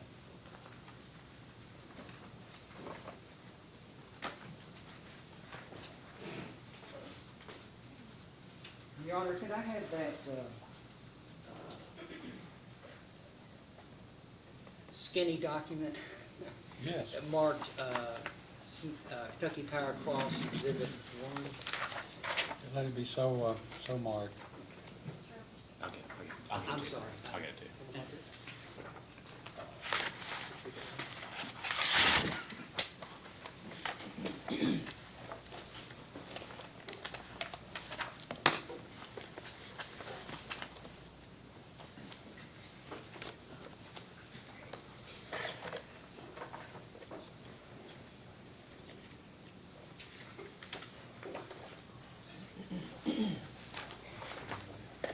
May I approach the witness, Your Honor? Yes, you may. Oh, yeah. There's the complete document.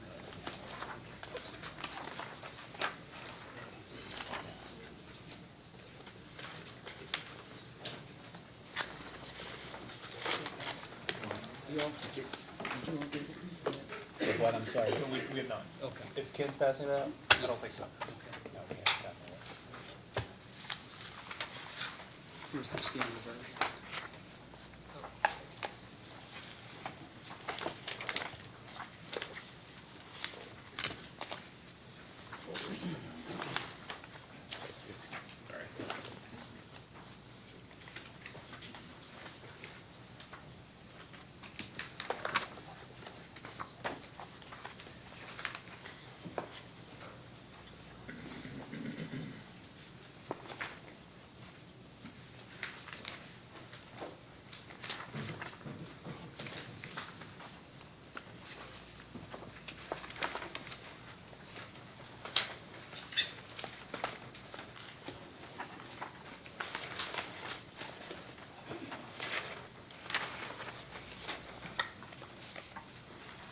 Are you ready, Mr. Smith? I think so. Okay, great. Okay, if you look at page 6, which is the second page of the skinny document, Okay.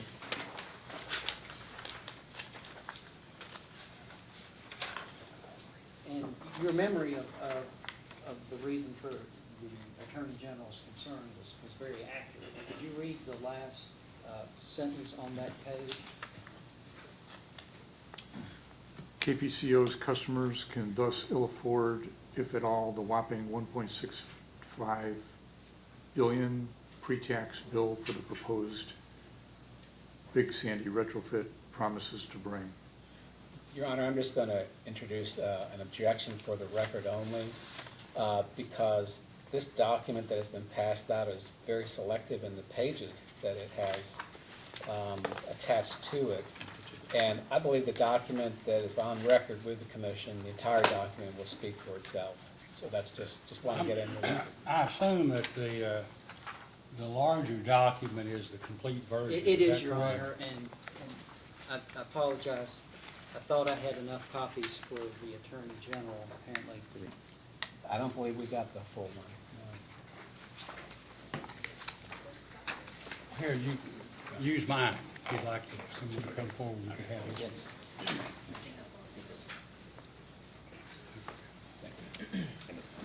Okay, that's okay. Thank you, Your Honor.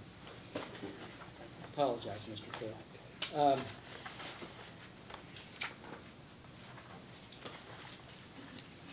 Your statement from your testimony that we discussed a few minutes ago, in which you indicated that Big Sandy Unit 2 had provided significant economic benefits to the service territory and the state as a whole, you remember that?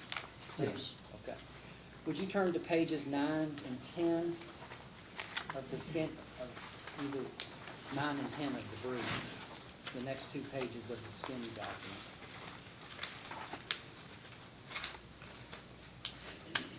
Okay, I have those in front of me. Okay, and on page 9, the final sentence starts on page 9 and continues into page 10. Would you please read that? As such, it is clear that whatever economic benefits the Big Sandy retrofit option could or may maintain are insufficient factors in determining whether the instant ECR plan and the accompanying CPCN petition meet the clear legal standards set forth in KRS 278.183 and 278.020. Thank you. Mr. Smith, would you turn to page 60 of your testimony?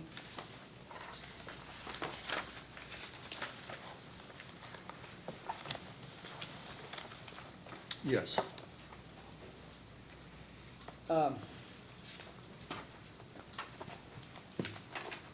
Actually, I think we've covered that. We don't need to go there.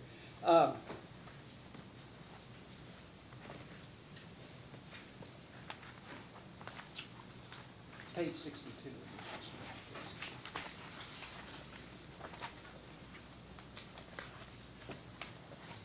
Okay, I'm there. Okay, and at line 13, you list as one of the consequences of the consent decree as, quote, the operation of 50% of the Mitchell plant.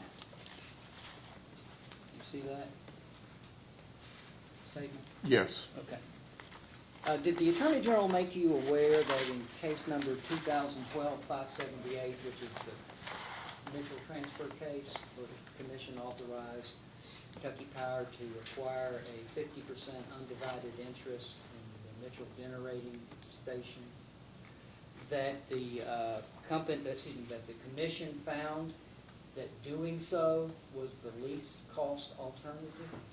Objection, Your Honor. It's attorney-client privilege. Any discussion the Attorney General had with its witnesses. Confidential. I can rephrase the Please, question. please do. Would you look at,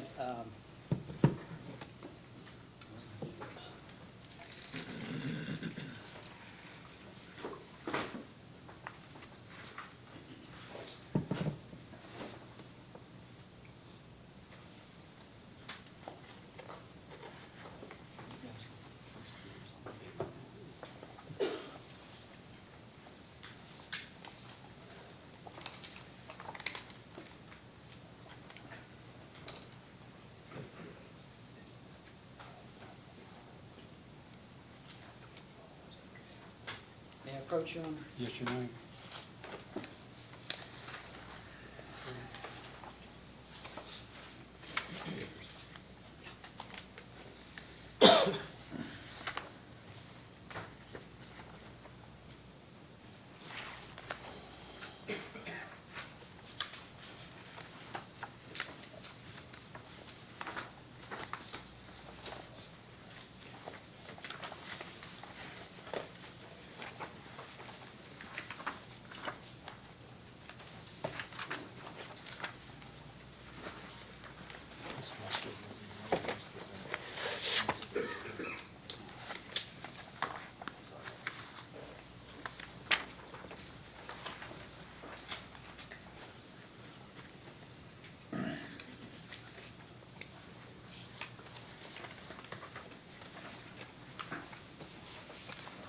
And could you turn to,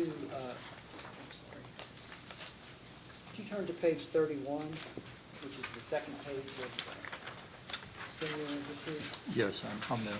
Okay. And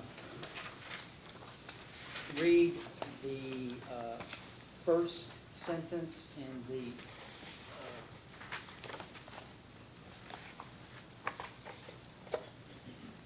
paragraph that starts on page 31. It starts lastly. Lastly, the commission finds that Kentucky Power's comprehensive economic analysis sufficiently supports the company's conclusion that the Mitchell acquisition is the least cost alternative and would not result in wasteful duplication. And then drop down to the bottom of that page, and then start at the third from the last sentence. It starts, the economic analysis showed that the Mitchell proposal, and read those three sentences. The economic analysis showed that the Mitchell proposal, combined with the conversion of Big Sandy Unit 1 to gas, was the least cost alternative by a wide margin. Sensitivity and break-even analyses also demonstrated that the Mitchell acquisition is the least cost option. Accordingly, we conclude that the proposed Mitchell acquisition represents the least cost alternative to meeting Kentucky Power's capacity and energy needs and would not result in wasteful duplication of facilities. And you have no basis to disagree with that, do you? No. Would you, Yana, may I have that marked as Kentucky Power Clause 3? Yes. Is that 3? 3, good.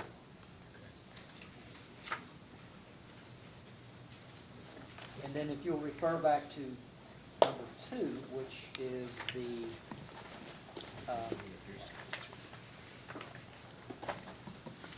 Attorney General's brief in the Scrubber case, the 401 case.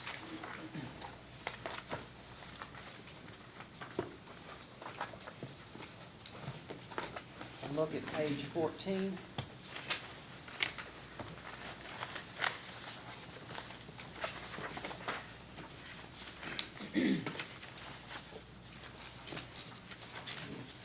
Which would be the last page of the scanned version.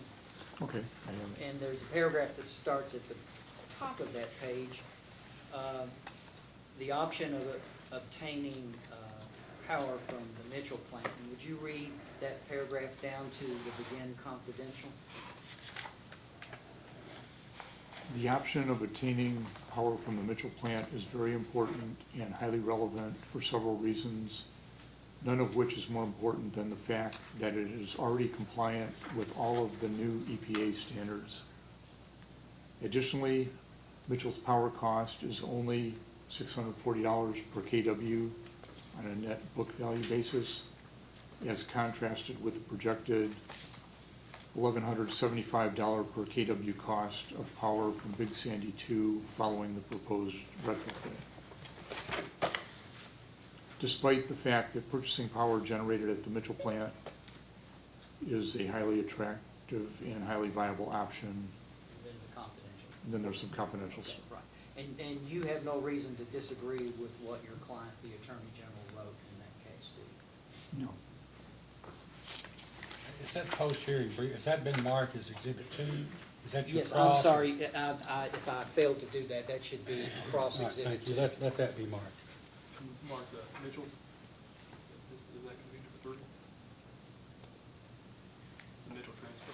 Yeah, maybe Okay. we'll. I'm sorry, take a okay, break and I'm sorry. get called up. Okay, now, can I get you to turn to pages 63 to 66 of your testimony?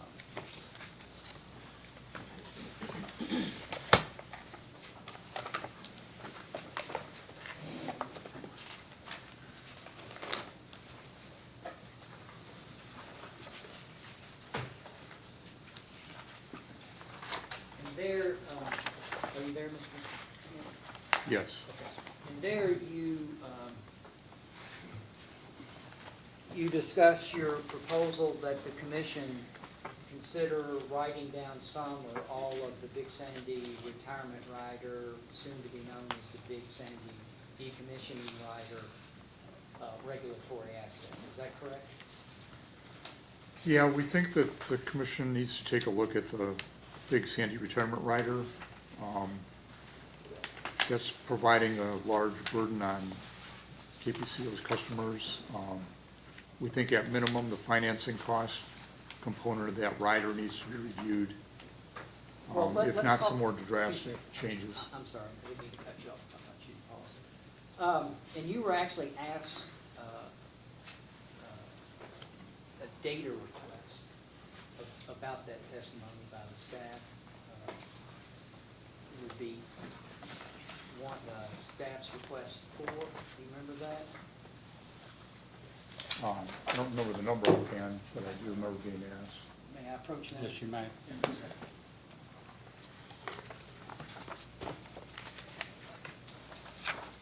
That would be 4, Your Honor, or 5? I've lost track. I think that'd be 4. Wouldn't that be 4?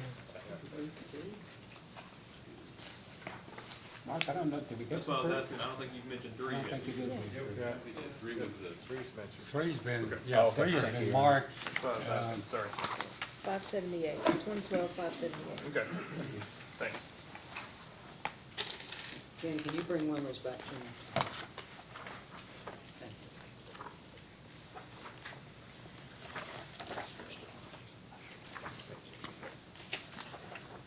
And just to help you get oriented, Mr. Smith, first page is just the title page, and then question 2 is the second page. I'm not going to ask you about that right now.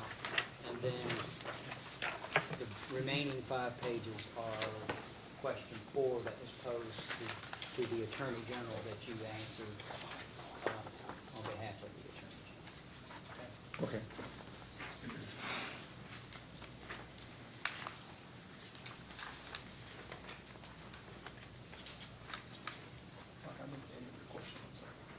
I was just orienting. Okay, was that-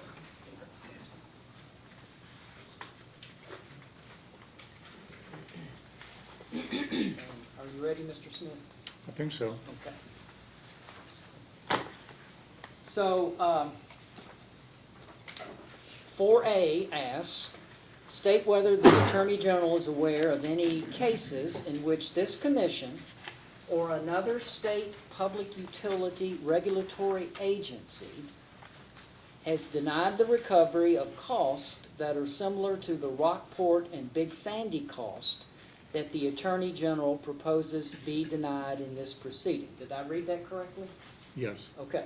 And then in response, and you're listed as the witness, right? Is that I correct? am listed as a witness, although the attorneys were the ones that researched the cases. Okay, so you didn't compile the list. I did not compile the list. It's compiled by counsel. Okay, I would move that it be stricken from the record since the data request, it needs to be sponsored by the witnesses who can be cross-examined and testify concerning it.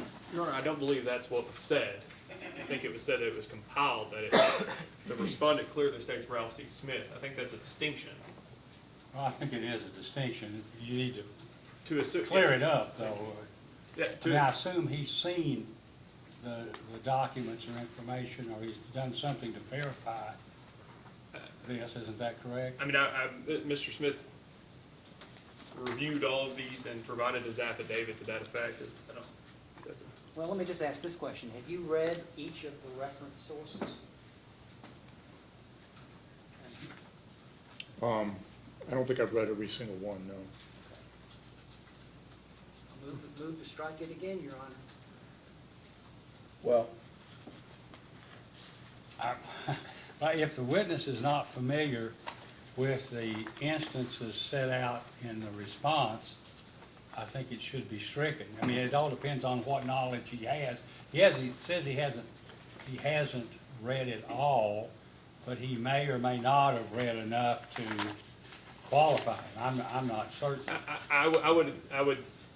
It would be our position that it's Kentucky Power's counsel's task to determine what he does and doesn't know about these. I mean, he filed an affidavit to the effect that this is his response. I think it's a bit interesting that it's expected that of these 18 that he's read the entirety of every single case. I don't want to get in trouble with my own counsel, but I think there are portions of certain cases that you skim and read certain sections. I don't think that should equate to striking a response. Here's how let's handle it. Mr. Overstreet, why don't you, if you desire to, you can cross-examine him on one, more, or all of these instances to test his knowledge and understanding. And when you're through, if there's something before we proceed further, if you want to ask the witness questions on direct to try to rehabilitate him, I'll let you do that. Right, if there's something, so please proceed Fine. if you Thank you, Your like. Honor, I'm prepared to do that.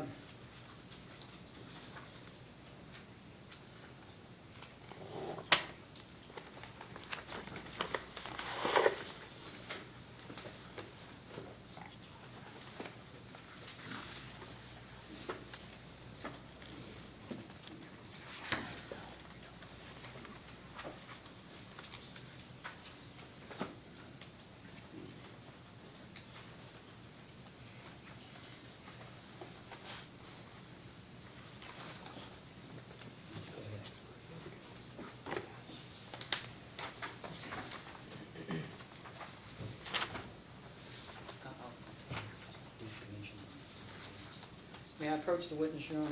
Yes, you may. And would this be 5? It will be 5. Thank you.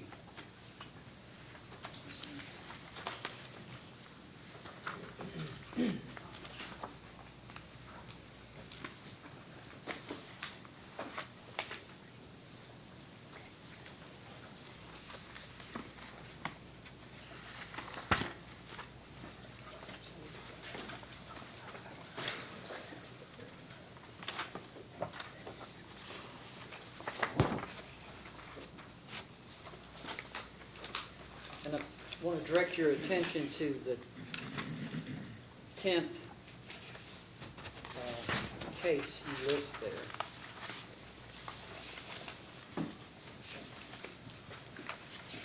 And Mr. Smith, I think Mr. Raff and I are the only ones in the room who spent 3 weeks in December 1986 that turned out to feel like 3 years in this particular case. But this, you list In re Big River Electric Corporation's notice of changes in rates and tariffs for wholesale electric service and a financial workout plan, case number 9613. And your synopsis of that case is in which the commission excluded the cost of the Wilson plant from rate base, order dated March 17, 1987. So first of all, will you check to make sure that I gave you the correct order and the date as that will be on the last page?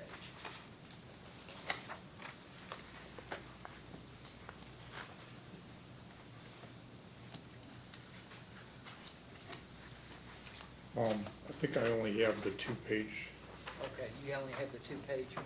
Okay, I apologize. okay, got a whole stack of those. Okay, I thought that was the whole thing. Sorry.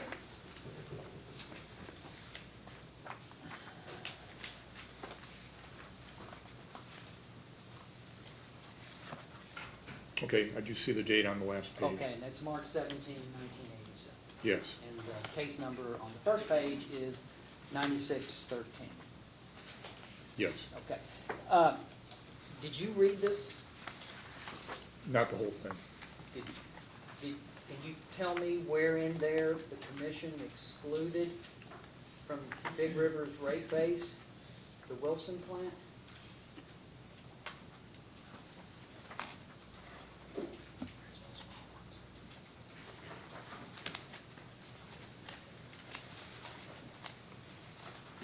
I may have to take a couple minutes to peruse it.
Your Honor, Yeah. the Attorney General is willing to stipulate that number 10 in that list was written in error,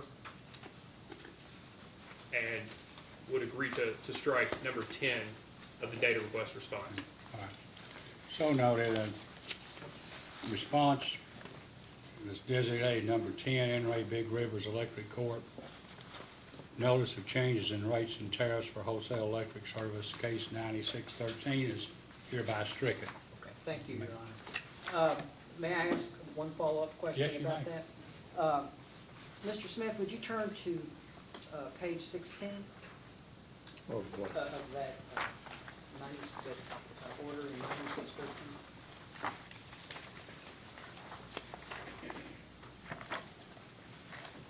Okay. Okay. You see the dot at the top, the bullet, I guess they call it? Yes. Okay. Could you read the sentence that follows that, or the two sentences? That start with the dot, or The Wilson is not a half finished. Wilson is not a half-finished nuclear station. It is a revenue-producing, state-of-the-art coal-fired unit that may be capable in the long run of producing enough revenue as part of the Big River system to repay a substantial portion or possibly all of the creditor's investment. And you would agree that it doesn't sound like a unit that's going to be excluded from the rate base? Again, it may have been temporarily excluded. Well, it's been stricken. Your Honor, we've already asked for it to be stricken. All right, I'd like to ask you about your second example.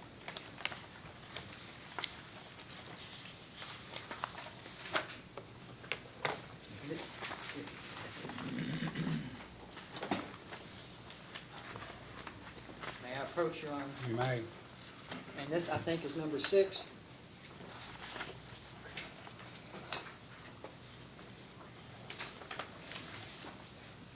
Stay.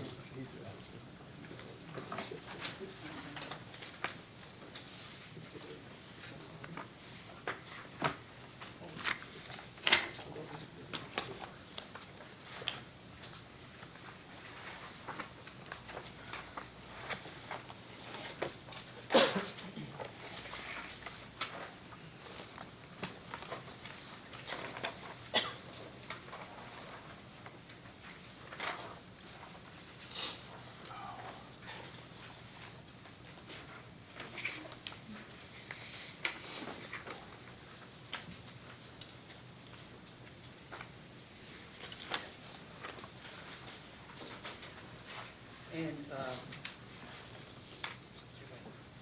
thank you. Mr. Smith, this is an article from Columbus Business First that you footnote as support for your second example. And do I have the right article? I believe you do, yes. Okay. Now, the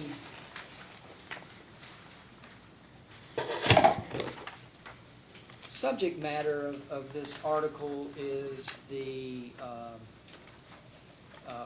write-off of by American Electric Power Company, Inc. of certain unregulated units in the state of Ohio. Is that not correct? That's correct.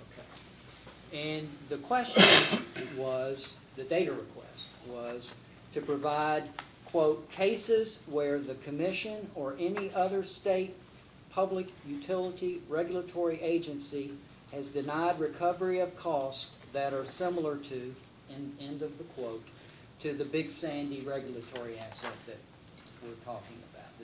Did I capture the question correctly? Question says, similar to the Rockport and Big Sandy costs. That you proposed? Right. Okay, the disallowed. Okay. So tell me, Mr. Smith, what state public utility regulatory agency denied the recovery of those costs? This write-off was a consequence of the deregulation in Ohio of electric generation. Right, and so the Ohio Public Utility Commission did not sanction the write-off of those costs, isn't that correct? No, it was an economic consequence of having these units deregulated. And that was done by the Ohio legislature, right? Correct. Thank you. All right, I'd like to talk about the remaining 16 instances you or your council list in response to this data request. And first of all, I'd like to ask you some questions about the Big Sandy regulatory asset that you're proposing to write off. Well, I think that might be a mischaracterization. I think we want it reviewed again, and particularly the financing component. This Big Sandy regulatory rider is a large burden on the customers of the Kentucky Power Company. We think that at minimum, the financing cost component needs to be reviewed and probably reduced. Okay, And sorry. maybe, depending on how that can be dealt with, reducing the financing costs, we would suggest is one option. If securitization would be available to deal with these costs, which are basically for units that are not providing service at this point to customers, it's essentially like sunk costs. If securitization were available, that might. Your Honor, the witness is not, he's giving a speech. I asked him a question, and he's giving a speech. Your Honor, I believe he should be allowed to continue his answer. Go ahead and finish the answer, and then we'll. So we would suggest reviewing that, examining the financing costs, considering if securitization might be an option, as some of the other AEP affiliates have applied to their sunk costs of various types. And that, depending on the regulatory treatment and what adjustment is made, that may lead to some kind of impairment recognition on the company's books. Impairment is another term for write-down. Is that you complete? Yes. Thank you. So the question was, state whether the Attorney General is aware of any cases in which this commission or another state public regulatory agency has denied recovery of costs that are similar to the Rockport and Big Sandy costs that the Attorney General proposes to be denied in this proceeding.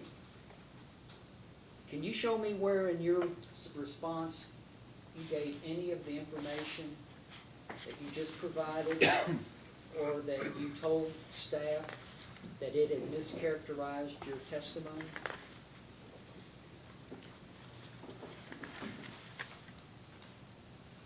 Okay, I think you're asking a different question than the one you just asked.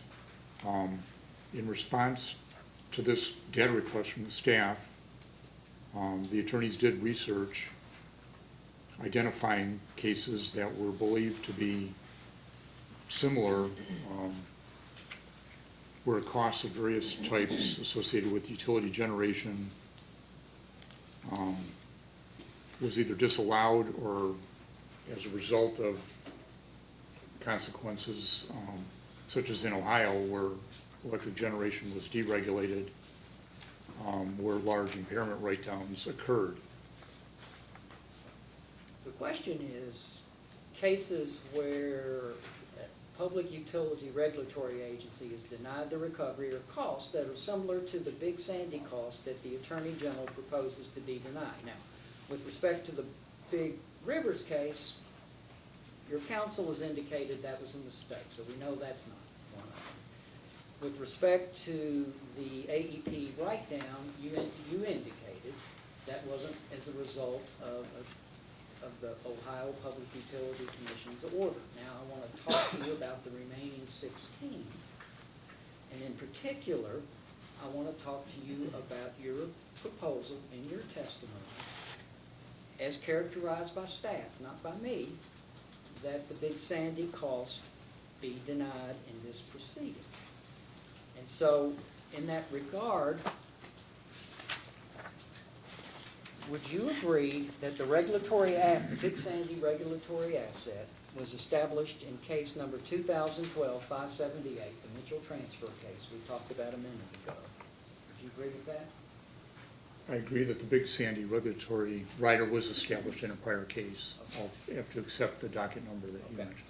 And that the cost of retiring Big Sandy Unit 2 and the coal-related plant and assets of Big Sandy Unit 1 make up that regulatory asset. Is that correct? That's my understanding, Okay. yes. And those costs are to be recovered on a levelized basis over 25 years. Over 25 years, including a very, very high financing cost. We think that at minimum, the financing cost needs to be examined again. Okay. So and the commission sanctioned that, right? Yes. Okay. And then the regulatory mechanism for actually recovering those costs, the Big Sandy Retirement Rider, was approved by the commission in case number 2014-396, the case you testified in. Based on my recollection, The company's last that does agree with my recollection. I apologize, I didn't mean to talk over you. Mr. Smith, Big Sandy Unit 1 went into service in 1963, isn't that correct? I believe so, yes. And that it provided service to Kentucky Power's customers as a coal-fired unit for at least 52 years prior to its conversion to a gas-fired unit. I'll accept that, yes. Okay. And even now, as a gas-fired unit, it continues to provide service to Kentucky Power's customers. Isn't that correct? As a gas-fired unit, it is providing service. And then Big Sandy Unit 2 went into service in 1969. Is that correct? I don't recall the exact date, but I'll accept 1969, sounds about right. And then it retired in the May-June 2015 time. Is that correct? That's my understanding. Okay. And so for approximately 46 years, it provided service to Kentucky Power's customers. Is that correct? That would be correct, yes. So can you please identify for the commission which of the 18 instances you list in this response to staff 1-4 where this commission or some other state public utility body required a public utility to write off some or all of the cost of the Big Sandy regulatory asset, cost of a regulatory asset like the Big Sandy regulatory asset, previously approved by a regulatory body? Again, I'm not sure that there's... Objection, Your Honor, that's not the question that was asked in the data request. He's asking him to apply his answer to a data request to a completely different question he just asked.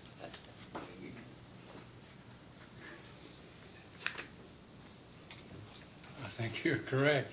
Yeah, I mean, you changed the question. You said previously, which had been previously approved by the commission. Isn't that correct, Mr. Chandler? That's correct, but he's also specifically talking about a regulatory asset. The question specifically cited that are similar to the Rockport and Big Sandy costs. Okay.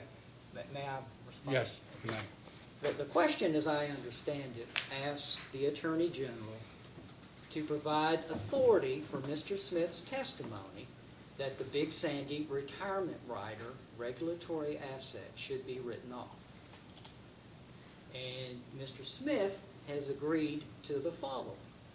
Number one, that the establishment of the regulatory asset was approved by this commission. Number two, that its amortization over a 25-year period was approved by this commission. Number three, that it was to be recovered on a levelized basis over that period. And number four, that the regulatory mechanism for amortizing that asset was approved by this commission.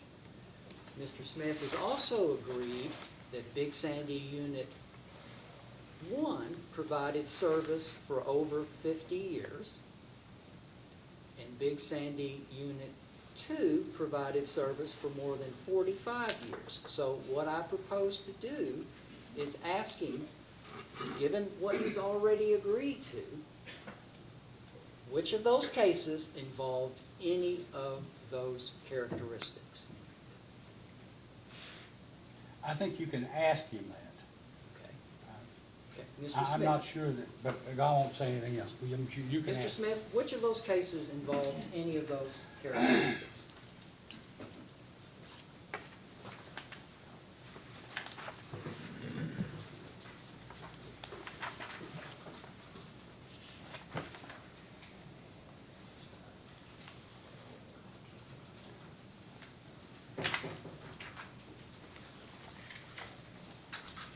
I might have to go back and read more carefully, but I think the characteristics would include that the units, components of the units, costs that went into the regulatory asset are no longer, those components of costs are no longer providing service. Okay, well, let's talk about some of those specifics then, because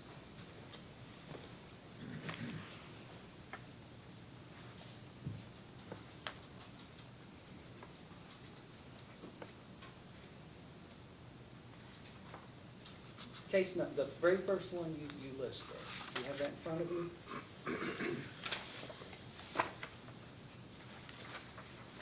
Yes. In case number 2013-199, this commission denied immediate recovery of depreciation costs associated with the Coleman and Wilson generating stations owned by Big Rivers, and instead ordered that those costs be deferred in a regulatory asset. The commission didn't require Big Rivers to write off that regulatory asset, and in fact, it did the exact opposite, right? It established. Establish a regulatory asset, yes. Was that one of the cases you read? Parts of it.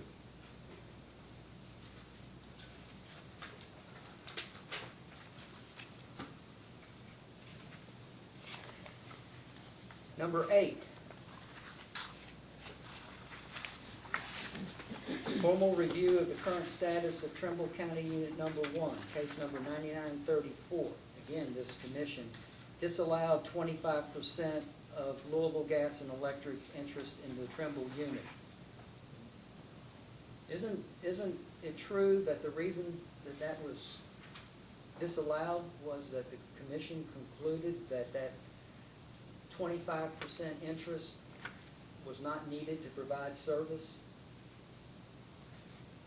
I believe it was something to that effect. And in fact, it was in connection with the startup. It had not, Trimble Unit 1 had not been providing service to LG&E's customers. Isn't that correct? If I recall correctly, and I may be getting some of these confused, but I think that one may have been a determination that it wasn't needed because it was excess capacity. Thank you. And then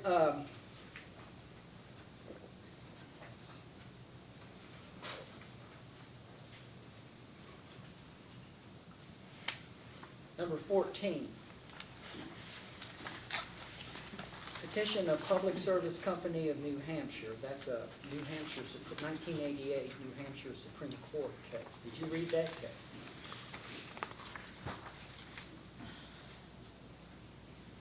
Not the whole thing. Isn't it true that the issue in that case was the constitutionality of New Hampshire's anti-quit statute?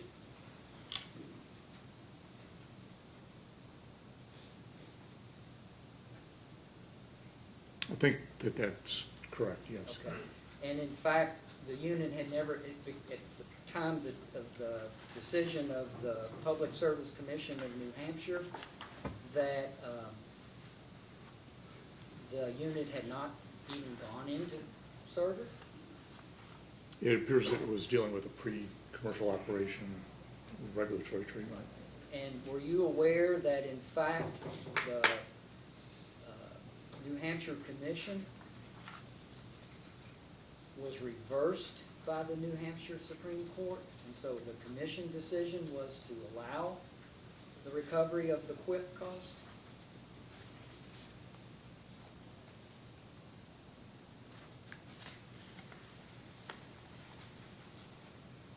That's not what I got out of that particular decision. Well, and then the next one, the Citizens Action Coalition versus NIPSCO. I think that's Northern Indiana Public Service Company.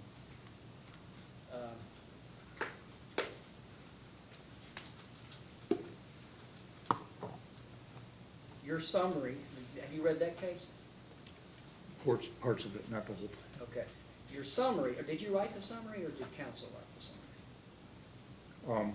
Council drafted the summary and I reviewed it. Okay. The summary provides that the state, the Indiana Commission, or let me back up. The case involved the recovery of $205 million on the proposed Bailey 1 nuclear generating unit before canceling the project. Is that correct? Yes. And the State Utility Commission allowed the utility to amortize the sunk cost. Isn't that correct? Yes. Okay. But again, that unit had never gone into service, right? My understanding it was canceled before becoming commercially operational. All right, thank you.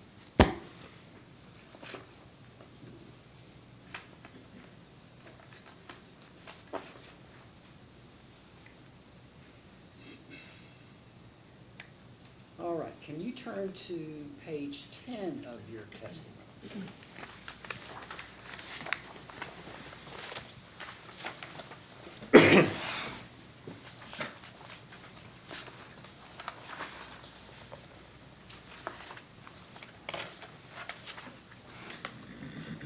Okay, I have it. Okay, and at line 3, you state a purpose of your testimony. Could you read that, please? The purpose of my testimony is to present the Commission an appropriate test period rate base capitalization, overall rate of return, and utility operating income, as well as an overall revenue requirement. Okay. And I take it you believe that you accomplished that objective successfully? We gave it our best effort. I mean, there's probably some more adjustments we could have proposed. So you continue at line 6 on the same page.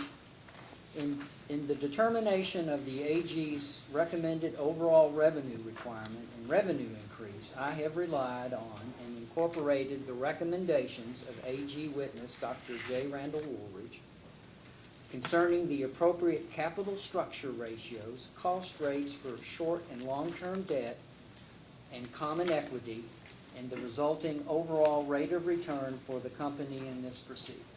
Is that correct? Yes. Okay. And I take it that, I think you filed your testimony on October 3rd, but are you still relying on Dr. Woolridge's testimony and work? For the cost of capital? Yeah. Yes. Thank you. And as part of your reliance and incorporation of Dr. Woolridge's recommendations, am I correct that you incorporated his recommendation of an 8.6% return on equity for the company? Is that correct? That's correct. Okay. And then once the company's cost of debt is factored into the capitalization, it produced an overall rate of return for Kentucky Power of 6.03%. Is that correct? And that's on page 11, paragraph 3 of your testimony.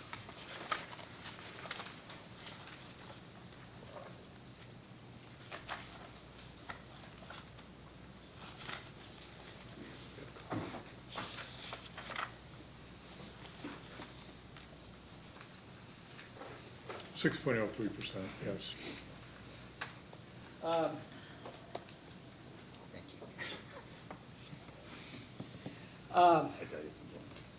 Do you have Mr. Woolridge's testimony in front of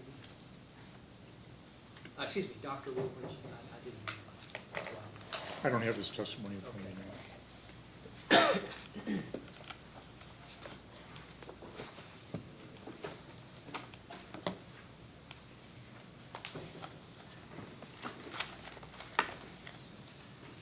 It's in the record, Your Honor, but I'm going to provide him with the subject pages, and may I?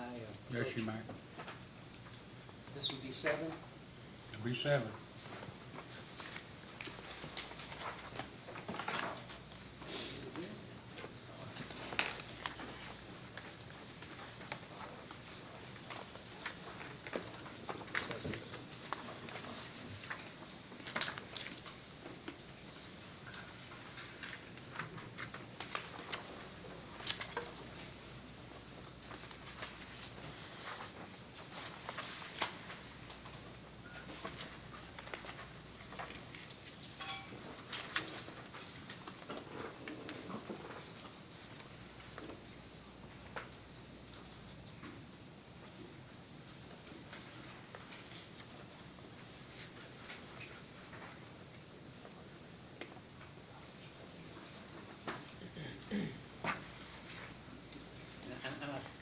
think this is going to be an easy question.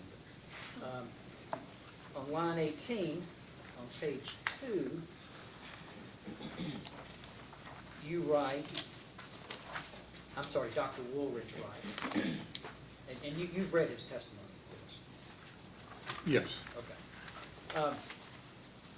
The United States Supreme Court established the guiding principles for determining an appropriate level of profitability for regulated public utilities in 2 cases. Number 1, Bluefield, and number 2, Hope. And then you provide the citations to those 2 cases. And he provides the citations to those 2 cases.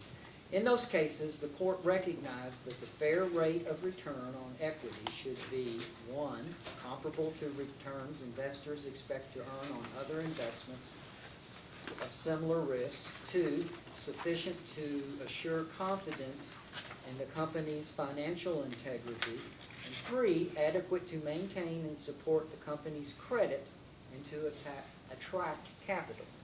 Did I read that correctly? Yes. And do you have any reason to disagree with Dr. Woolridge with respect to what I just read? Not with respect to what you just read. Okay. Do you have reasons to disagree with Dr. Woolridge about anything else? I can't think of anything. No. He's a Penn State fan. Okay, now if you'll please turn to pages 10 to 12 of your testimony.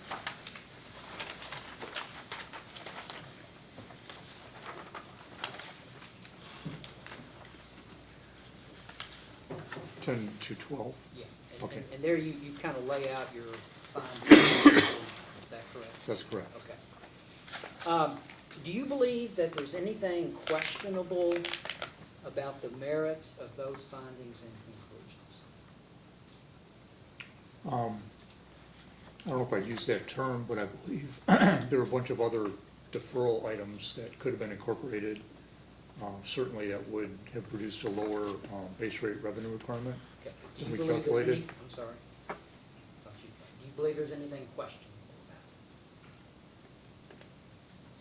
Again, I wouldn't use the term questionable. I mean, I believe we've given reasons for each of our recommendations and provided references to the supporting documentation. it? And that is your recommendation, right?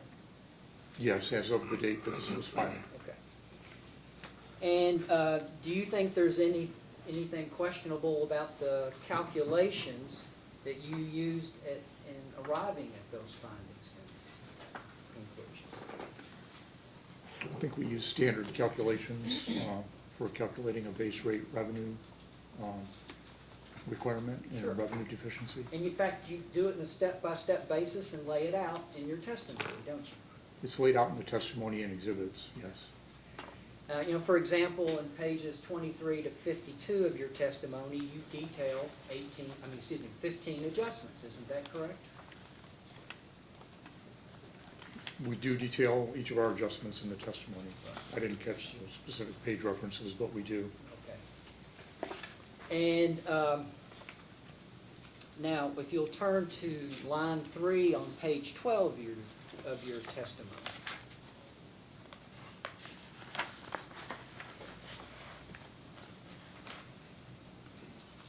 Are you there? I'm here, yeah. Okay. Applying the updated gross revenue conversion factor of 1.643342 indicates the company has an annual base revenue requirement excess, and then in your errata, you corrected that, said it was the deficiency. Do you remember that? Yes. Okay. Of approximately $39.9 million, as shown on Exhibit RCS 1, Schedule A, Column B, Line 7. Is that correct? That's what it says, yes. Now,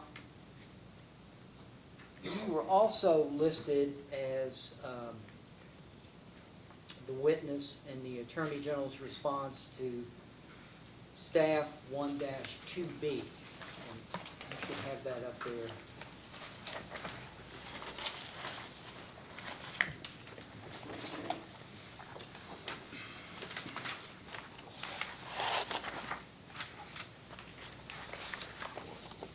I think it might be 4, Mr. I still have it, yes. Okay.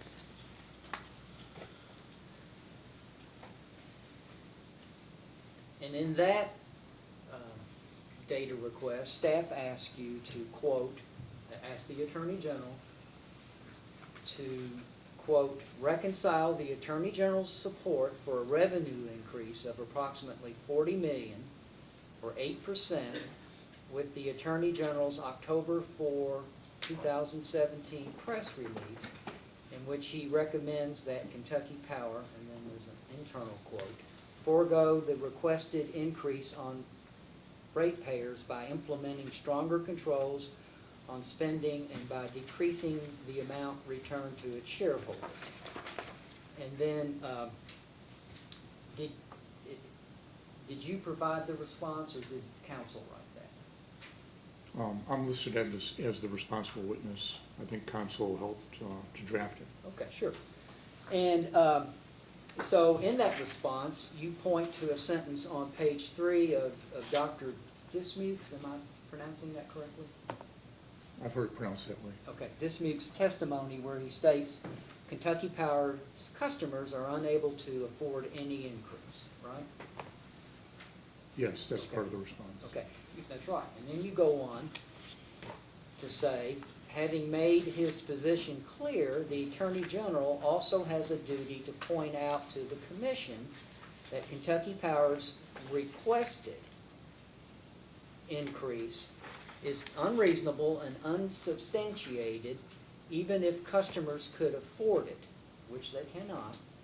As such, Mr. Smith's testimony provided evidence that the company's request was unsupported and unreasonable. So you would agree that in both of those sentences, I think, you refer to Kentucky Power's requested increase. Is that correct?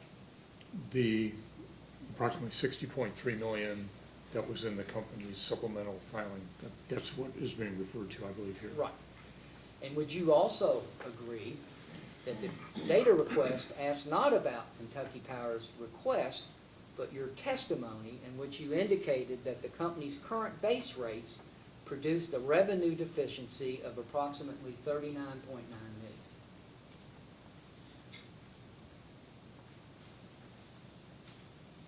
That's what Part A asked, Right. and then we And that's what you answered. confirmed that that was a $39.9 million was a deficiency.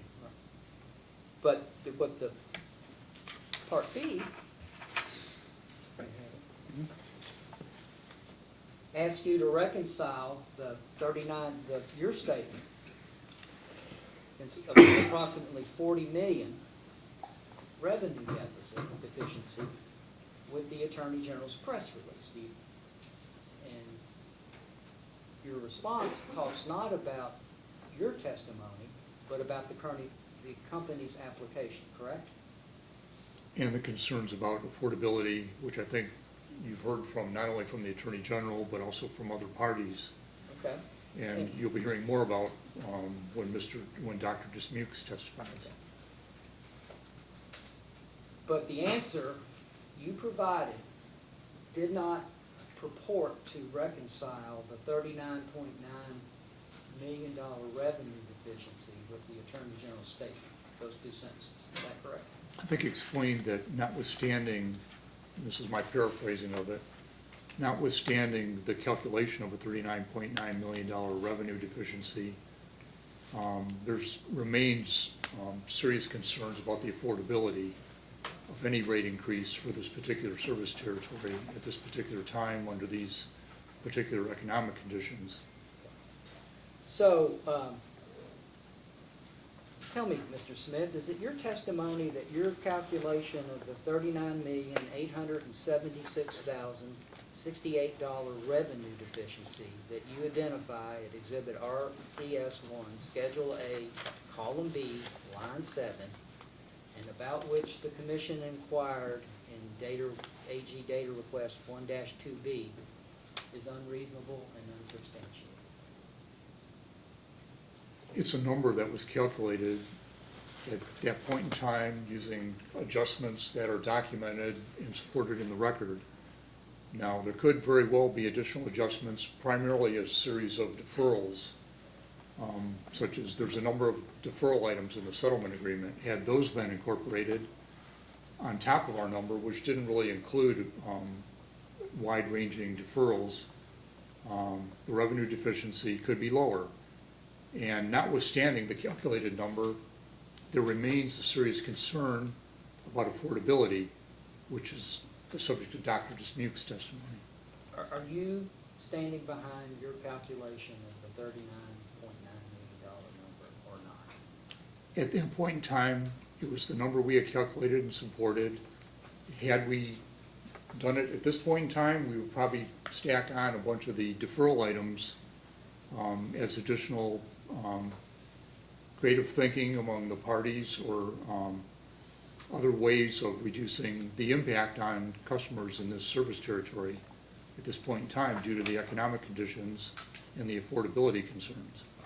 So we could come up with a much lower number by stacking some other adjustments on top of what we had calculated. But you didn't come up with that much lower number when you filed your testimony, isn't that correct? We came up with a number of 39.9 million, and it didn't involve a whole bunch of adjustments to defer costs off into the future where they would result in future rate increases. Okay, have you calculated, Dr. Smith, excuse me, Mr. Smith, based on the test year ended February 28th, 2017, which is the test year in this case, but adjusted for the 15 adjustments you identified at pages 23 to 52 of your testimony,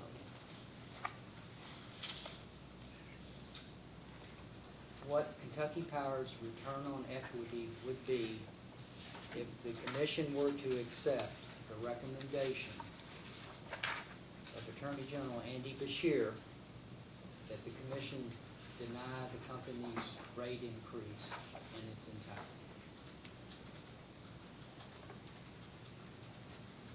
No, I haven't calculated that. That's all I have, Your Honor. Thank you.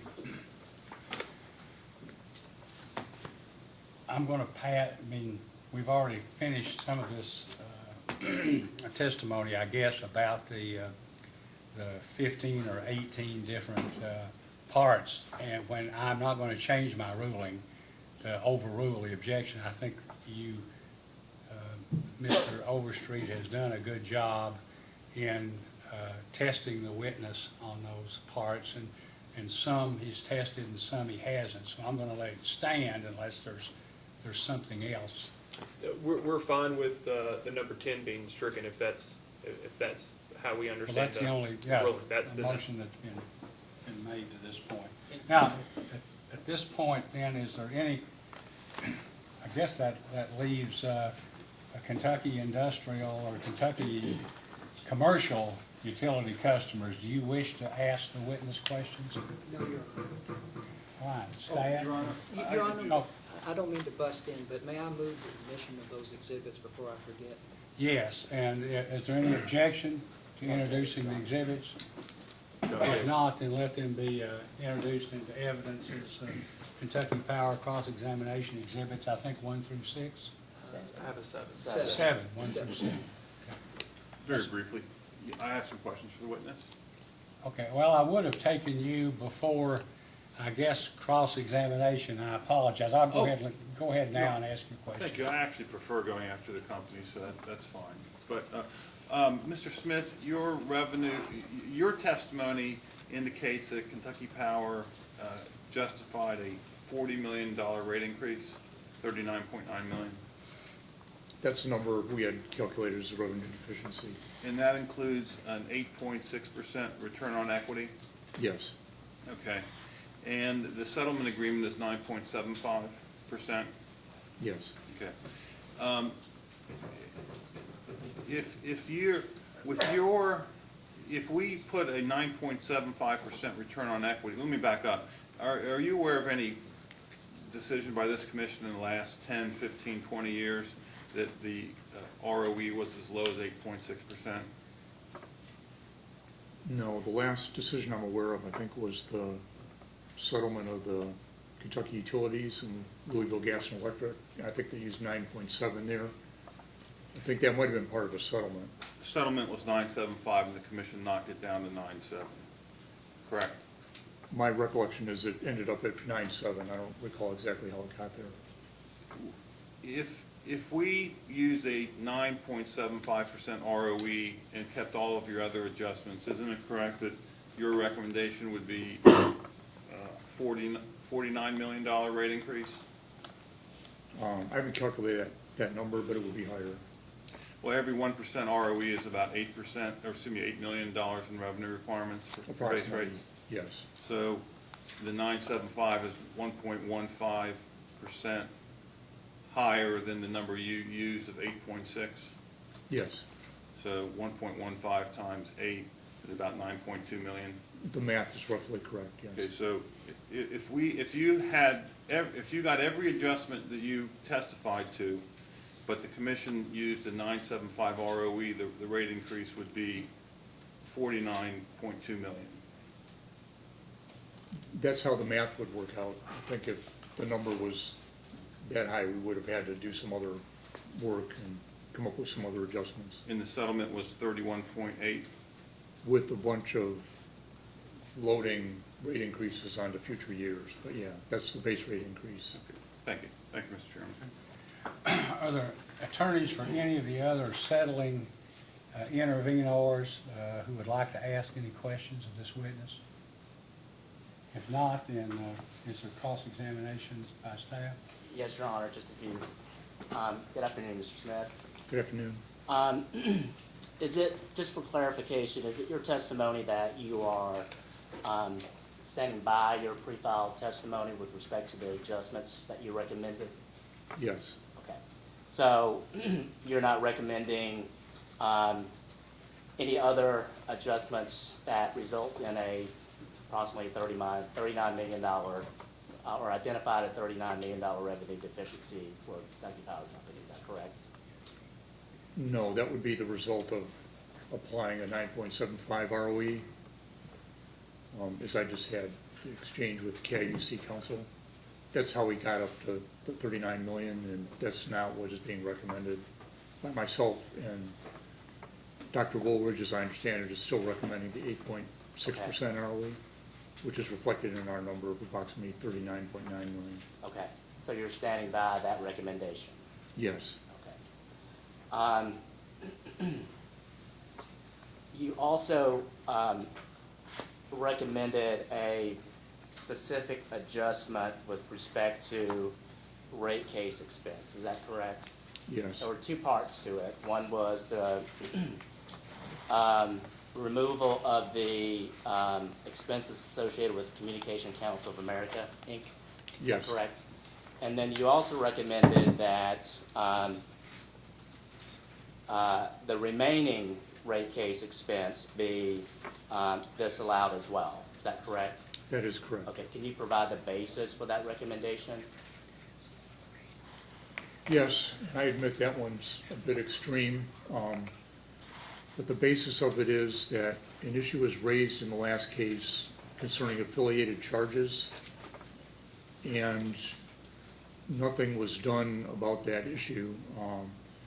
The company has a unit power sales agreement with an affiliated company for the Rockport units, and it is paying over a 12% return on equity.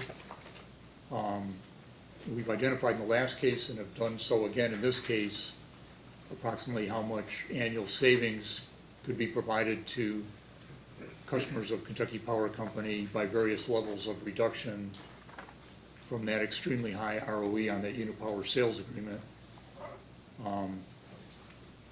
So we would like to see that reduced before, we would have liked to see that reduced before Kentucky Power came in and filed this rate case. And we just want to highlight that issue, and one of the remedies we've come up with, since that appears to be an issue that needs to be addressed at FERC, that if it's not addressed, we're suggesting as an alternative to the commission to disallow the rate case expense. Okay, so the total rate case expense as of now is around 1.3 million, is that correct? Yes, and it's amortized, I believe, over 3 years. Okay, so your disallowance would be approximately about $450,000, $460,000? Yes, which was in line with the, roughly in line with the amount of reduction to Kentucky Power's expenses that would result from addressing that excessively high, extremely high ROE on the Rockport Unipower sales agreement. Okay, how would you properly characterize the rationale for that type of disallowance? Would that be a penalty, penalizing Kentucky Power for not doing what you think would have been prudent in the past, or would that be an incentive for them to do so in the future? I guess I like to think of things positively, so I would probably frame it as an incentive, but I suppose you could view it as, the opposite way, as a penalty for not addressing this affiliated cost and attempting to reduce the costs that they're requesting to pass on to their ratepayers. And then to the extent that,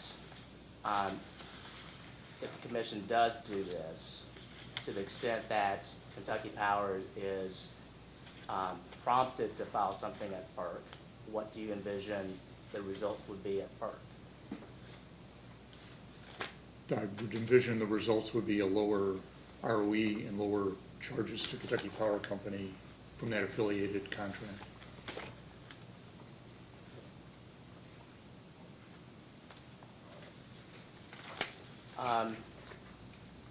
Another adjustment that you had recommended was the disallowance for corporate aviation expenses. Is that correct? That's correct. Okay. And looking at your schedule, Exhibit RCS1, Schedule A, page 2 of 2, that amount was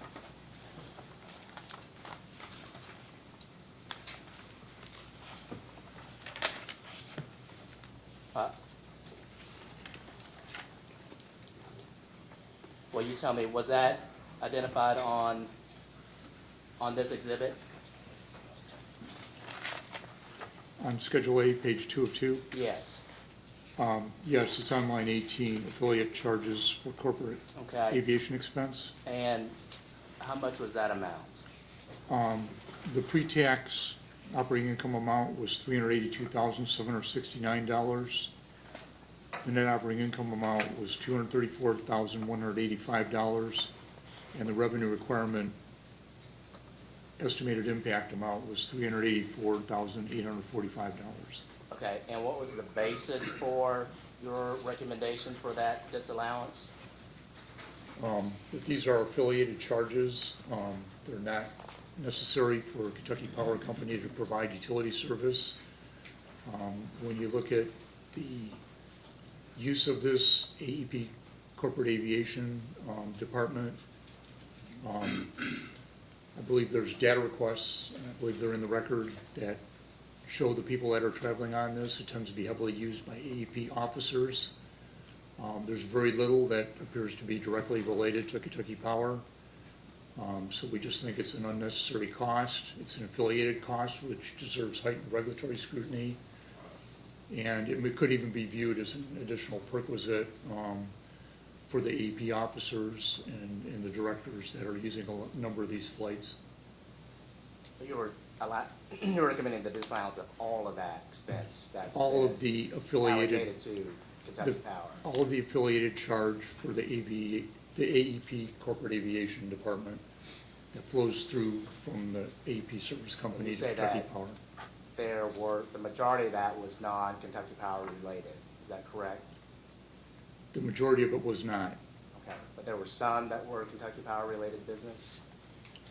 Some appear to be directly Kentucky Power related flights. I think that's about 50 or 60,000, 40 to 60,000. But for those, you're still recommending that those be disallowed as well? Right. When you look at the cost of some of these flights, I mean, this is corporate aircraft, right? So I don't know if you remember the scandal recently about, I forget which department, cabinet position, flying on the military jets, but I mean, the cost of some of these flights is very high. So there's a concern over the cost too. Even the Kentucky Power related stuff, there may be a lower cost that would be associated with a different form of travel. Your Honor, I'm going to object. I don't think it's proper to compare cost of flying on a military aircraft with the security required for public officials to flying on corporate aircraft. And to the extent that Mr. Smith is trying to conflate the two, it's improper, and I would move to strike his testimony. I understand, but I'm going to let him complete his answer, and then we could move on to something else. Even with respect to the Kentucky Power specific items, there's a concern about the cost. You know, was there a more economical form of transportation?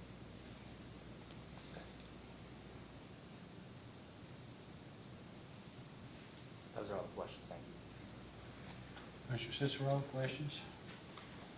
Mr. Smith, you've indicated that although your review indicates a $39.9 million revenue increase for Kentucky Power, well, I think you're saying you stand behind it, but there's been a lot of back and forth here. Are you standing behind the $39.9 million? We stand behind the $39.9 million and the adjustments that are included in that. I just wanted to make sure the commission is aware that there's another basket of adjustments, including many adjustments that essentially defer costs out of the test year into future periods that could be utilized.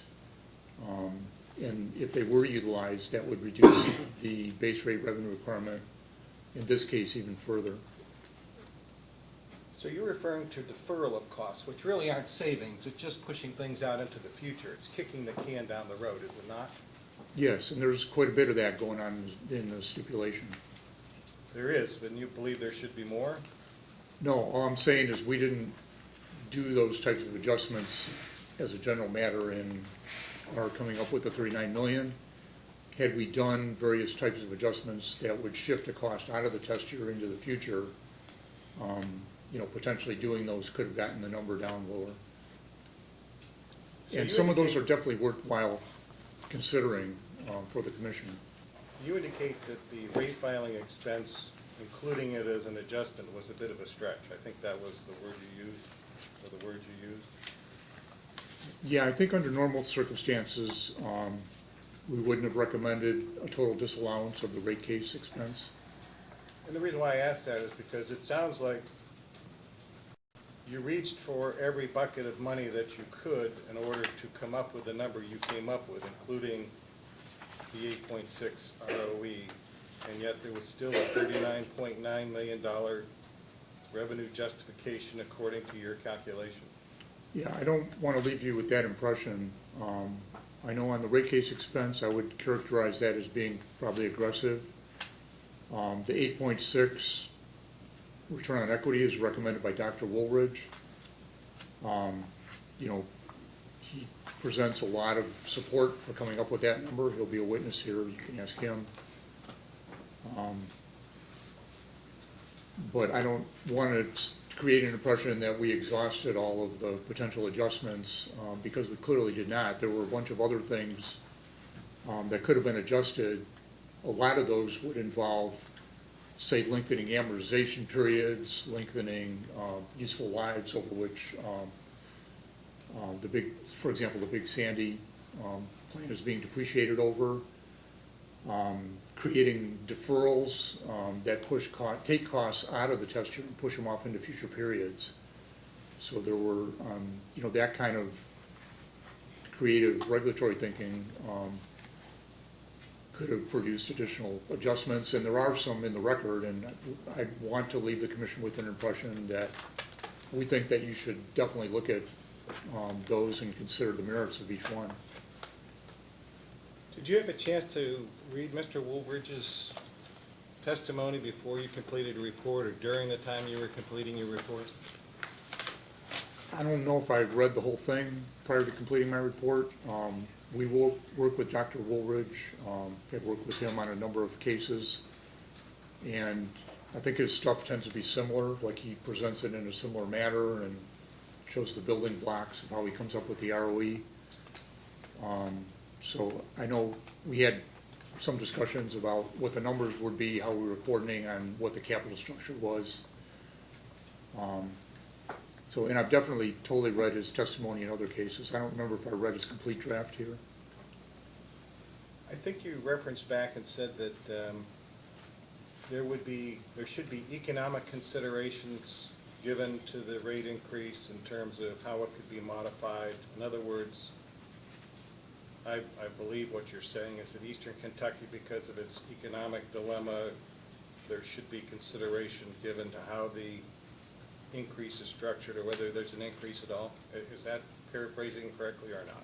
Correct me if I'm wrong. I think that's definitely an issue in this case, and the Attorney General is presenting another witness, Dr. David Dismukes, who addresses the affordability concerns. And I think that that is something else that is the overall presentation of the Attorney General's case, that the Attorney General is definitely asking the Commission to consider the affordability factor as well as, you know, the calculated numbers of the revenue deficiency, to also consider affordability. So statutorily, what power does the Public Service Commission operate under in order to make adjustments for economic depravity or economic conditions in general? Again, I'm probably not the person to ask about, you know, the Commission's statutory authority. I know in some other jurisdictions in which we operate that have similar issues, perhaps not as severe as Kentucky Power has, with low-income customers and difficulty in paying electric bills. Sometimes special rates are developed for low-income customers with discounts or forgiveness periods. So rate design would be one element.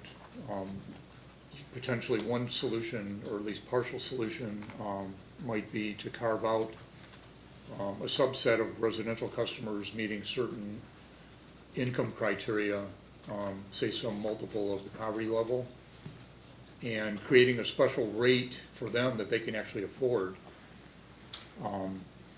And I've seen that done in other jurisdictions. Now, I don't know what the boundaries of, you know, the Commission's ability is, because I haven't attempted to analyze that, but I would think that rate design might be something the Commission could consider that could be helpful in addressing the affordability situation.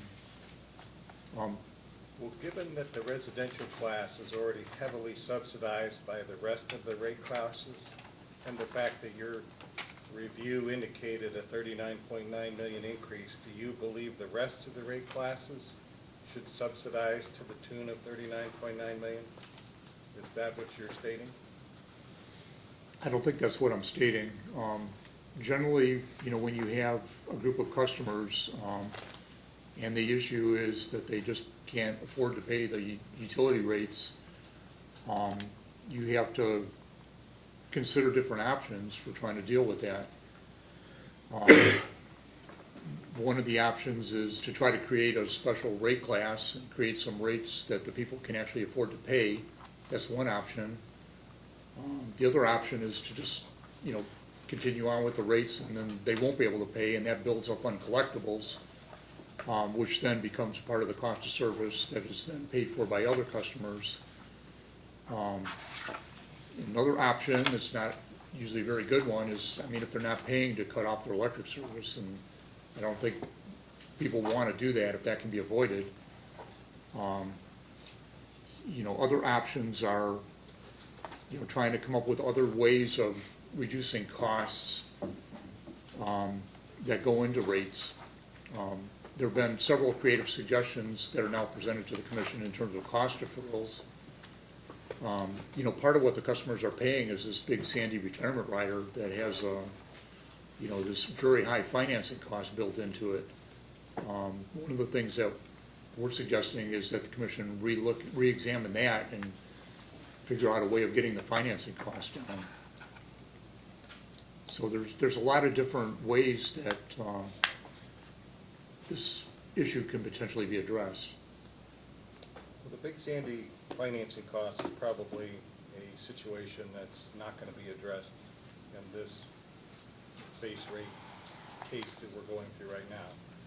What I heard you say was, the only item that I heard you say that's not a socialization of cost upon other rate cases is the cutting of costs, which I agree that's a valid way to try to reduce the revenue requirement, is reduce the amount you spend.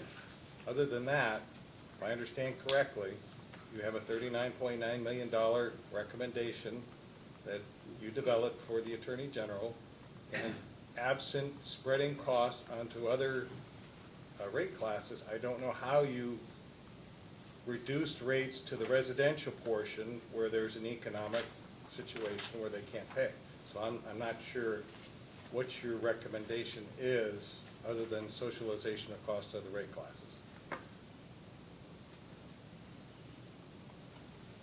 Yeah, I guess I haven't developed a specific recommendation, but since there's definitely, I believe, an interest in trying to find a good solution for this issue, I've been trying to present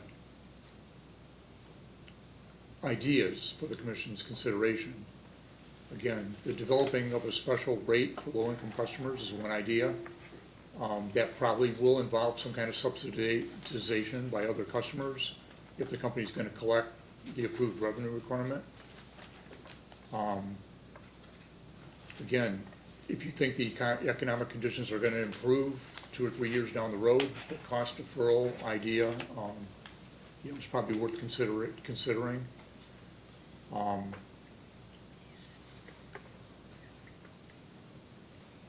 There's been some degree of,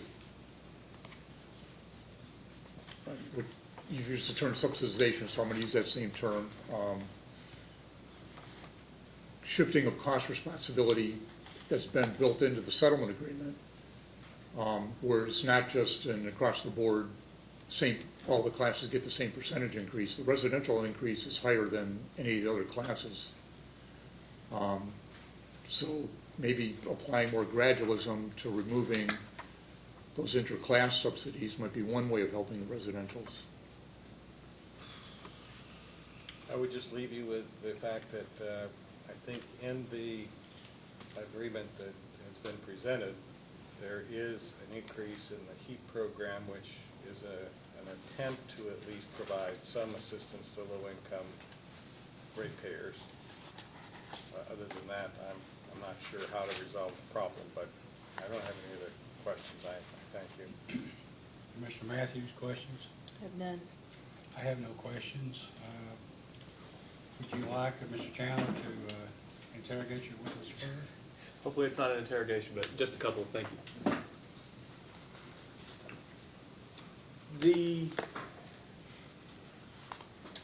The document that Kentucky Power provided you, and I believe it's Kentucky Power's number 1. Do you have that in front of you?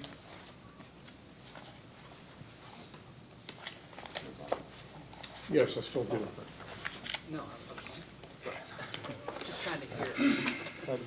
And do you mind to turn to page 69 of that? And I believe it may be in the smaller version, but Larry has my copy. I'm sorry, which one was one? The 396. the last rate case final order. 396. 396. And on page 69, there's a paragraph titled Consent Decree. Just let me know when you're there. Yes, I have it. Were you in the room when Mr. McManus provided testimony earlier? Yes. And do you remember me asking him if any of the Kentucky Power units were named in the complaints that led to the that ultimately led to the consent decree? Yes. And do you remember his answer? Not word for word, but I think Do you remember if he indicated that the Kentucky Power Big Sandy units were included in the complaints that ultimately led to the consent decree? They were not included in the original complaints that led to the consent decree. And since we're sending sentences in from this order, will you read that first sentence into the record, please? Starting under consent decree. Yes, sir. Kentucky Power's generating units are subject to requirements imposed by the consent decree entered by the United States District Court for the Southern District of New York in an action arising under the CAA, Clean Air Act, United States versus American Electric Power Service Corp., Civil Action C2-99-1250, and all modifications thereto, the consent decree. Thank you, Mr. Smith. Will you also go to page 10 of Kentucky Power's Exhibit Number 2? It seems to be the version, or the small or the big version of the CPCN case 2011-401. Okay, I think I have it. What page did you say? 2011-401. Yes, I have what I think is the order, but what page number? Or the brief? Yes, it's either one. It's just page 10 into 2011-401 final order. Oh, I'm sorry. I apologize. It is the Attorney General's post-hearing brief. I apologize. Sorry. Yes. It's been a long day already. Let me know when you're at page 10, please. I have page 10 of the brief. Will you read, of the first full paragraph there, will you read the last sentence into the record?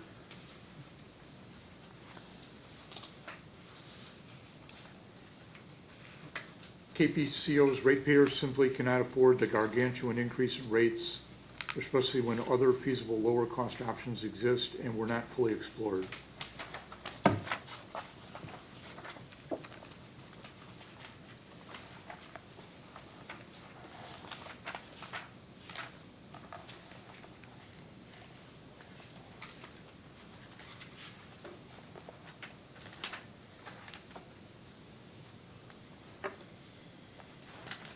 Can you also go to page 64 of your direct testimony, please?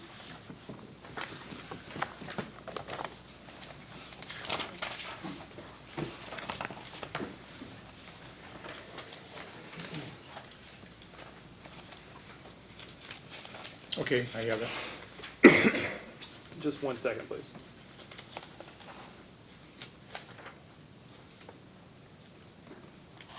Will you read, just quickly look at that first paragraph there? That's starting from line 1 to line 11, that question and answer. Will you, can you confirm in that paragraph that you do not use the terms recommend? Term recommend, excuse me, it's just one word.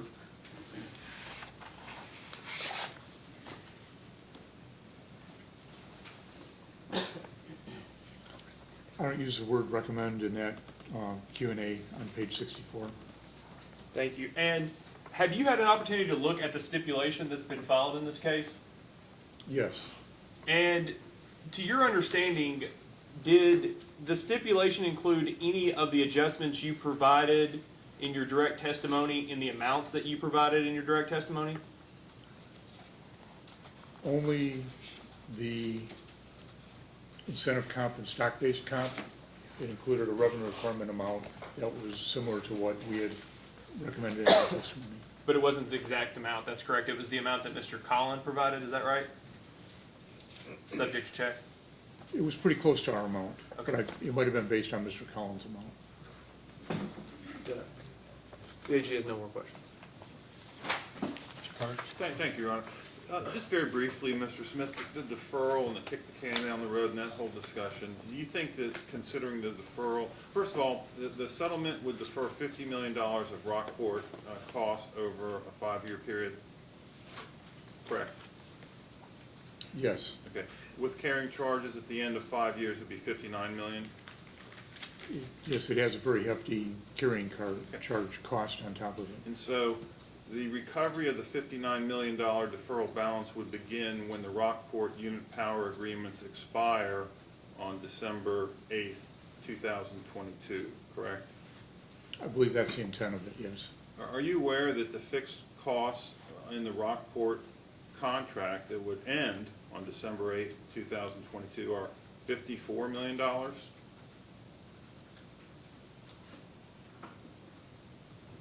I know they're very high, and the ROE on the Rockport is very high. So I don't know what the exact number is. Okay, so all else being equal, customers would start paying off a $59 million deferral balance in 5 years, but would also get a $54 million rate reduction per year beginning in 5 years. All else equal. I know lots of things change, but just looking at losing the Rockport fixed costs and starting to pay off the Rockport deferral. Is that accurate? I'm not sure if that'll actually happen, but it's, I think, one of the things that might happen. Now, hopefully, there'll be new customers, and Mr. Satterwhite will, invigorate the economy and so forth, and there'll be more load to pay off the $59 million deferral in 5 years. That would be your hope, would it not?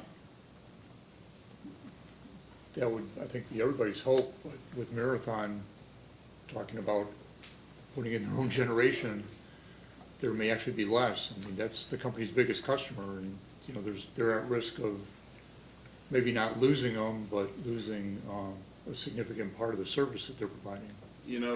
Customers are allowed to make their own electricity under federal and state law, and the utility is required to provide backup service. That's the PURPA law, 1978. That is law, isn't it? It's my understanding they have that option, yes. And one reason Marathon might justify building its own power plant essentially would be its electric rates are just too high for its business purposes. That's the reason you would- Businesses of that magnitude are generally very concerned about the power costs. So, one last thing, hopefully, there'll be a rate reduction for all customers, really across the whole state, because of a reduction in the corporate income tax rates. And that would help the situation here, would it not? If the corporate income tax rate is reduced from the current 35% to the 20%, is my understanding, is in both the House and Senate bill, although kicking in at different points in time. That could provide a nice pool of cost savings that I would hope would be passed on to customers. With no effect on the utility's earnings, because it would just be passing through a cost reduction, correct? I mean, it wouldn't come out of the utility's earnings, it would just be flowing through a reduction in cost, just like flowing through an environmental cost is a flow through of an increase in costs. It could be a very significant cost reduction, and that could provide a significant source of savings that, if passed back to customers, could certainly lighten the impact of a rate increase. And so that again would be something that would happen in the future, but let's keep the rate increase down as low as possible today, and maybe that will be a rate reduction in a year or two. Would that be your hope? Would it be my hope that corporate income taxes are reduced? Yeah. I'm not sure. I have, I don't know I've studied certain aspects of the bills. I mean, it seemed like there's a lot of concerns about some of the other aspects. But if it does happen, I would certainly hope that the utility savings would end up getting passed on to their customers in a fairly responsive manner. In the settlement agreement, the 3-year base rate freeze excludes a tax change. In other words, the base rate stay out would not preclude the commission from flowing through tax savings. Is that your understanding of the settlement?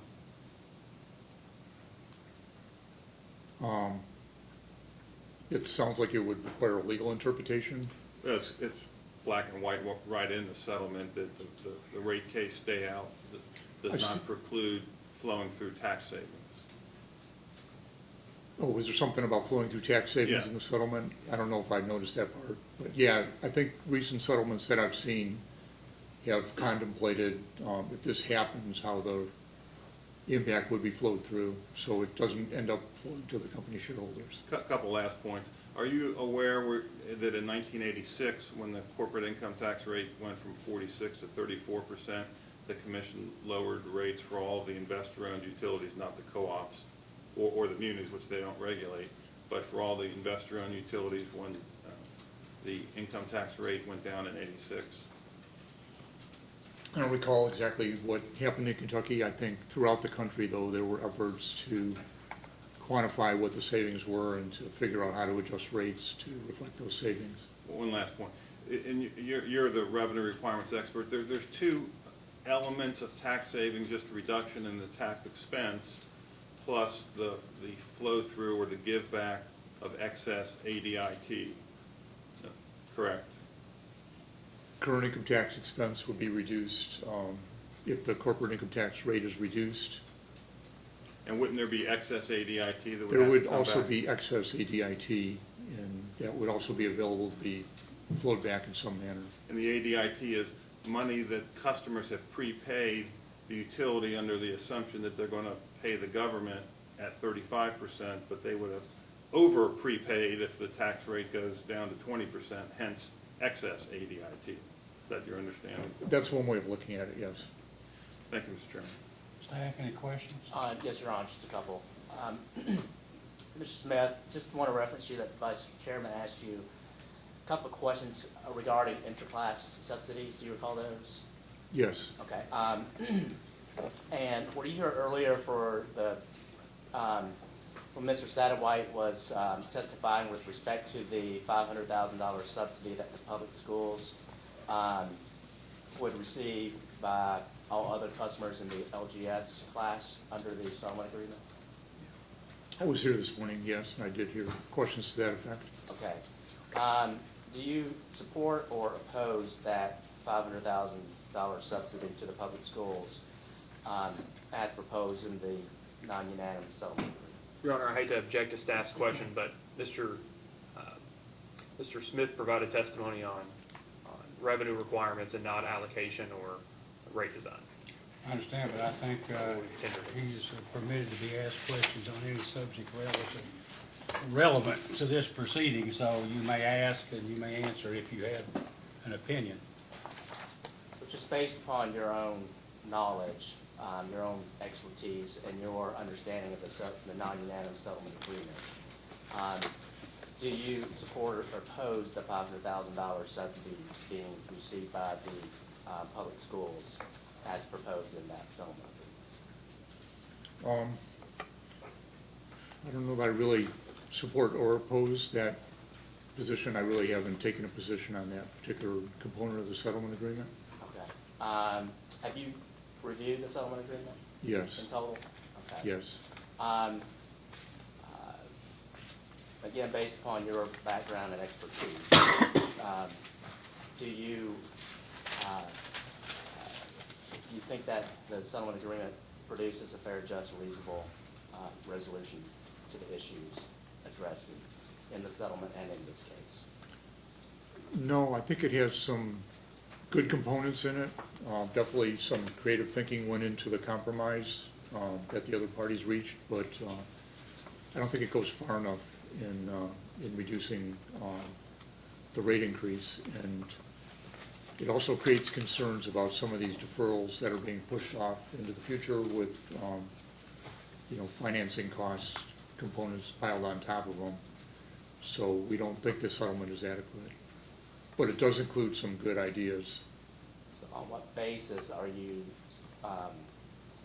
think that the settlement agreement does not go far enough in terms of reducing the revenue requirement? Well, out of all the adjustments that we've identified, it basically only picked up the one for incentive compensation and stock-based compensation. We certainly think there's merit in some of the other adjustments. So that's kind of a disappointment, and reflecting some of the other adjustments would serve to further reduce it.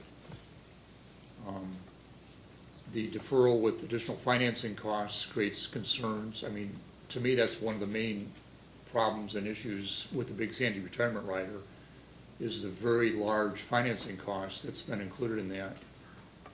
So to create another situation that essentially applies a similar formula with, a weighted average cost of capital, financing cost with the equity return grossed up, and charging that to ratepayers, I think is just going to result in further rate increases down the road. While everybody might hope that the economic conditions in this particular service area are going to improve, we've heard testimony that the company's largest customer, Marathon, is considering other options, you know, the loss of some of the service that the company's providing to Marathon is going to have a major impact. I don't know, you know, what spending a couple $100,000 of economic development dollars seems like that's not going to make up for something that Marathon might do to curtail the types of services that they're currently taking from Kentucky Power Company. And even beyond that, I think there's the affordability concerns that Dr. Dismukes is testifying on, and that I believe you may have heard from some other, you know, members of the public that are Kentucky Power customers.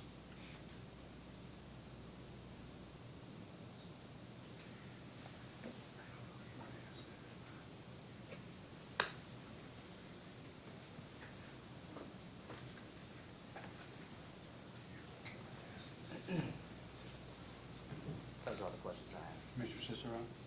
Well, I didn't have any questions until you contradicted yourself in your answer to staff. When I asked you prior about what other adjustments could be made, you said there could be deferrals. And then in responding to staff, you just made the comment that the deferral, the primary one, which is $15 million, puts a burden on future rates because you're not sure what the future is going to hold.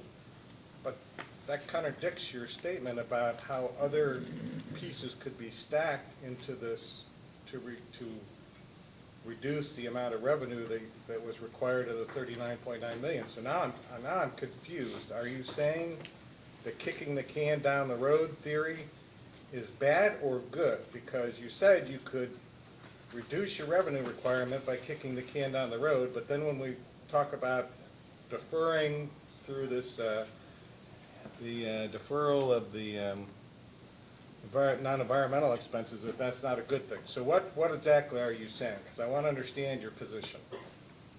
I think if the major concern is reducing base rates, the base rate increase in the current rate case, that one of the ways you can do that are by deferring costs out of this rate case and into future rate cases. I'm just saying that that is one way you could deal with it. But there is a cost of these deferrals. These deferrals are going to require rate recovery in future proceedings. This deferral of the unit power sale cost, the $15 million in the first couple of years, amounting to about $50 million over the entire deferral period, is going to have financing costs piled on top of it. These financing costs are at the company's weighted average cost of capital, including the 9.75% return on equity, which then gets a tax gross up on top of that. Some of the other deferrals, like lengthening an amortization period for some storm costs, you know, that's a modest thing that could be done. But same theory. It's a similar theory, but there's different gradients of this, and on some of these other ones, you're not necessarily locking in for the company the recovery of all of its financing costs, including the return on equity. The way I understand it, some of these components of the settlement agreement essentially lock in a 9.75% return on equity for the company, in addition to kicking the can down the road and piling financing costs on top of it. So, I mean, this is kind of a balancing act, and you know, you're the people that have to do the balancing. But if the main objective is keeping rates down now, the deferrals serve that purpose. But, you know, in a few years, the chickens come home to roost, and the rate pressures. The main objective is to have a fair and reasonable settlement for all the parties involved. That's the main objective. How we get there depends on the testimony that's provided by witnesses like you. I've heard the Attorney General say that there should be no rate increase whatsoever, yet I've got a witness that says it should be $39.9 million, and I'm trying to judge on that $39.9 versus zero where it should actually be. And that's where there's a conundrum here. I'm trying to figure out what actually you're supporting, what you're not supporting. The staff asked you a question that said, do you support the settlement agreement of 31.985 or whatever it is? It's close to $32 million. And you said no. And one of the reasons why you said no is because all of the adjustments that you proposed weren't put into that 39.9 million calculation, which I look at as being about $2.5 million. So if I take the $2.5 million and I reduce it out of there, I still don't come close to your 39.9 versus 31.2. And the only difference is whether we amortize cost into the future, which you're objecting to. And so I don't know how I can't reconcile your position. That's my problem. I can't get to where you are. Some of the cost deferrals, I think, are fine. The ones that involve also locking in the 9.75 return on equity, I think there's more of a concern with those. So it's okay to kick the can down the road as long as there's no carrying cost or return on equity? Not totally. I think it's okay to kick the can down the road, especially if there's concern about holding rates down in this particular case. But if you could manage to do that without guaranteeing that ratepayers will be paying this 9.75% equity on some of the cost deferrals, I think that would be a better way to go. We're still not going to get to your two numbers reconciling, but that's okay. We've beat this horse to death, I think. I have no more questions. Commissioner Matthews? None. I had none, Mr. Overstreet. Just a very few. Mr. Smith, in response to data requests from the KIUC, I think it's 1-43, the company provided to KIUC and all of the parties in this case its Rockport unit power agreement billing statements. And I'm just going to ask, you don't have to, I'm not going to ask you about specifics of it, so you don't have to go look for it. Did you have an opportunity to review those billing statements? Are you asking me if I reviewed the billings under the Rockport Unit Power Sale? Right, and that they were provided in response to, I think it was KIUC 1-4. Yeah, those are included in Exhibit RCS 15. Okay, and do you know what the actual return on equity that Kentucky Power paid in connection with those billing statements during the test year was? It provides for a 12.16% ROE. Do you know what the company actually paid? Well, I've added up all the invoices that were billed to the company.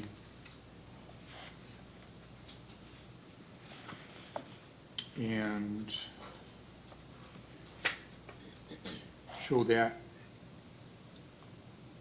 result for the test year ending February 2017 on my exhibit RCS 14. Right. Did you calculate the actual ROE that Kentucky Power paid in connection with its unit power agreement bills for the Rockport station? Again, I didn't calculate the ROE. I took the amounts directly off the invoices, which were billed at 12.16% ROE. And that's your testimony. It was billed at 12.16%. Yes, per the invoices and per the contract. And you're sure of that?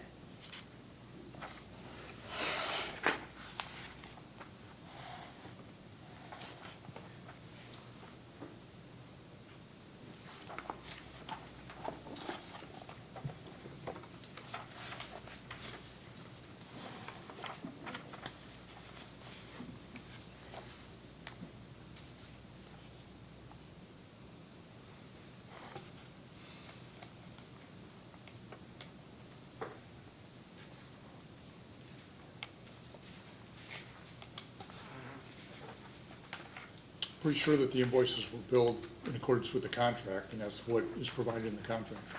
Thank you. I have no further questions. Kurtz, questions? No, no, no. Anything, Mr. Can I get Chairman? one last?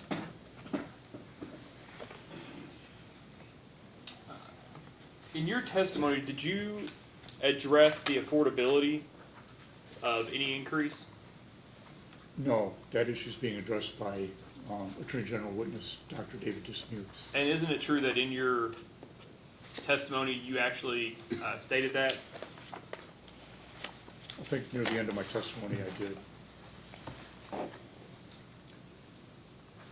That's all we got. May- Nothing further. May this witness be finally excused? He certainly may. Mr. Smith, you may stand down and you may be permanently excused.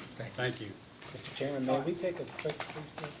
I'm sorry? May we take a quick recess? We're going to take a recess until 4:30 and come back, and Mr. Satterwhite will then retake the stand. Thank you, sir. I'm sorry, we're coming.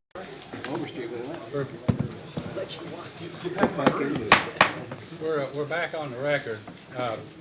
I guess it's been brought to our attention that maybe Kentucky Power has a witness who needs to get back this evening or something. and- Well, we will obviously do what meets the commission's schedule. My thought is that if, depending on how much longer everyone has with Mr. Satterwhite, if we could go a little bit past 6, perhaps we can complete Mr. Phillips. The only problem with going past 6 is that basically we have told Pam and then we have the court reporter, and out of deference to them, I'd like to have 6. That's And, fine. you know, we talked about tomorrow if we needed to, maybe we could go to 7 or so, but I'd like to stop at 6. That's So if there's a problem, and everybody's gotten along real well, then Mr. Satterwhite doesn't care. He's here for the duration anyway. If you wanted to call Mr. Phillips, we could do that. Okay, well, let's see how far we get with. Mark, we have no objection if you'd like to go ahead and call Mr. Phillips now. We have no Why don't you questions go, for go him. ahead, and we don't know how long Mr. Okay. Satterwhite might take. I appreciate that. And since Mr. Satterwhite has nothing to say about it, one way or the other, we He's a get, patient man. we get to push him around for a day or two. We don't want to have it You can bring her back right before raining if you want Mr. Phillips, please raise your right hand. You solemnly swear or affirm under penalty of perjury that the testimony you're about to give will be the truth, the whole truth, and nothing but the truth. I do. Please be seated, counsel. Thank you, Mr. Chairman. Mr. Phillips, state your name and business address for the commission, please. Everett G. Phillips, 855 Central Avenue, Ashland, Kentucky. And Mr. Phillips, what is your position with the company? I'm Managing Director of Distribution Operations for Kentucky Power. Okay. And does that entail the company's vegetation management program? Yes, it does. But it has a whole lot other. A lot more, Yeah, yes. okay. And did you cause to be filed in the record of this case direct testimony? That is correct. And did you cause to be filed responses to data requests? Correct. But you did not file any rebuttal testimony? Correct. And do you have any corrections to your direct testimony or data request? On my direct testimony, page 54, line item 9, the 24 months should read 18 months. And with that one modification, if you were asked those same questions here today, would your answers be the same? Yes. The witness is available. Mr. Kurtz? No questions. Any questions from counsel for any of the settling intervenors? If not, Mr. Cook, Mr. The AG Chandler, has no questions. staff? Staff has a few questions. Good afternoon, Mr. Phillips. Good afternoon. Is it fair to characterize the vegetation management plan presented in this case as a modification of the vegetation management plan approved by the commission in the last rate case?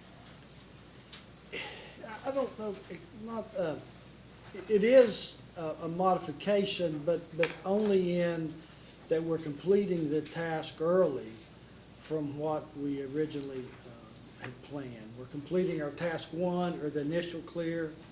We're completing that approximately 9 months early. And task two, the re-clear, which was started after the last rate case, we're completing that 6 months early.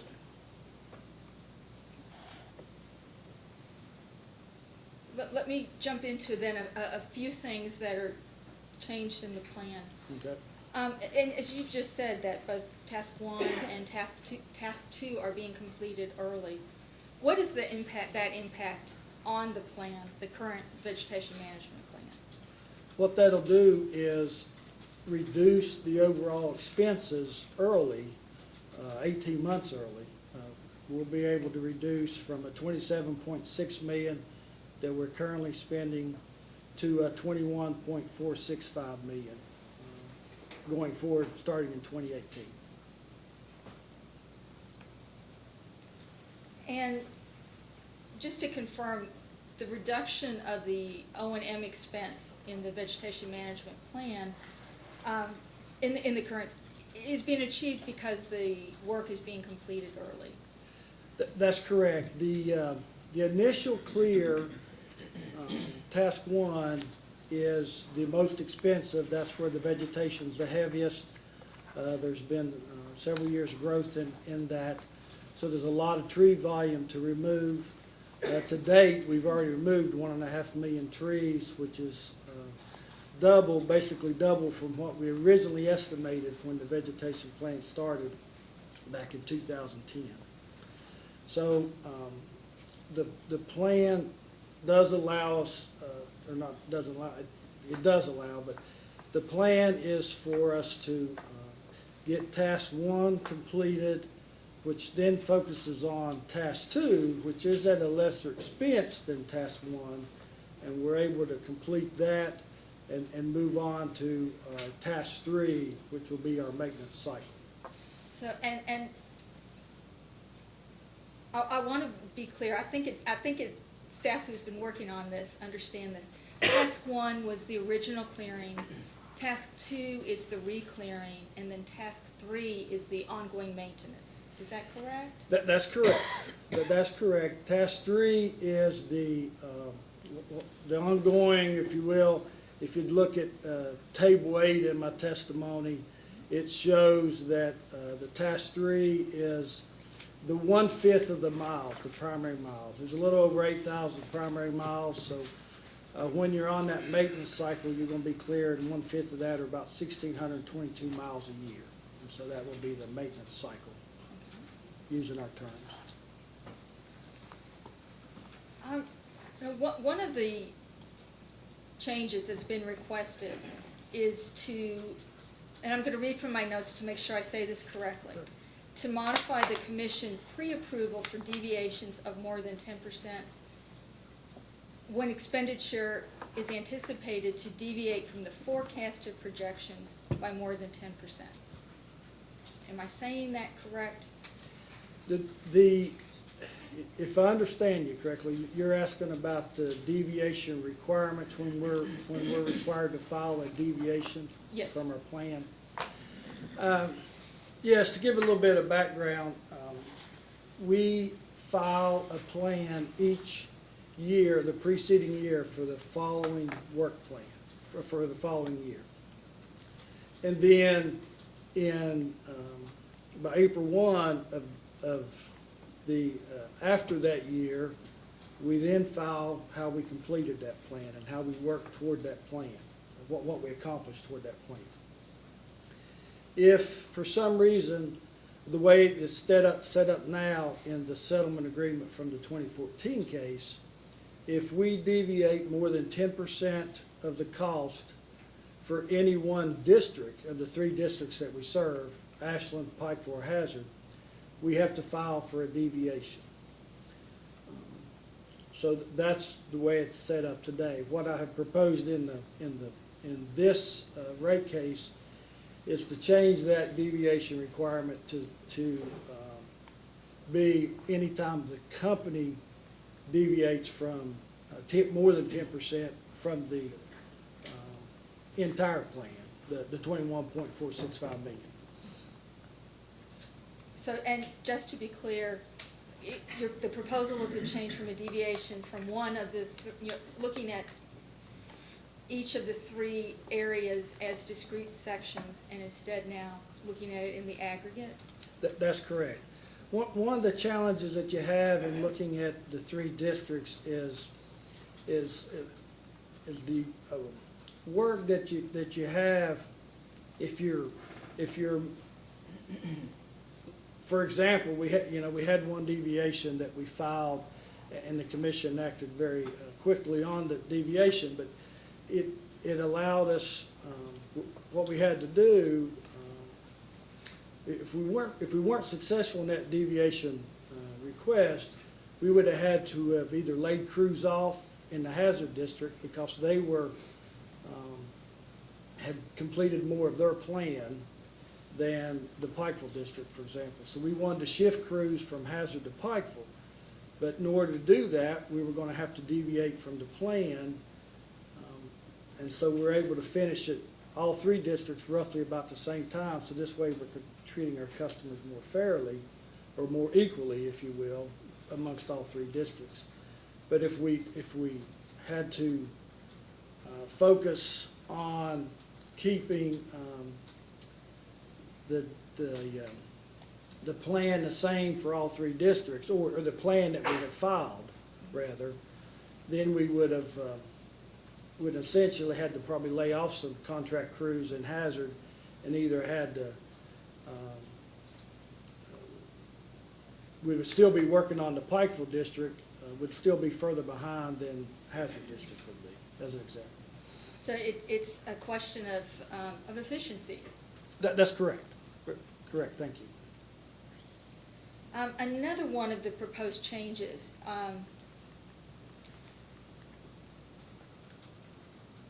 again, I'm going to check my notes to make sure I get this correct. The expenditures, the reporting of the expenditures, currently Kentucky Power is planning on a vegetation management year, which doesn't line up with the calendar year. Is that correct? That's correct, because of the last rate case, the settlement, that started in July of 2015. So we're trying to keep track of it both on a calendar year, the way we operate, and on the July 1 to June 30th year. Let's call it the vegetation management year. Okay, thank you. So the proposal is then to switch it to a calendar year. Can you just explain briefly why, what the benefits are to change it?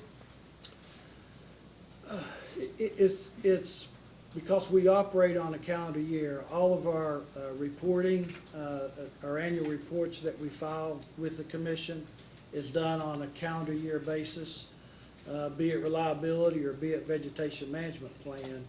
Both of those are filed on a calendar year. So it's easier for us to keep track of our spending and our operations on a calendar year basis.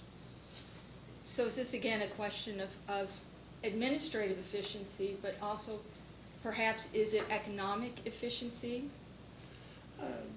Yes, it would be, because you're not having to keep track of it based on any one given month, because things happen. For example, we've had, the country's had several hurricanes this year. We were able to send crews out and help through mutual assistance. That's what we do. And at times they have come and helped us. We've had major storms ourselves in the past. But doing so, that your plan fluctuates and you have to adjust. And it's just much easier to do that, looking at it at one 12-month period. And for us, because that's the way we've operated, it's best for us to do it on a calendar year. That's the way our reporting is done to the commission. And so it's just more efficient that way.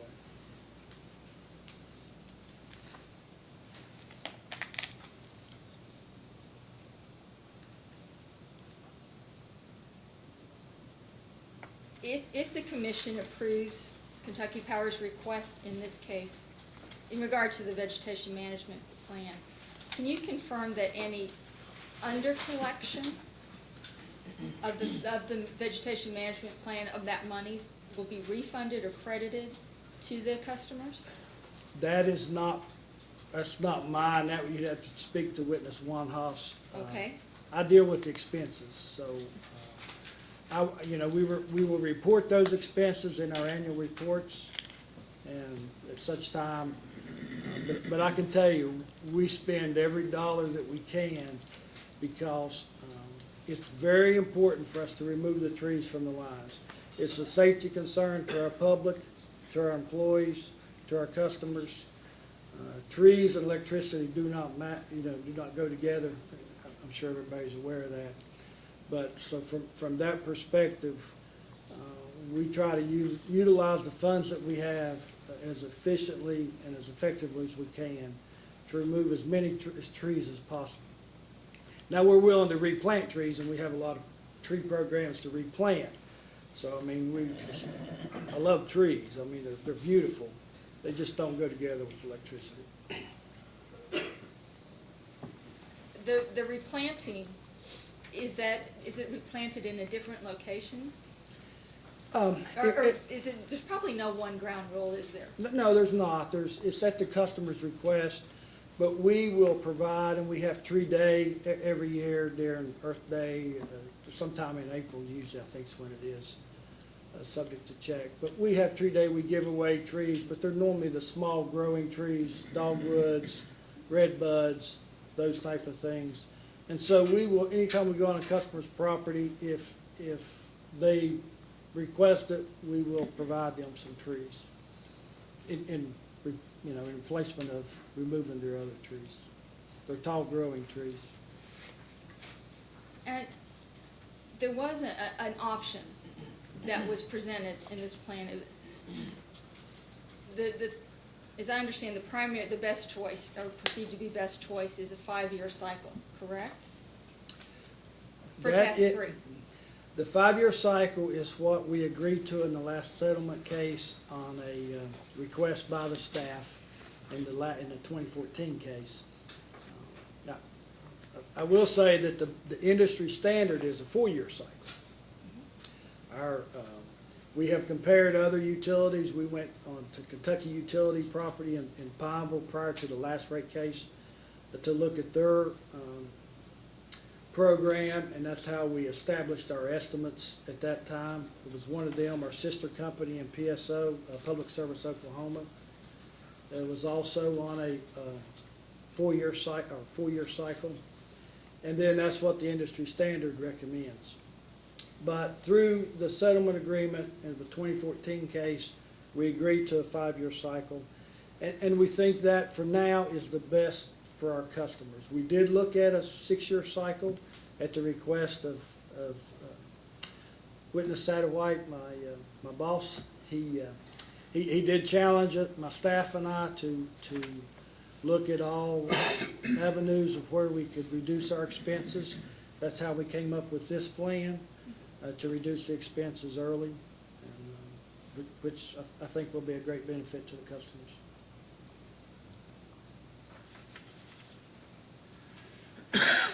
If the commission should decide to go with the 6-year cycle rather than the 5-year, what kind of changes would occur to the plan?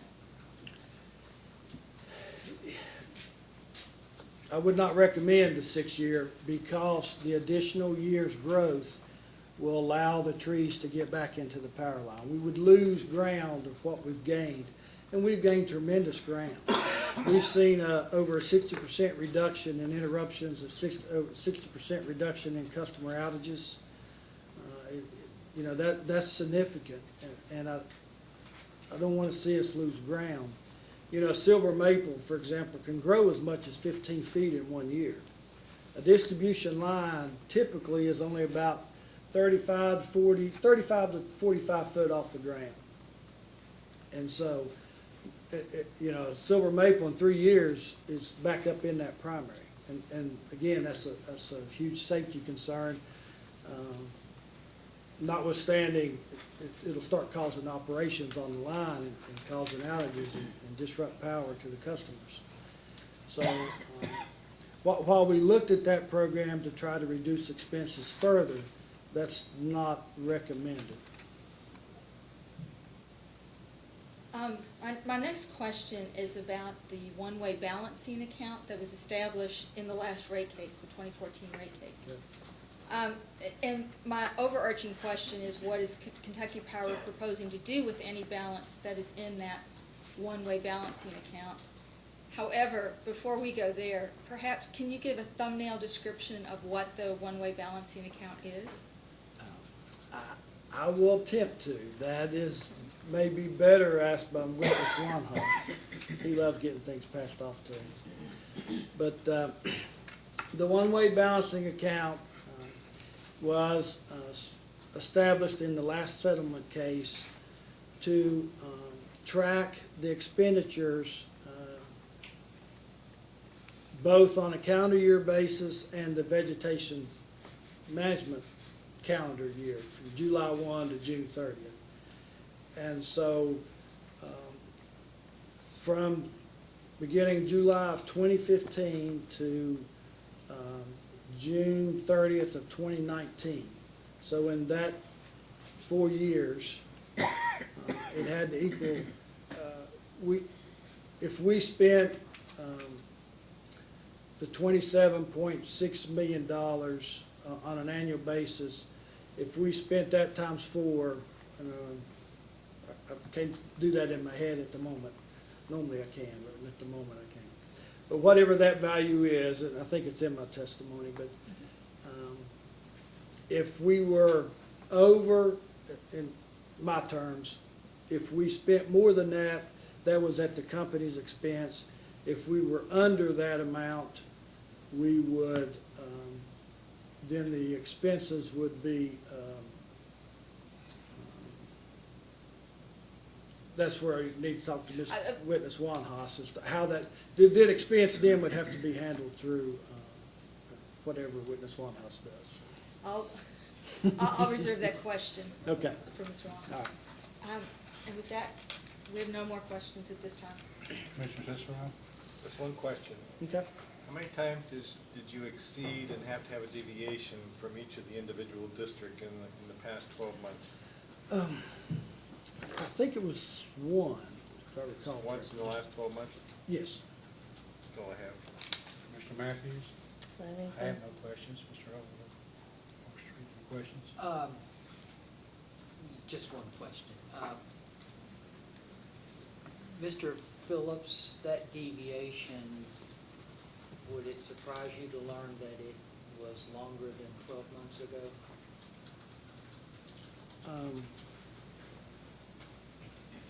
You're correct. That's right. It was over 12 months ago. That's all. Fine. I was just trying to Yeah, I determine the understand, and I was just frequency want to make so sure that the record Yeah. was clear. looking at the individual districts versus as a whole, looks like it's not a big deal. It's been once since the last rate case was what I was thinking in my head. Anything further? Nothing further. No. No questions. Attorney General? No questions. Nothing. Okay, may this witness then be permanently excused? Okay, if no objection, then you may be excused. Thank you. Okay. Mr. Satterwhite? Mr. Satterwhite. Oh, no, I got back. It's, Maybe. first rate case hazing.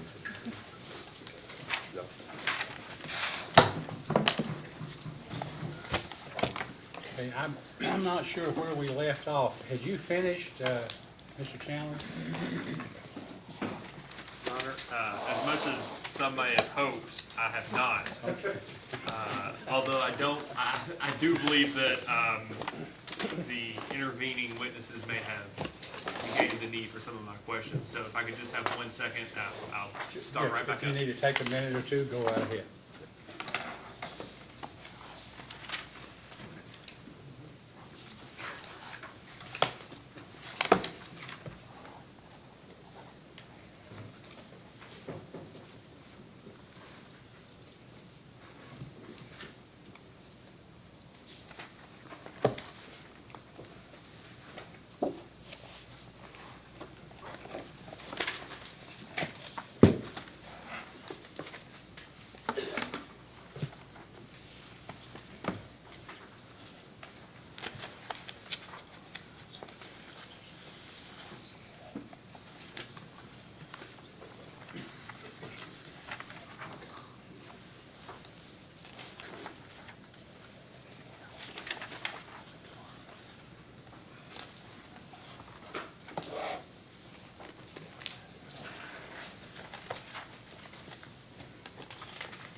Chairman, are you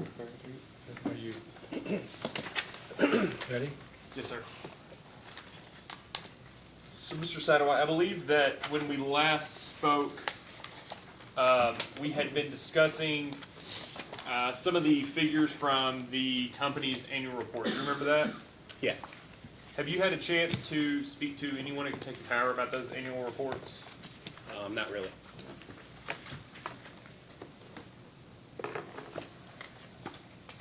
Do you mind to go back to them? They're tab I in the binder, and it's AG exhibit number 4.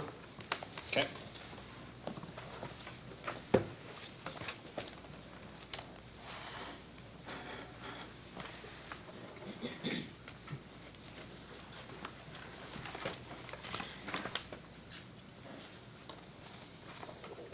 Let me know when you're there. I'm there. So we had discussed the line on the first sheet regarding the two numbers, the first two columns regarding total sales to ultimate customers, correct? That's what you had pointed me to, and I pointed out that I wasn't familiar, and there's probably a better witness to talk about this one. But you had read in both of those figures into the record. I read numbers on the sheet in front of me, yes. And on the last page, you had also read into the lines for the 2006 period, the same line for the same two columns, correct? I believe so, yeah. We didn't go through each year by year, we just picked, you had picked two, and I read those. Just 16 to 6, right? Correct. Just kind of skipping all the other ones. Correct, and I believe you gave a percentage, and I believe you said it was annual, but it was the total amount between 6 and 16. Some 40-some percent, I think is what you said. But if you break it down, it wasn't 40%, it was like 3% a year or something. So, subject to check, would you say that the change between the first year to the last year, not on an annualized basis, from the 6 to 6, for column revenues, and we'll ignore the dollar sign for a second, just talking math. The column on revenues and the line total sales to ultimate customers, subject to check, the difference there is 46%. Again, that's why I put it out. I'm uncomfortable. I don't know if you can really do the comparison between 6 to 16. What changes in the middle? What's impacted by these numbers? So all I can say is the numbers you had me read, that's the statistical difference between those. But I'd have to have a different witness come up and make sure that it means what you think it means. So what was the number you said a second ago about the annual change? I believe you had me calculate a number, and you said the difference between the two was 42 or some percent like that. 46%. You mentioned another percentage. And I think if you annualize that between 6 and 16, I would just say that wasn't you didn't take it on an annual basis what the increase would be per year. Right, but you mentioned a number. What was that number? I didn't. It was 3% or 3-point-something%. So you haven't had a chance to ask anybody what these represent, but you've had a chance to figure out what the annual percentage change would have been. I didn't talk in detail with anyone. Someone pointed out that I believe the word they used is the AG is cherry picking numbers. And if you actually look at it, and you annualize it, it's not the big percentage that he said. Okay. That's the only conversation we had. So will you go to the 2006 numbers? Okay, Let me know when you're there. I'm there. So on column revenues, line total sales to ultimate customers. If you compare that number to the line on the next year for 2007, column revenues, total sales to ultimate customers, does the number go up or down? So the 391 number on 6, and then the 406 number. Yes, sir. The 07. That's it's a larger number on the next. Larger page. number. And do you mind to go to 2008? That goes from 406 to 476. Is that a larger number? Yes. And will you go also to 2009? It goes from 476 to 487. And will you go on to 2010? Then to 541. And is that a larger number? Yes. And the next year? 559. And the next year? 501. 501. So that goes down a little bit that year. Correct. Okay. And then it goes to 512. and the next year? 556. And the next? 537. 537. So the 2015 is 537, and then the 16 we just spoke about is 572. 572. Okay. And you mentioned, and I don't know if you've had a chance to calculate the annual change, but I mentioned earlier, subject to check, would you agree that the change from the year 2006 to the year 2016 for column kilowatts hour sold and line total sales to ultimate customers, subject to check, that's decreased 17.7%? Just the math. Can you go through that again, sorry? From 2006, which is a $7.1 billion number, Yeah, which column are you in? column kilowatt hours sold, Okay, gotcha. and compare that to 2016, which is a 5.8 billion difference, a 5.8 billion number. Is that? I will agree the difference between 7.1 and 5.8 is whatever the calculator says. Your Honor, the numbers are what they are. He's testified that he doesn't know what is represented by these numbers and suggested that the Attorney General asked Mr. Warnhaus or another witness. You know, we can continue doing this, but it seems that 5 o'clock, we'd have a better use of our time. If I may reply, I have no more questions on this issue, but I would just like to note that we had 2-hour difference between the last time Mr. Satterwhite was there, and he easily could have asked what these two lines were from the witness he referred to. I understand, overruled.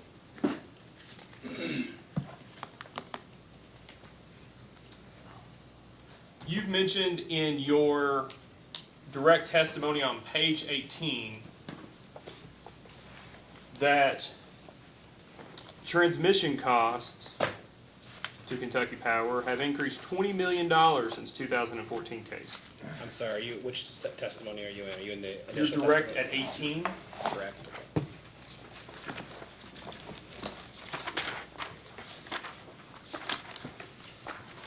I can say yes as I go there, but yes, I'm familiar with that.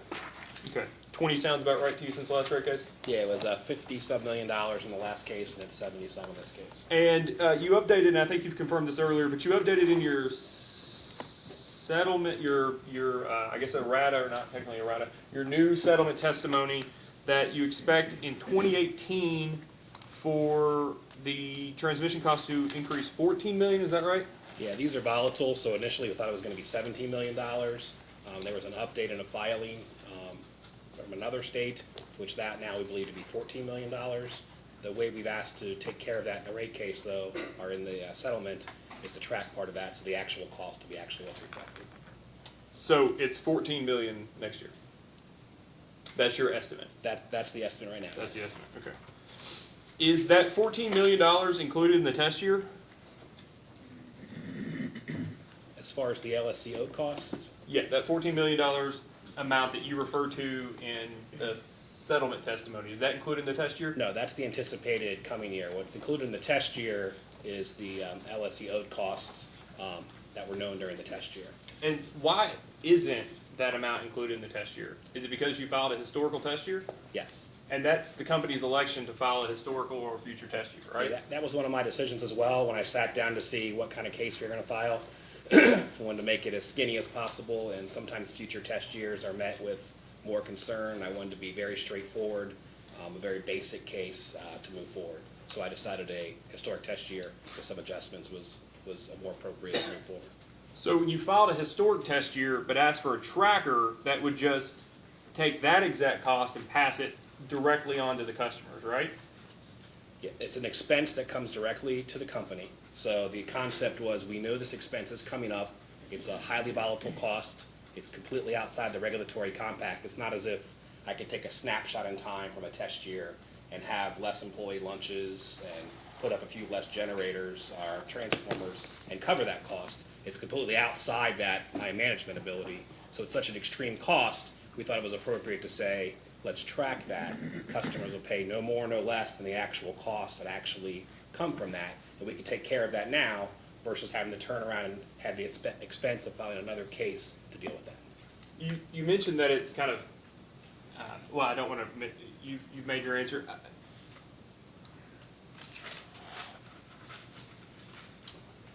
Hypothetically, if you are dealing with a vendor and you believe that the costs are too high, you have an opportunity as a company to either try to renegotiate that contract or to maybe go out and bid it with a different vendor, right? Potentially, yes. Okay. Hopefully. And these costs are determined at FERC, correct? Yeah, these are PJM costs. And so they're Part of the determined. member- Sorry, let me cut you off. Go ahead. No, I interrupted you. These are we're a load serving entity, so under the federal jurisdiction and as a member of PJM, we have a responsibility as a load serving entity to pick up a share of these costs that flow through.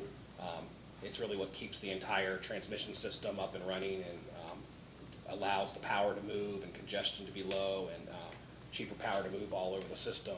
But as part of that membership, we have responsibility to pay a percentage of those costs. And that's what's represented here. And those are determined at FERC.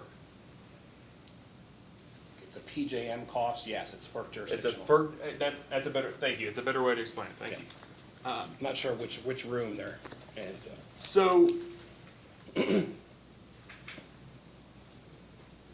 and I know that this is a bit broader question than just the PJM LSE costs that you were mentioning, but how many times in the last 5 years has Kentucky Power been a plaintiff to a case at FERC to attempt to lower OAT charges or transmission costs that would eventually be cost to its customers?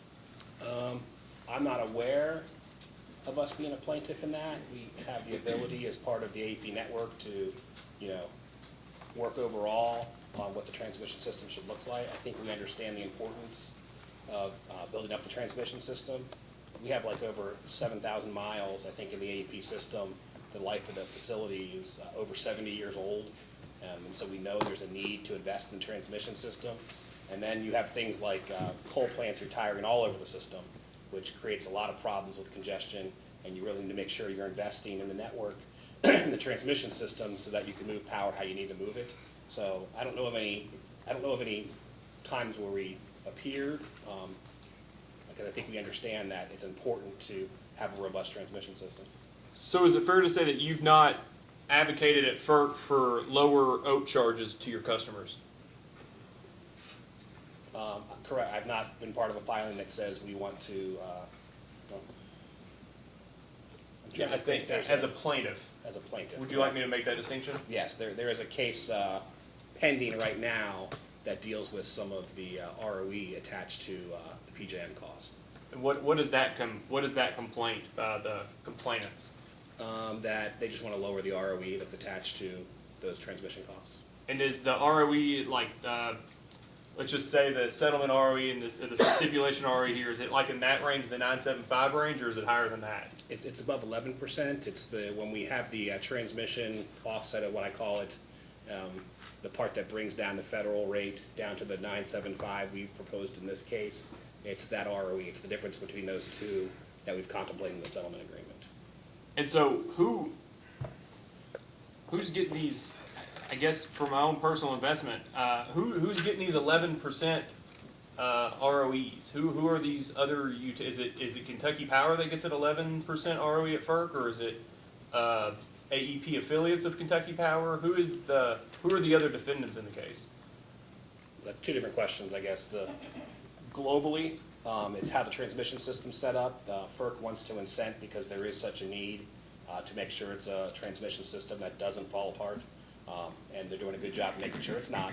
So to incent that, that's where the ROE comes from, to make sure that companies will invest. So if a company like here in Kentucky, I've recently advocated for more transmission investment to upgrade the transmission system here in eastern Kentucky. As a transmission owner, if I make that investment, that ROE will be attached to receiving that.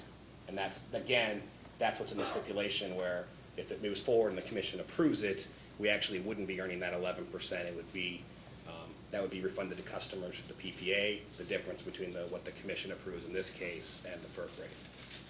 And so in the stipulation, the stipulation notes that Kentucky Power would only earn the 975 for the Kentucky jurisdictional transmission, right? What it says own transmission. What it says as part of the balance, the overall balance, and I appreciated Mr. Smith saying there were some creative ideas in there. It was hard to get to that point, but part of the balance is to take the revenue that Kentucky Power would get as a transmission owner, and rather than receive the 11.4 or whatever it is, take that down to what the commission approves in this case of 9.75 and provide it as a credit for customers for the tariff PPA. So 975 is, in your opinion, a reasonable amount for transmission? No, this is part of the overall balance. Believe me, I think, with the territory that we have overall, 10.31 is the right ROE for this company. I mean, if you look at Mr. Vaughn's testimony, around page 18, he has a graph that talks about, we have about 17 customers per mile. LG&E KU and Duke have 41 and 43. Just, there's so much more risk. I think we've all talked about ability to pay too. The flip side of ability to pay is, we might not get paid. So there's risks there as well. So the 975 is something that we've agreed to, that, that's a compromise that we've made by the company. The case that we've supported supports 10.31. I think that's appropriate for the territory that we're in. It's tough. But for purposes of settlement and the overall package and the affordability that all the partners to the stipulation put together, 975 is where we ended up. So do you think the 11.4 that Kentucky Power customers are paying to affiliates for transmission is reasonable? That's the FERC approved rate. Do you think that the FERC approved rate of 11.4% is reasonable for your customers to pay? That's up for the FERC to decide based on what they want to incent. In the past, if you read some of the orders in that case, even opening up when the plaintiffs filed it, the commission recognizes that they wanted to have a higher premium on that to make sure they were incenting transmission. So that's really a matter before FERC right now to decide based on what it wants to incent, what the right amount is. I guess I'm asking, you talk about the regulatory compact a lot and recovering costs, but it seems that if you're asking for customers to pay for transmission costs, I'm just curious, and you've noted that you don't remember a time or know of a time when you've been a plaintiff at FERC to argue for the lower rates there. What are customers left with? Who's going to be fighting for a lower ROE that they have to pay on transmission? Certainly the FERC process allows anyone. The AG from Kentucky could absolutely intervene if they were very concerned and do that. I looked at it on the flip side. Not everything's a problem. Some things can be an opportunity. And so I looked at it as how I could advantage customers here in Kentucky. That's why I fought for more capital dollars to have more transmission invested. Not only does it bring jobs to our local communities, but it allows potentially that higher ROE to be earned by Kentucky Power so that there's less burden upon the customers that we have within Kentucky, because that ROE is being, and that cost is being recovered from the entire zone. We only pay for 6% of the actual costs that go through there. Other jurisdictions and customers from other places are paying 94% of the costs.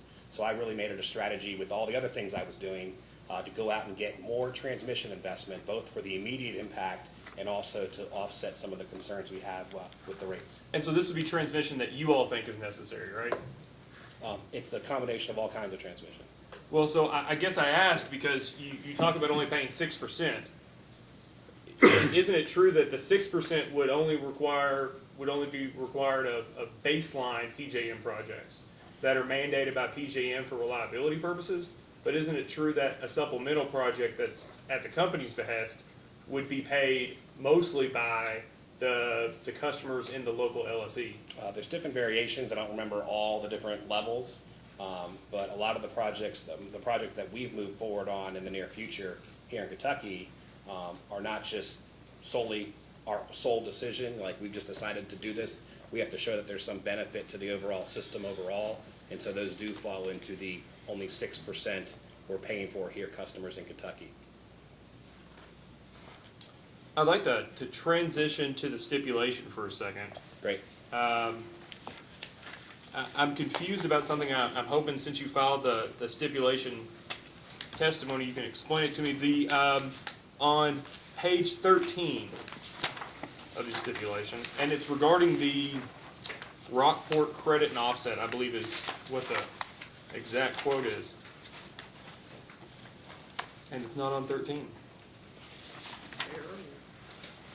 Around the line 11. Is it on 13?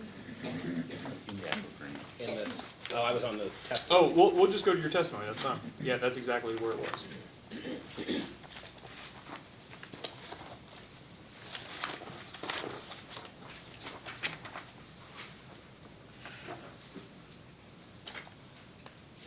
You discussed the Rockport offset and credit on line, discussing it on line 13, correct?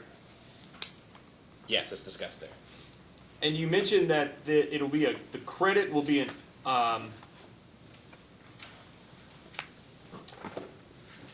if you don't mind, to read into the record the sentence that starts on line 14, please? If Kentucky Power? Yes, sir. If Kentucky Power does not extend the Rockport agreement, then it will begin to credit the Rockport fixed cost savings through tariff PPA until new base rates are set. So,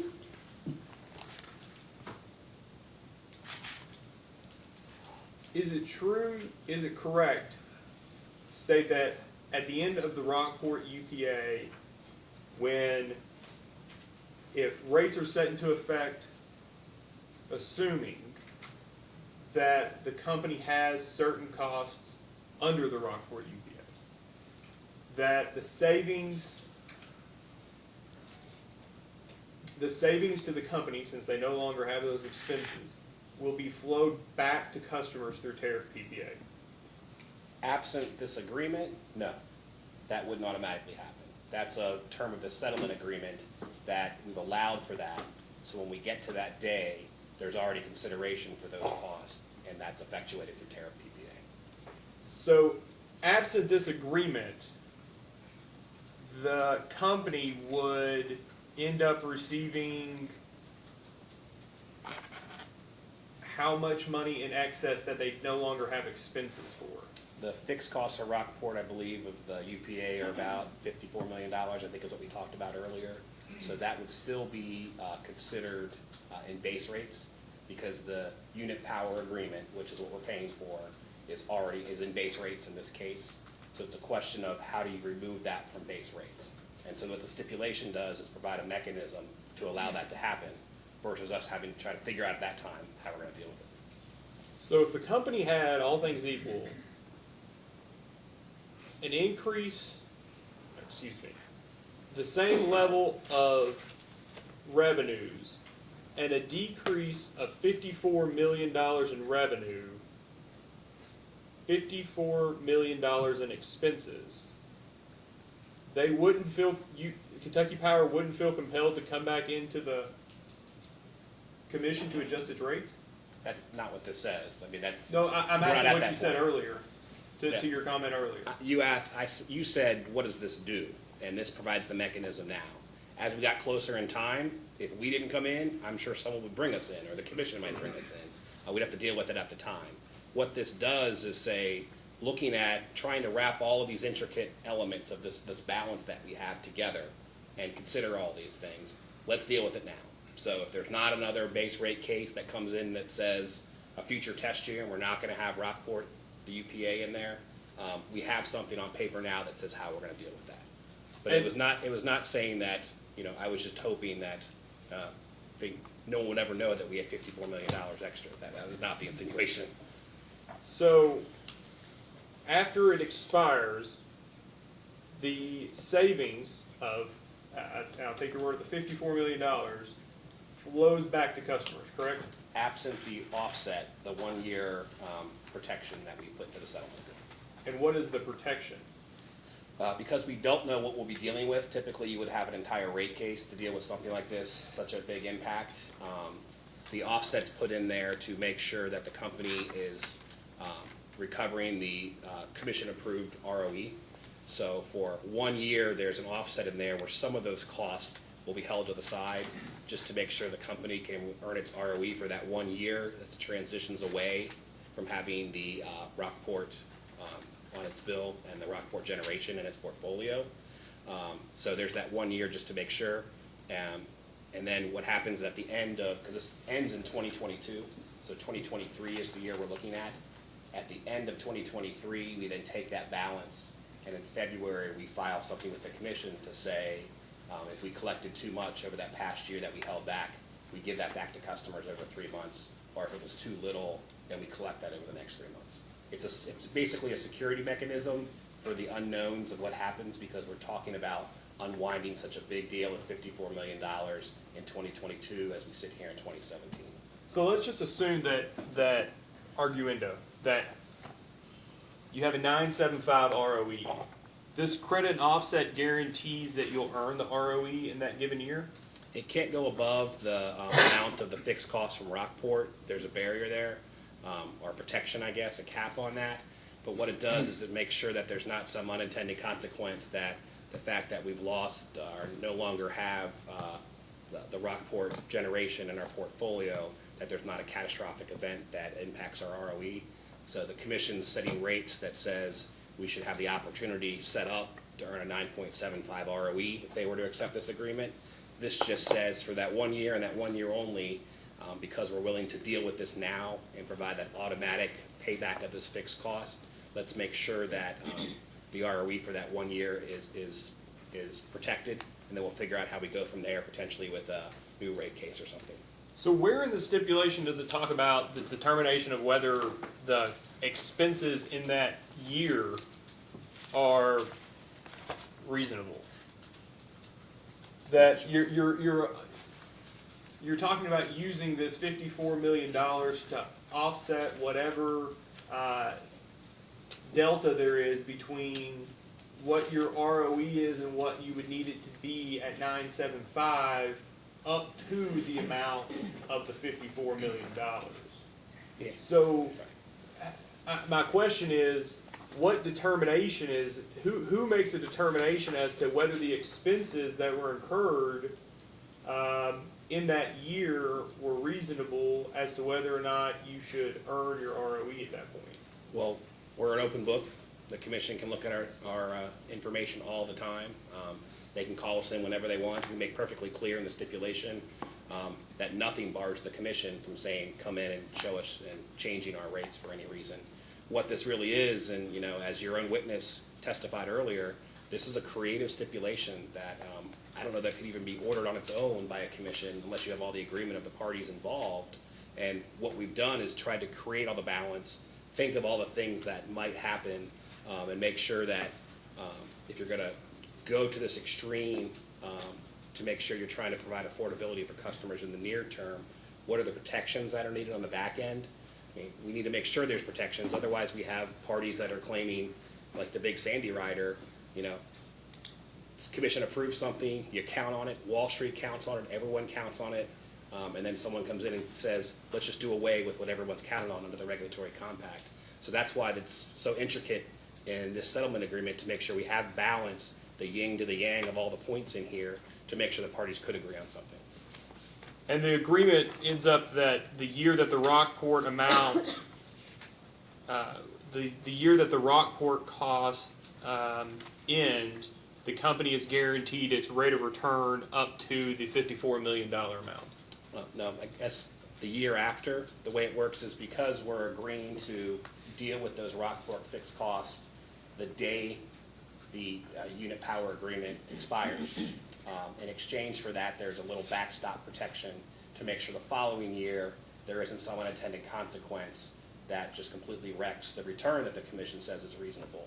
So those costs will be refunded to customers. Some of that will be held back just to be sure that we can get to that ROE, and then that'll all be trued up in early 2024. So you will, as long as the delta is not more than $54 million, you will receive a guaranteed rate of return on equity that year. That's the year after the UPA expires. The difference, yeah, and there's an exhibit in my testimony that kind of describes what the math is on that, so you can look at that. But yes, the way it works out in the end is the company's ROE that's recorded will be compared to what the commission approves in this case, which we believe should be the 9.75 that the parties agreed to. And for 2023, this mechanism, this balance for the overall part of this settlement agreement will allow that to happen. And you've mentioned a handful of times the regulatory compact. Do you believe that the regulatory compact guarantees a return on equity? I believe the regulatory compact and commissions set rates to provide companies for an opportunity to earn what's set. There's no guarantees. And what should those rates cover? Everything we filed in this case? Excuse me, sorry. Revenue covers, generally, would you agree that revenue generally covers expenses? Yes. So it's fair to say that your to determine whether rates are fair, just, and reasonable under the regulatory compact, one of the things you have to look at is whether or not the expenses are reasonable, correct? Expenses are one of them, yeah, correct. There's And- investment, and capital the- investment, what we put in the system. Absolutely, but it's the reason, whether or not those expenses are reasonable, would you agree? Yes, correct. And that's my job to make sure that they are.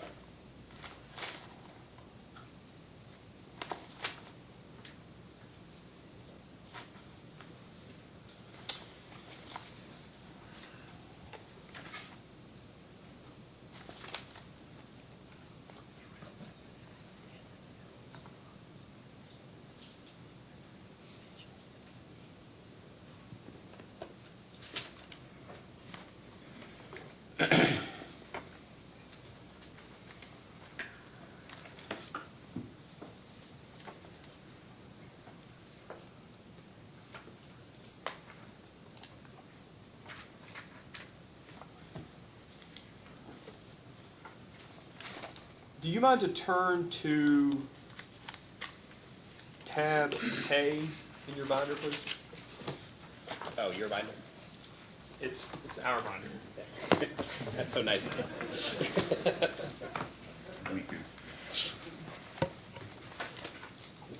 Okay, I'm there. In your direct testimony, very last page, I believe, of the testimony portion, I believe it's page 20.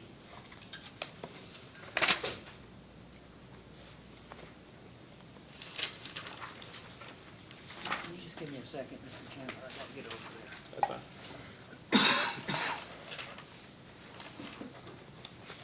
Thank you.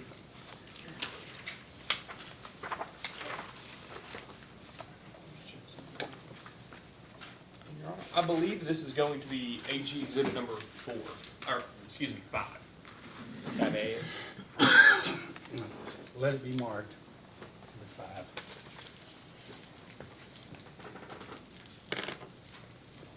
Do you mind to look at your testimony on page 20 and your response to your question that starts line 11, your response is on line 14? Will you mind I'm sorry, the question on line 4, the response starts on line 6. You mind to take a second and read that? Sure, but before that, I'm in tab A, which is the coal. Oh, I'm sorry, tab K, Oh, I just misheard you. Okay. as in Kentucky Power. Thank you, sorry. Okay, I'm there. You'll be thrown for a loop tomorrow where there's a T where there should be a G. So, on line 6, there's a response there. Do you mind to take a second to familiarize yourself with it?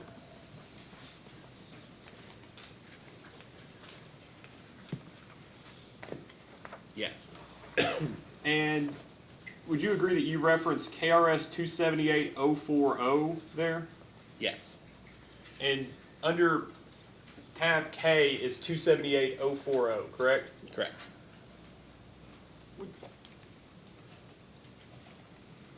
Would you be able to provide exactly what it is under that statute you were referring to in the sentence that states, Kentucky Power's proposed adjustments yield fair, just, and reasonable rates that will allow it to continue to provide the service that customers in KRS 278040 require?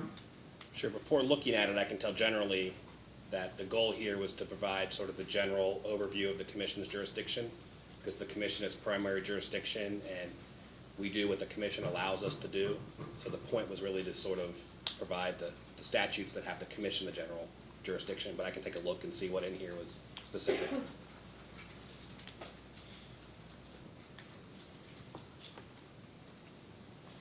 Yeah, like in just really quickly in 2, the commission shall have exclusive jurisdiction over the regulation of rates and service of utilities.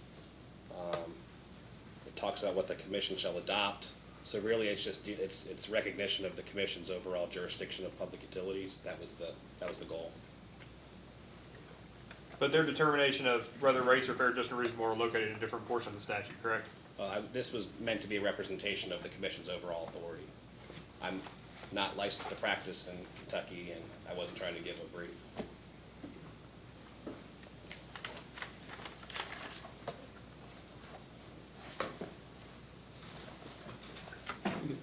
Pass the witness, Your Honor. Mr. Gardner, Mr. Osterloh, any questions? No, Your Honor. Staff? Yes, we have a few questions. Before we begin, Mr. Satterwhite, I have an exhibit I want to pass out. You may have two, depending on your answer to this. All right. Can you speak to the content of the proposed tariff revision regarding denial of service? Can you give me more detail what you're talking about? Sure. I can read to you from the tariff. There's a new provision in one of the tariffs, sheet number 210, denial or discontinuance of service. The company reserves the right to refuse service to any customer if the customer or any member of the customer's household is indebted to the company for any service therefore rendered at any location. I think there's probably, I don't know if it's Steve Sharp, Okay. he's probably the proper witness to talk to about that. He's the tariff expert. That makes the passing out easy. He had a baby yesterday, so hopefully he doesn't know his wife, let me rephrase that, had a baby. I'm not gonna let him take credit. Congratulations.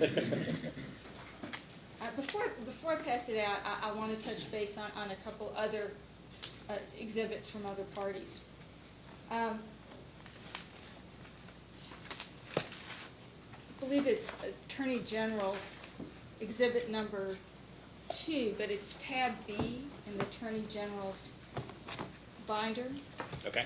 And this is the final order in case number 2017-00099 that approved the new tariff CS coal and also approved the modifications of 2 other. Okay. In earlier testimony, you had referenced that you believed that there were 3 companies that were taking service under one or both or all 3 of these tariffs, correct? That's my belief, and when I said, I need to know that, and I think someone told me 3. I know the name of one, and I know there's definitely another, and I thought there was a third. Who can best speak to how many entities are taking service?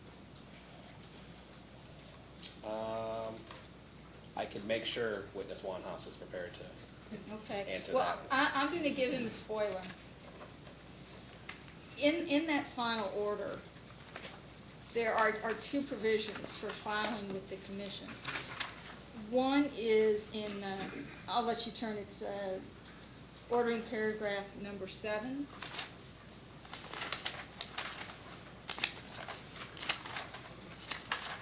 Okay. And in that ordering paragraph requires Kentucky Power to file a report of the activity generated as a result of the tariff changes. And I do note that Kentucky Power has filed one of those reports with two entities taking service. Okay. And then right above it, ordering paragraph number 6, all contracts related to these 3 tariffs shall be submitted to the commission for approval. And staff reviewed and could only find 2 contracts that were filed with the commission. So our question is, we would like to verify how many entities are taking service, what the contracts are, and make sure the contracts are filed. Absolutely, yeah. And I might have just misspoke you, but we'll get to the bottom of that. Okay. Thank you. I will also check with Mr. Warnhaus when his turn comes up. Great. And also, if I ask you something and it's really should be directed to someone else, please feel free to go ahead and just tell me from the get-go. Okay. Now, is it correct that Kentucky Power has a tariff NUG, which is applicable to non-utility generators seeking to remotely provide startup and station power? I'm not sure where that tariff would be. Again, Mr. Sharp might be the person to talk to about that. Did you say NEG? Tariff NUG. NUG. Oh, okay. That Non-utility sounds more generator. familiar, but I can't speak to the specifics of it. I know there is an NUG. Put that one to the side.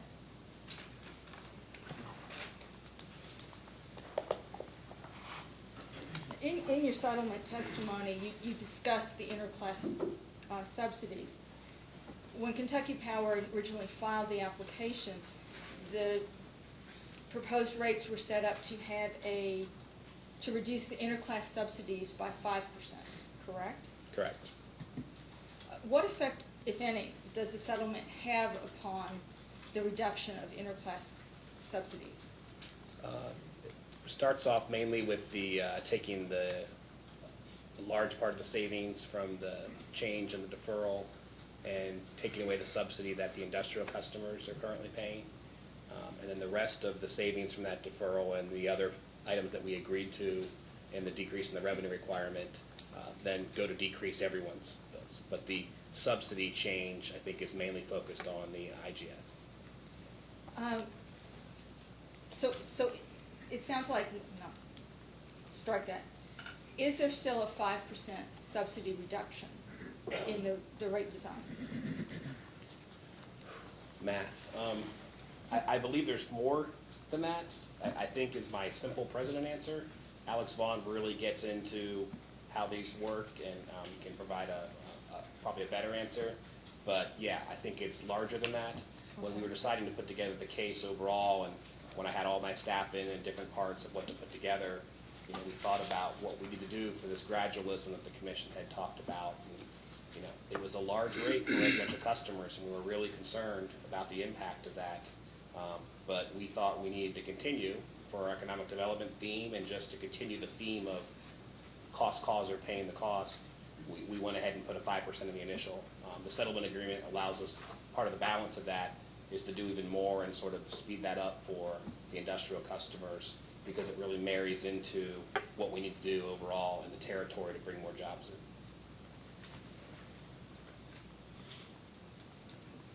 Speaking of economic development,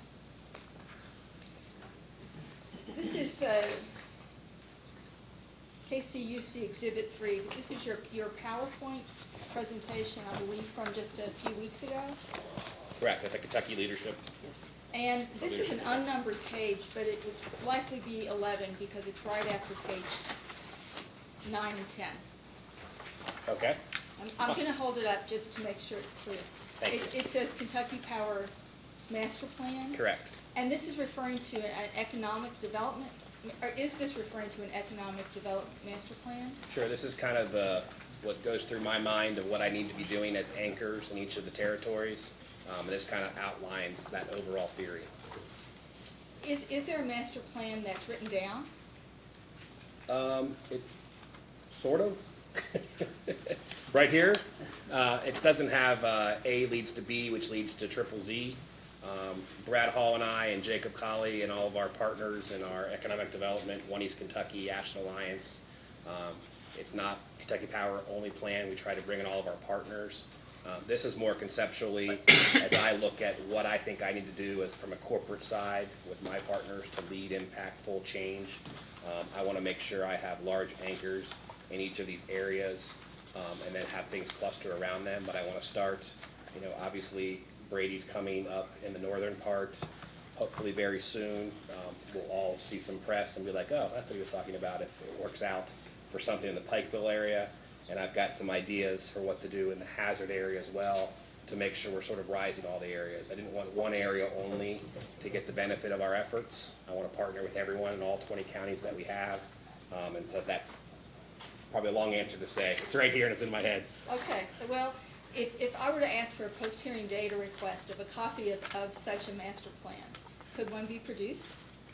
I think it would be collections of individual items. I haven't written down, here's everything I'm going to do. It's kind of, we're going off in this direction. And we're nimble enough that it's not written down as it has to be this, because as things change, as influence changes, as, you know, funds available, I don't think it's not written down in a nice, neat plan, so that'd be difficult.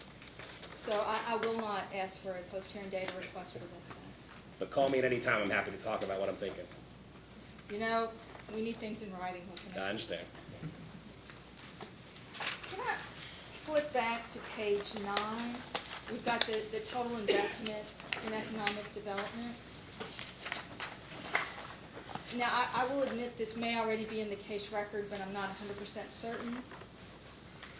Who could best provide a breakout from that total almost $3.7 million investment? what the breakout is between what shareholder funds, as we've called them, and customer funds? Sure, I can attempt to, but I believe it is within the, Mr. Hall has like 100 pages attached to his testimony, so if it's not in his testimony, it's attached there. But the KEEP program, I believe, is all shareholder funds. That's a result of the Mitchell settlement for the counties around that area. And the KPEG, if form holds, really should be half and half. That should be, again, Mr. Hall's testimony will show that's reflected. The other investments, I believe, are just investments made in the normal course. We gave, for instance, $120,000 recently to the city of Pikeville to make sure the geotechnical work was done and we could show that the site was ready for the type of jobs, and a Silver Liner announced their jobs. They were hoping something else there really soon. So it was $100,000 of the KPEG money. So it was $50,000 from shareholder, $50,000 from customers, and an extra $20,000 just that we got from AEP in general for investment in the territory. So the question is whether that's reflected in base rates or not, depending on the year that you invest that. Most utilities, if they invest in economic development and they do it in their test year, they'll recover that as the snapshot in time. It doesn't mean they're going to spend it on economic development in the future. This was outside the test year, so I don't think it was captured, but it was $20,000 extra dollars that was spent.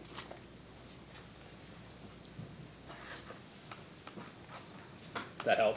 A bit. Let me do some follow-up.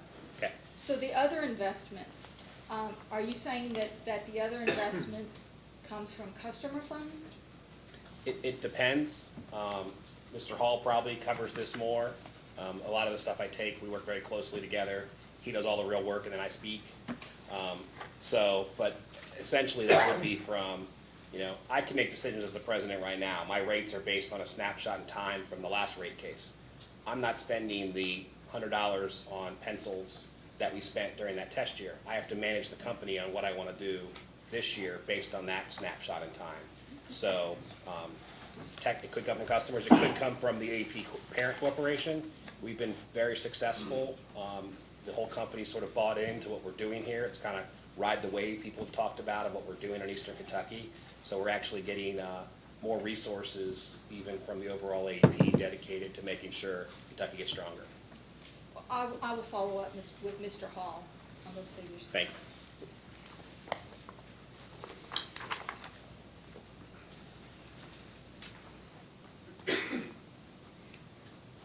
What criteria is used for deciding which projects will receive a grant from KPEG?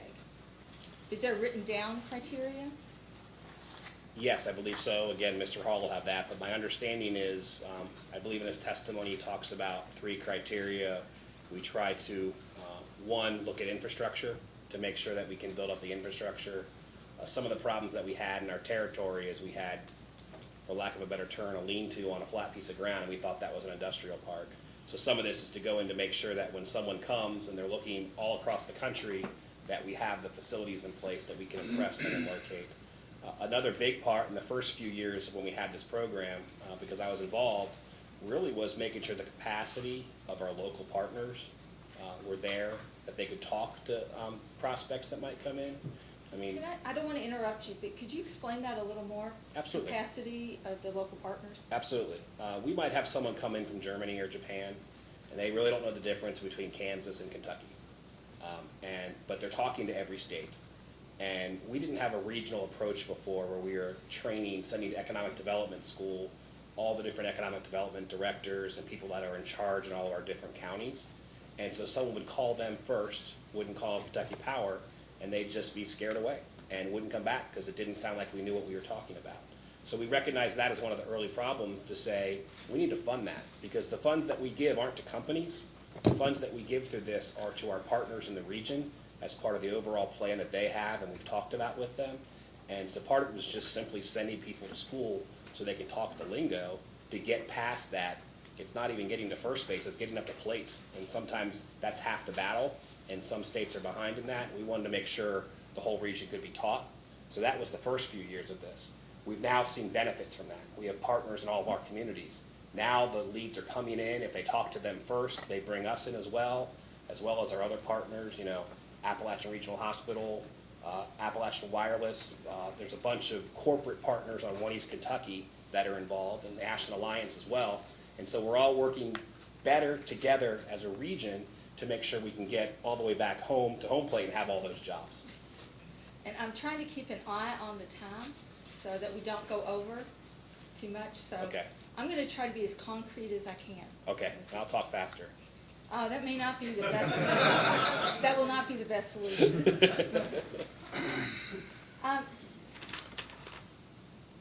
We've talked to, or other witnesses today have talked about corporate aviation.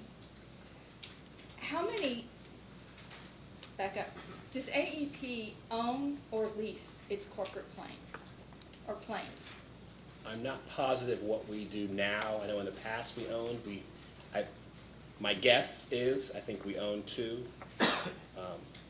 And then we probably have a contract that if we need to have access to others, we can.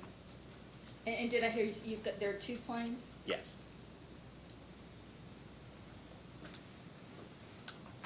And is AEP the sole owner of both planes, or is there any shared ownership of those 2 planes? I believe that's by the AEP parent corporation. Now, we're a company underneath that of Yes. 16 to 70,000 employees, but I believe it's an AEP asset. Okay. And then our costs are, I think, 5% of that are represented in the case.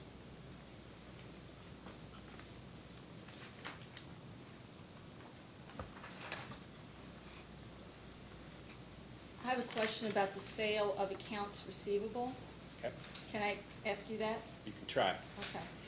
And again, if it's not your bailiwick, please tell me, or that may not be the term to use, but Absolutely. you need to pass it on. From the case record, we know that when Kentucky Power sells accounts receivable, the uncollectible accounts, the bad debts, tend to stay with Kentucky Power while the rest of it goes on. Why is that? I'm looking to see who to tell you to talk to. Okay. I want to say that would be Steve Sharp. So if it's not, we will follow up and tell you. Could Mr. Miller speak to that? I think that's more of a Kentucky Power direct issue. He's a Service Corps employee. Mm-hmm. So, I believe it's Mr. Ross. Mr. Ross?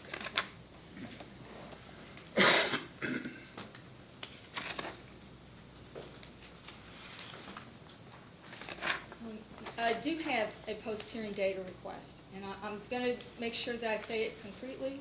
However, as I believe council now knows, I believe within 2 business days after the end of this hearing, staff will provide a written copy of all post-hearing data requests.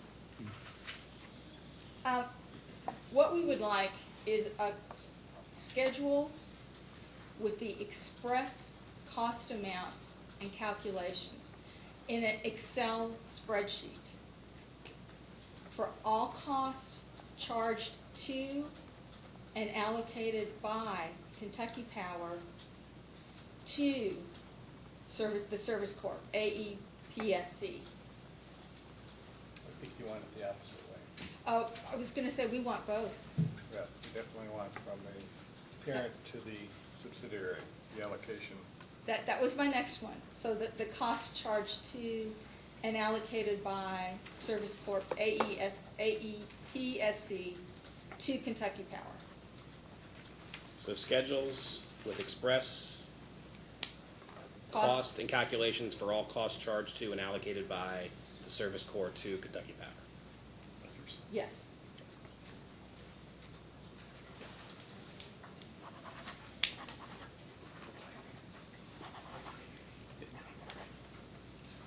Do you want that during the test year? Yes. Test Yes. Test year. Test year. Thank you. I'm sorry for not clarifying, yes.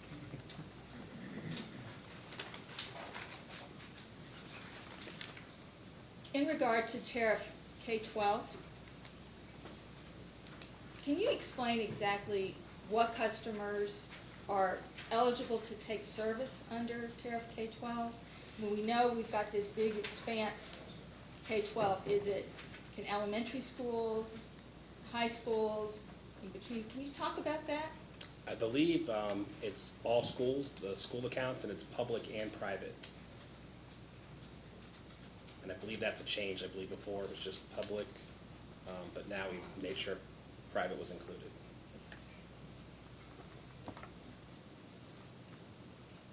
And I suspect you're gonna have to direct me to someone else on this one, but are there schools currently on tariff LGS and non-on tariff K-12, recognizing it was a pilot? Witness Vaughn did a lot of that assessment for me, so I think he probably be the person to talk to.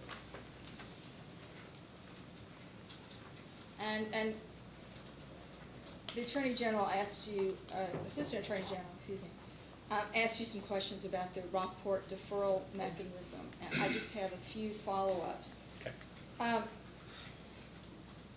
Has Kentucky Power considered the impact of the deferral if the lease is renewed?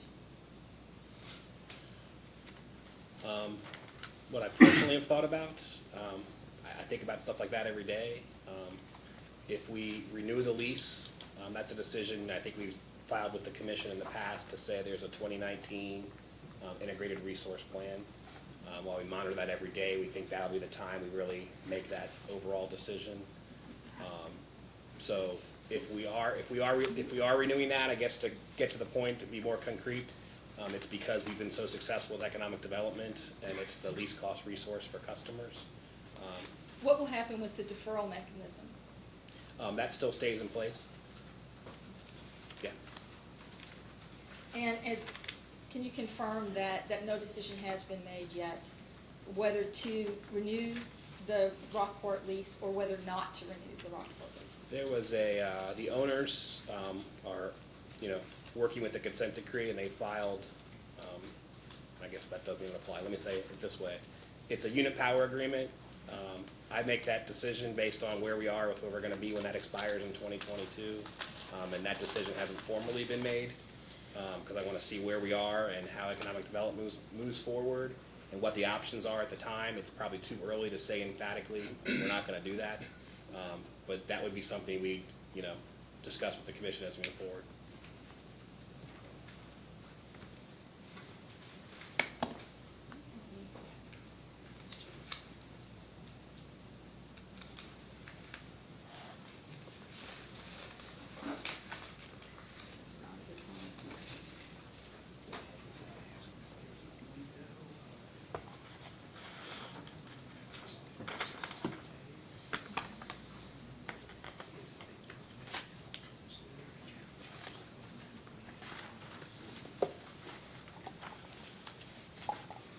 Another question about Rockport UPA. Is there a window for making that decision? Off the top of my head, I can't think in the UPA if we have how much notice we have to give. I imagine there is something in there. I know 2019, because that's sort of what we've targeted as to make the decision, would be before any of that. And if no decision is made, what does the agreement say? Does it continue? Is there an evergreen provision? Not knowing, my belief is that it's an agreement that ends on December 8th of 2022. It's certainly going to be on my radar to make sure nothing just happens to us. That's something we'll definitely be watching. But my assumption is it does end.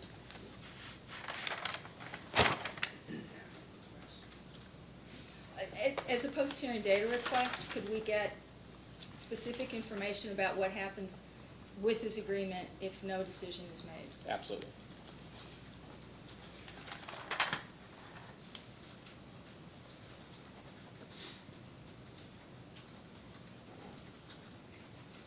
I'm writing that down also to make sure I get it.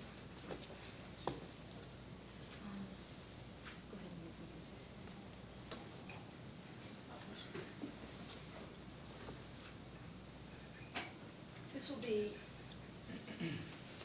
ESC Exhibit 1. May I approach the witness? Yes, you may.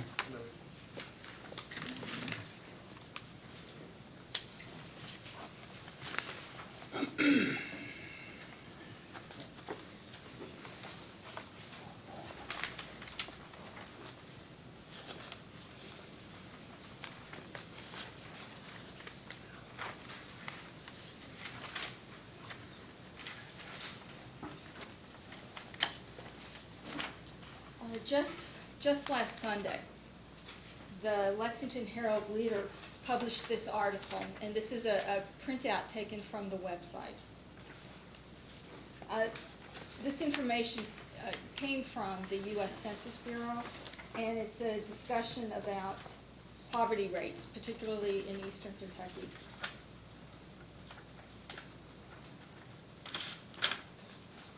So you can see from the headline, 9 of the 30 poorest counties in the entire U.S. are in eastern Kentucky. And the article then goes on to name them as Owsley, Clay, Martin, McCreary, Knox, Lee, Bell, Knott, and Harlan County.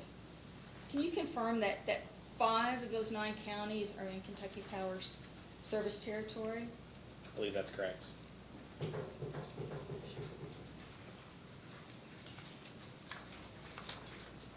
There's a similar on KCUC 3.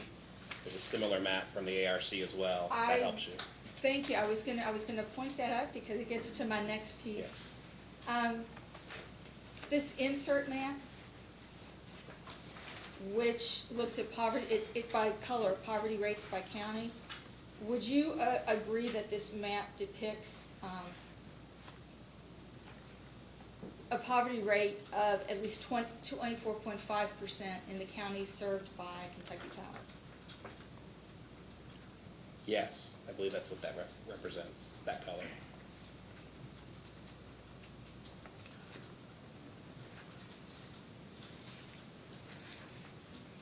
Now, the commission held 3 public meetings to receive public comment in this case. Did you attend all 3 public meetings? The first one I was unable to attend, but I did the second 2. The second 2? Yes. In Ashland and in Hazard. And at those 2 you attended, would you agree that the overwhelming majority of customers and attendants were opposed to any increase in electric rates? Overwhelming is such a strong word. I think especially in Hazard, a lot of the comments were more of, we understand that the utility needs these costs, but can we push these off somehow, and leading to the commission, what can we do in the short term? So that's what we tried to do with the settlement. And then in Ashland, there were a number of commenters that are the Red Cross, the Ashland Alliance, the unions, a number of speakers that really talked about support for Kentucky Power overall and didn't really comment on the rate increase. Would you say of the comments at the 2 public hearings, there were more comments in opposition to raising the electric rates? When it came to should the commission increase rates or not, I would say the comments were definitely, please, we don't want to have a rate increase. And subject to check, will you agree that the commission's docket for this case, that we've received over 100 public comments in this case? Absolutely, and my staff and I have, someone's read every single one that's come in. That was going to be my next question. Have you read all Absolutely. of them? You or a staff member? Correct. Do you have any reason to doubt the sincerity of the comments, particularly from those who said they can't afford to pay an increase in rates? Absolutely not. I think no one wants to pay a rate increase for anything that they're doing. And so that's why we're out there trying to do other programs like I talked about tomorrow, $50,000 we're hoping we can get for low-income weatherization for seniors. And we have the HEAP edition in here. We know it's tough. We want to make sure we're doing our part to help solve the problem. That's why you hear me so passionate about economic development, because I want to take this map and flip it. You know, the top of the article is not enough jobs. That's exactly what I live with every day of trying to bring those jobs. I don't think you can say, so you should basically nationalize the utility and not have them recover their costs and not follow the regulatory compact, you know, because of that. I think that's the bad sign. You don't want to send that signal that you're not taking care of the companies that are there. So do I doubt the sincerity? Absolutely not, and that's why I try to work every day to bring those jobs. And I really don't want to cut you off, please understand Okay. that, but I'm keeping an eye on Okay. the time and the need so that I'm passionate about this, so I apologize. I can understand.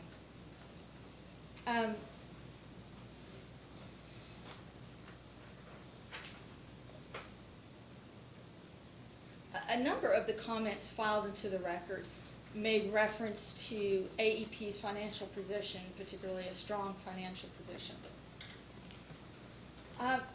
Do you have an opinion as to whether the commission can legally set rates for Kentucky Power based on the financial condition of AEP? I absolutely do have an opinion. Please share it. The commission regulates Kentucky Power Company, and the books and records and expenses that we filed with the commission are based on Kentucky Power Company. I think people see AEP, again, 17,000 employees, regulated and unregulated business, and they think, oh, they should just take care of us because their stock's doing well, potentially from unregulated business. But this commission is charged with regulating just what happens to Kentucky Power in this state. And the benefit of that really is something could happen in Oklahoma next year, and this commission wouldn't want suddenly me to put something on my bills to pay for a problem that's happening in Oklahoma or somewhere else. That's why you have the jurisdiction that has control of the state utilities, and that's exclusively Kentucky Power with this commission. And you answered my second question about could the commission set rates if AEP had a worse condition? Could Kentucky Power's rates be reflected to improve AEP's? And you've already answered that one, so.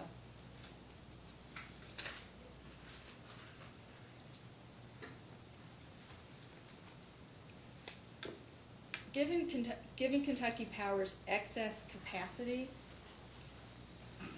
has Kentucky Power undertaken any evaluation regarding its participation in PJM as a FRR, a fixed resource requirement, versus the RPM, reliability pricing model? It's something I think we look at every year. We currently are selling excess capacity that we have. That flows through the off-system sales clause. There's also a baseline in rates under current rates. I think it's about $15 million now, the assumption that we're going to have that amount of off-system sales to benefit customers on the energy side. And that comes down to, I think, about $7 million in this case, still assuming we're going to sell that. But we participate in forward auctions for the capacity. We want to make sure we have enough of our length to protect us from penalties that might come, because if you say you're going to provide something and you don't, it's a huge penalty. So we want to have that protection, but we're doing everything we can to maximize those assets for the benefit of customers. When you make this evaluation on an annual basis, who all's involved in that discussion or decision? We have some experts, part of the service corps, that know this stuff, that they're involved with PJM very closely. And so they advise me, they bring the facts to me and my team and talk about things to consider. One thing is if you go to RPM and you leave FRR, you can never go back. So if you leave that, you lose the benefit of that. So far FRR has made more sense for us. Roughly what time of year do you make that decision? Is it in the spring? I'm not sure, to tell you the truth. Okay. It feels like that, but I'm not. When was the last time a detailed review took place? I'm not sure. Has it been since you took this job at Kentucky Power? I believe, I want to make sure I'm not mixing up how much we're going to sell in the forward auctions with FRR and RPM. Mm-hmm. In my previous job, I represented Indiana, Michigan, and I'm familiar with some analysis we did there. So I want to make sure I'm not misspeaking. So I believe this year we did talk about this in my role here, but I don't know if it was how much are we going to make available in the forward auctions or FRR and RPM. So I don't know, I guess is the short. Without having to recall you to the stand, could you look into that and provide us an answer? Sure, when we look at that, yes. And it can be in a post-hearing data request, it should be clear.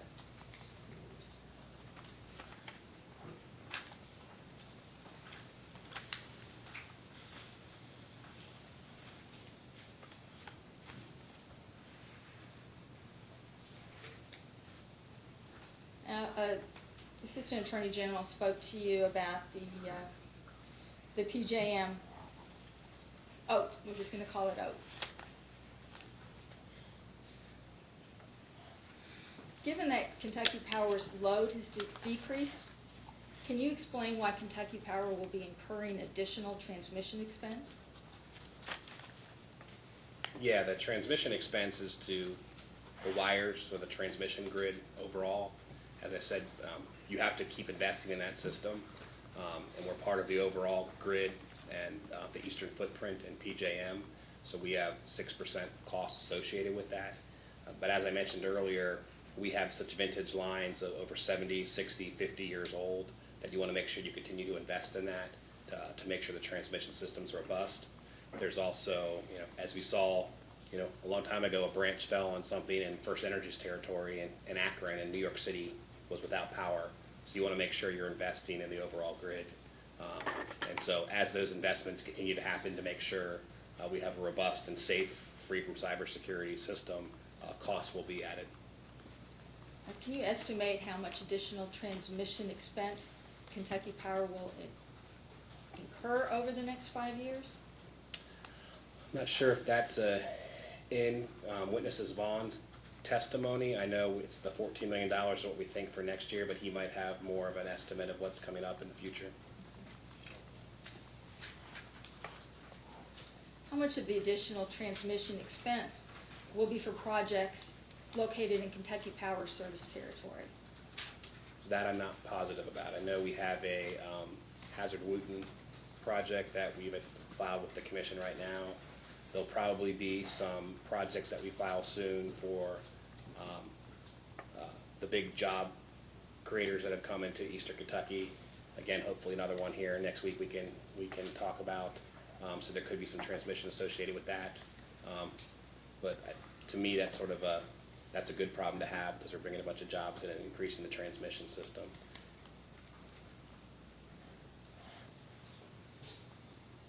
Within the AEP system, who's the decision maker for additional transmission or these transmission projects? If it's in Kentucky, it's, well, we have a transmission group overall that's independent that runs over the transmission for AEP. But as I said earlier, I didn't like the level of investment that was happening in Kentucky, so I went to AEP parent company and demanded more investment in the Commonwealth of Kentucky. So I, as a president, advocated and got more investment here. So each of the different operating companies will advocate if they're putting it in under their name in their particular state. But overall, our transmission company doesn't just limit themselves to our territories. It can go in other territories as well, help co-ops out and go off our system because they're so good at what they do.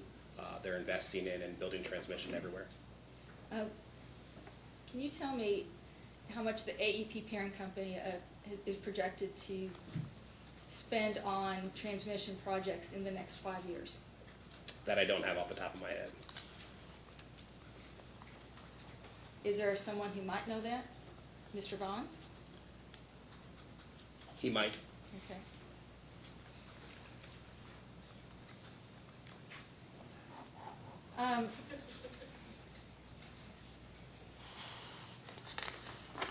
This might be a good place to just break for this evening and come back and try to finish up Okay, in the morning, because I'm sure there'll be other questions that council will have. So we'll recess for this evening and come back at 9 a.m. and try to finish with Mr. Satterwhite.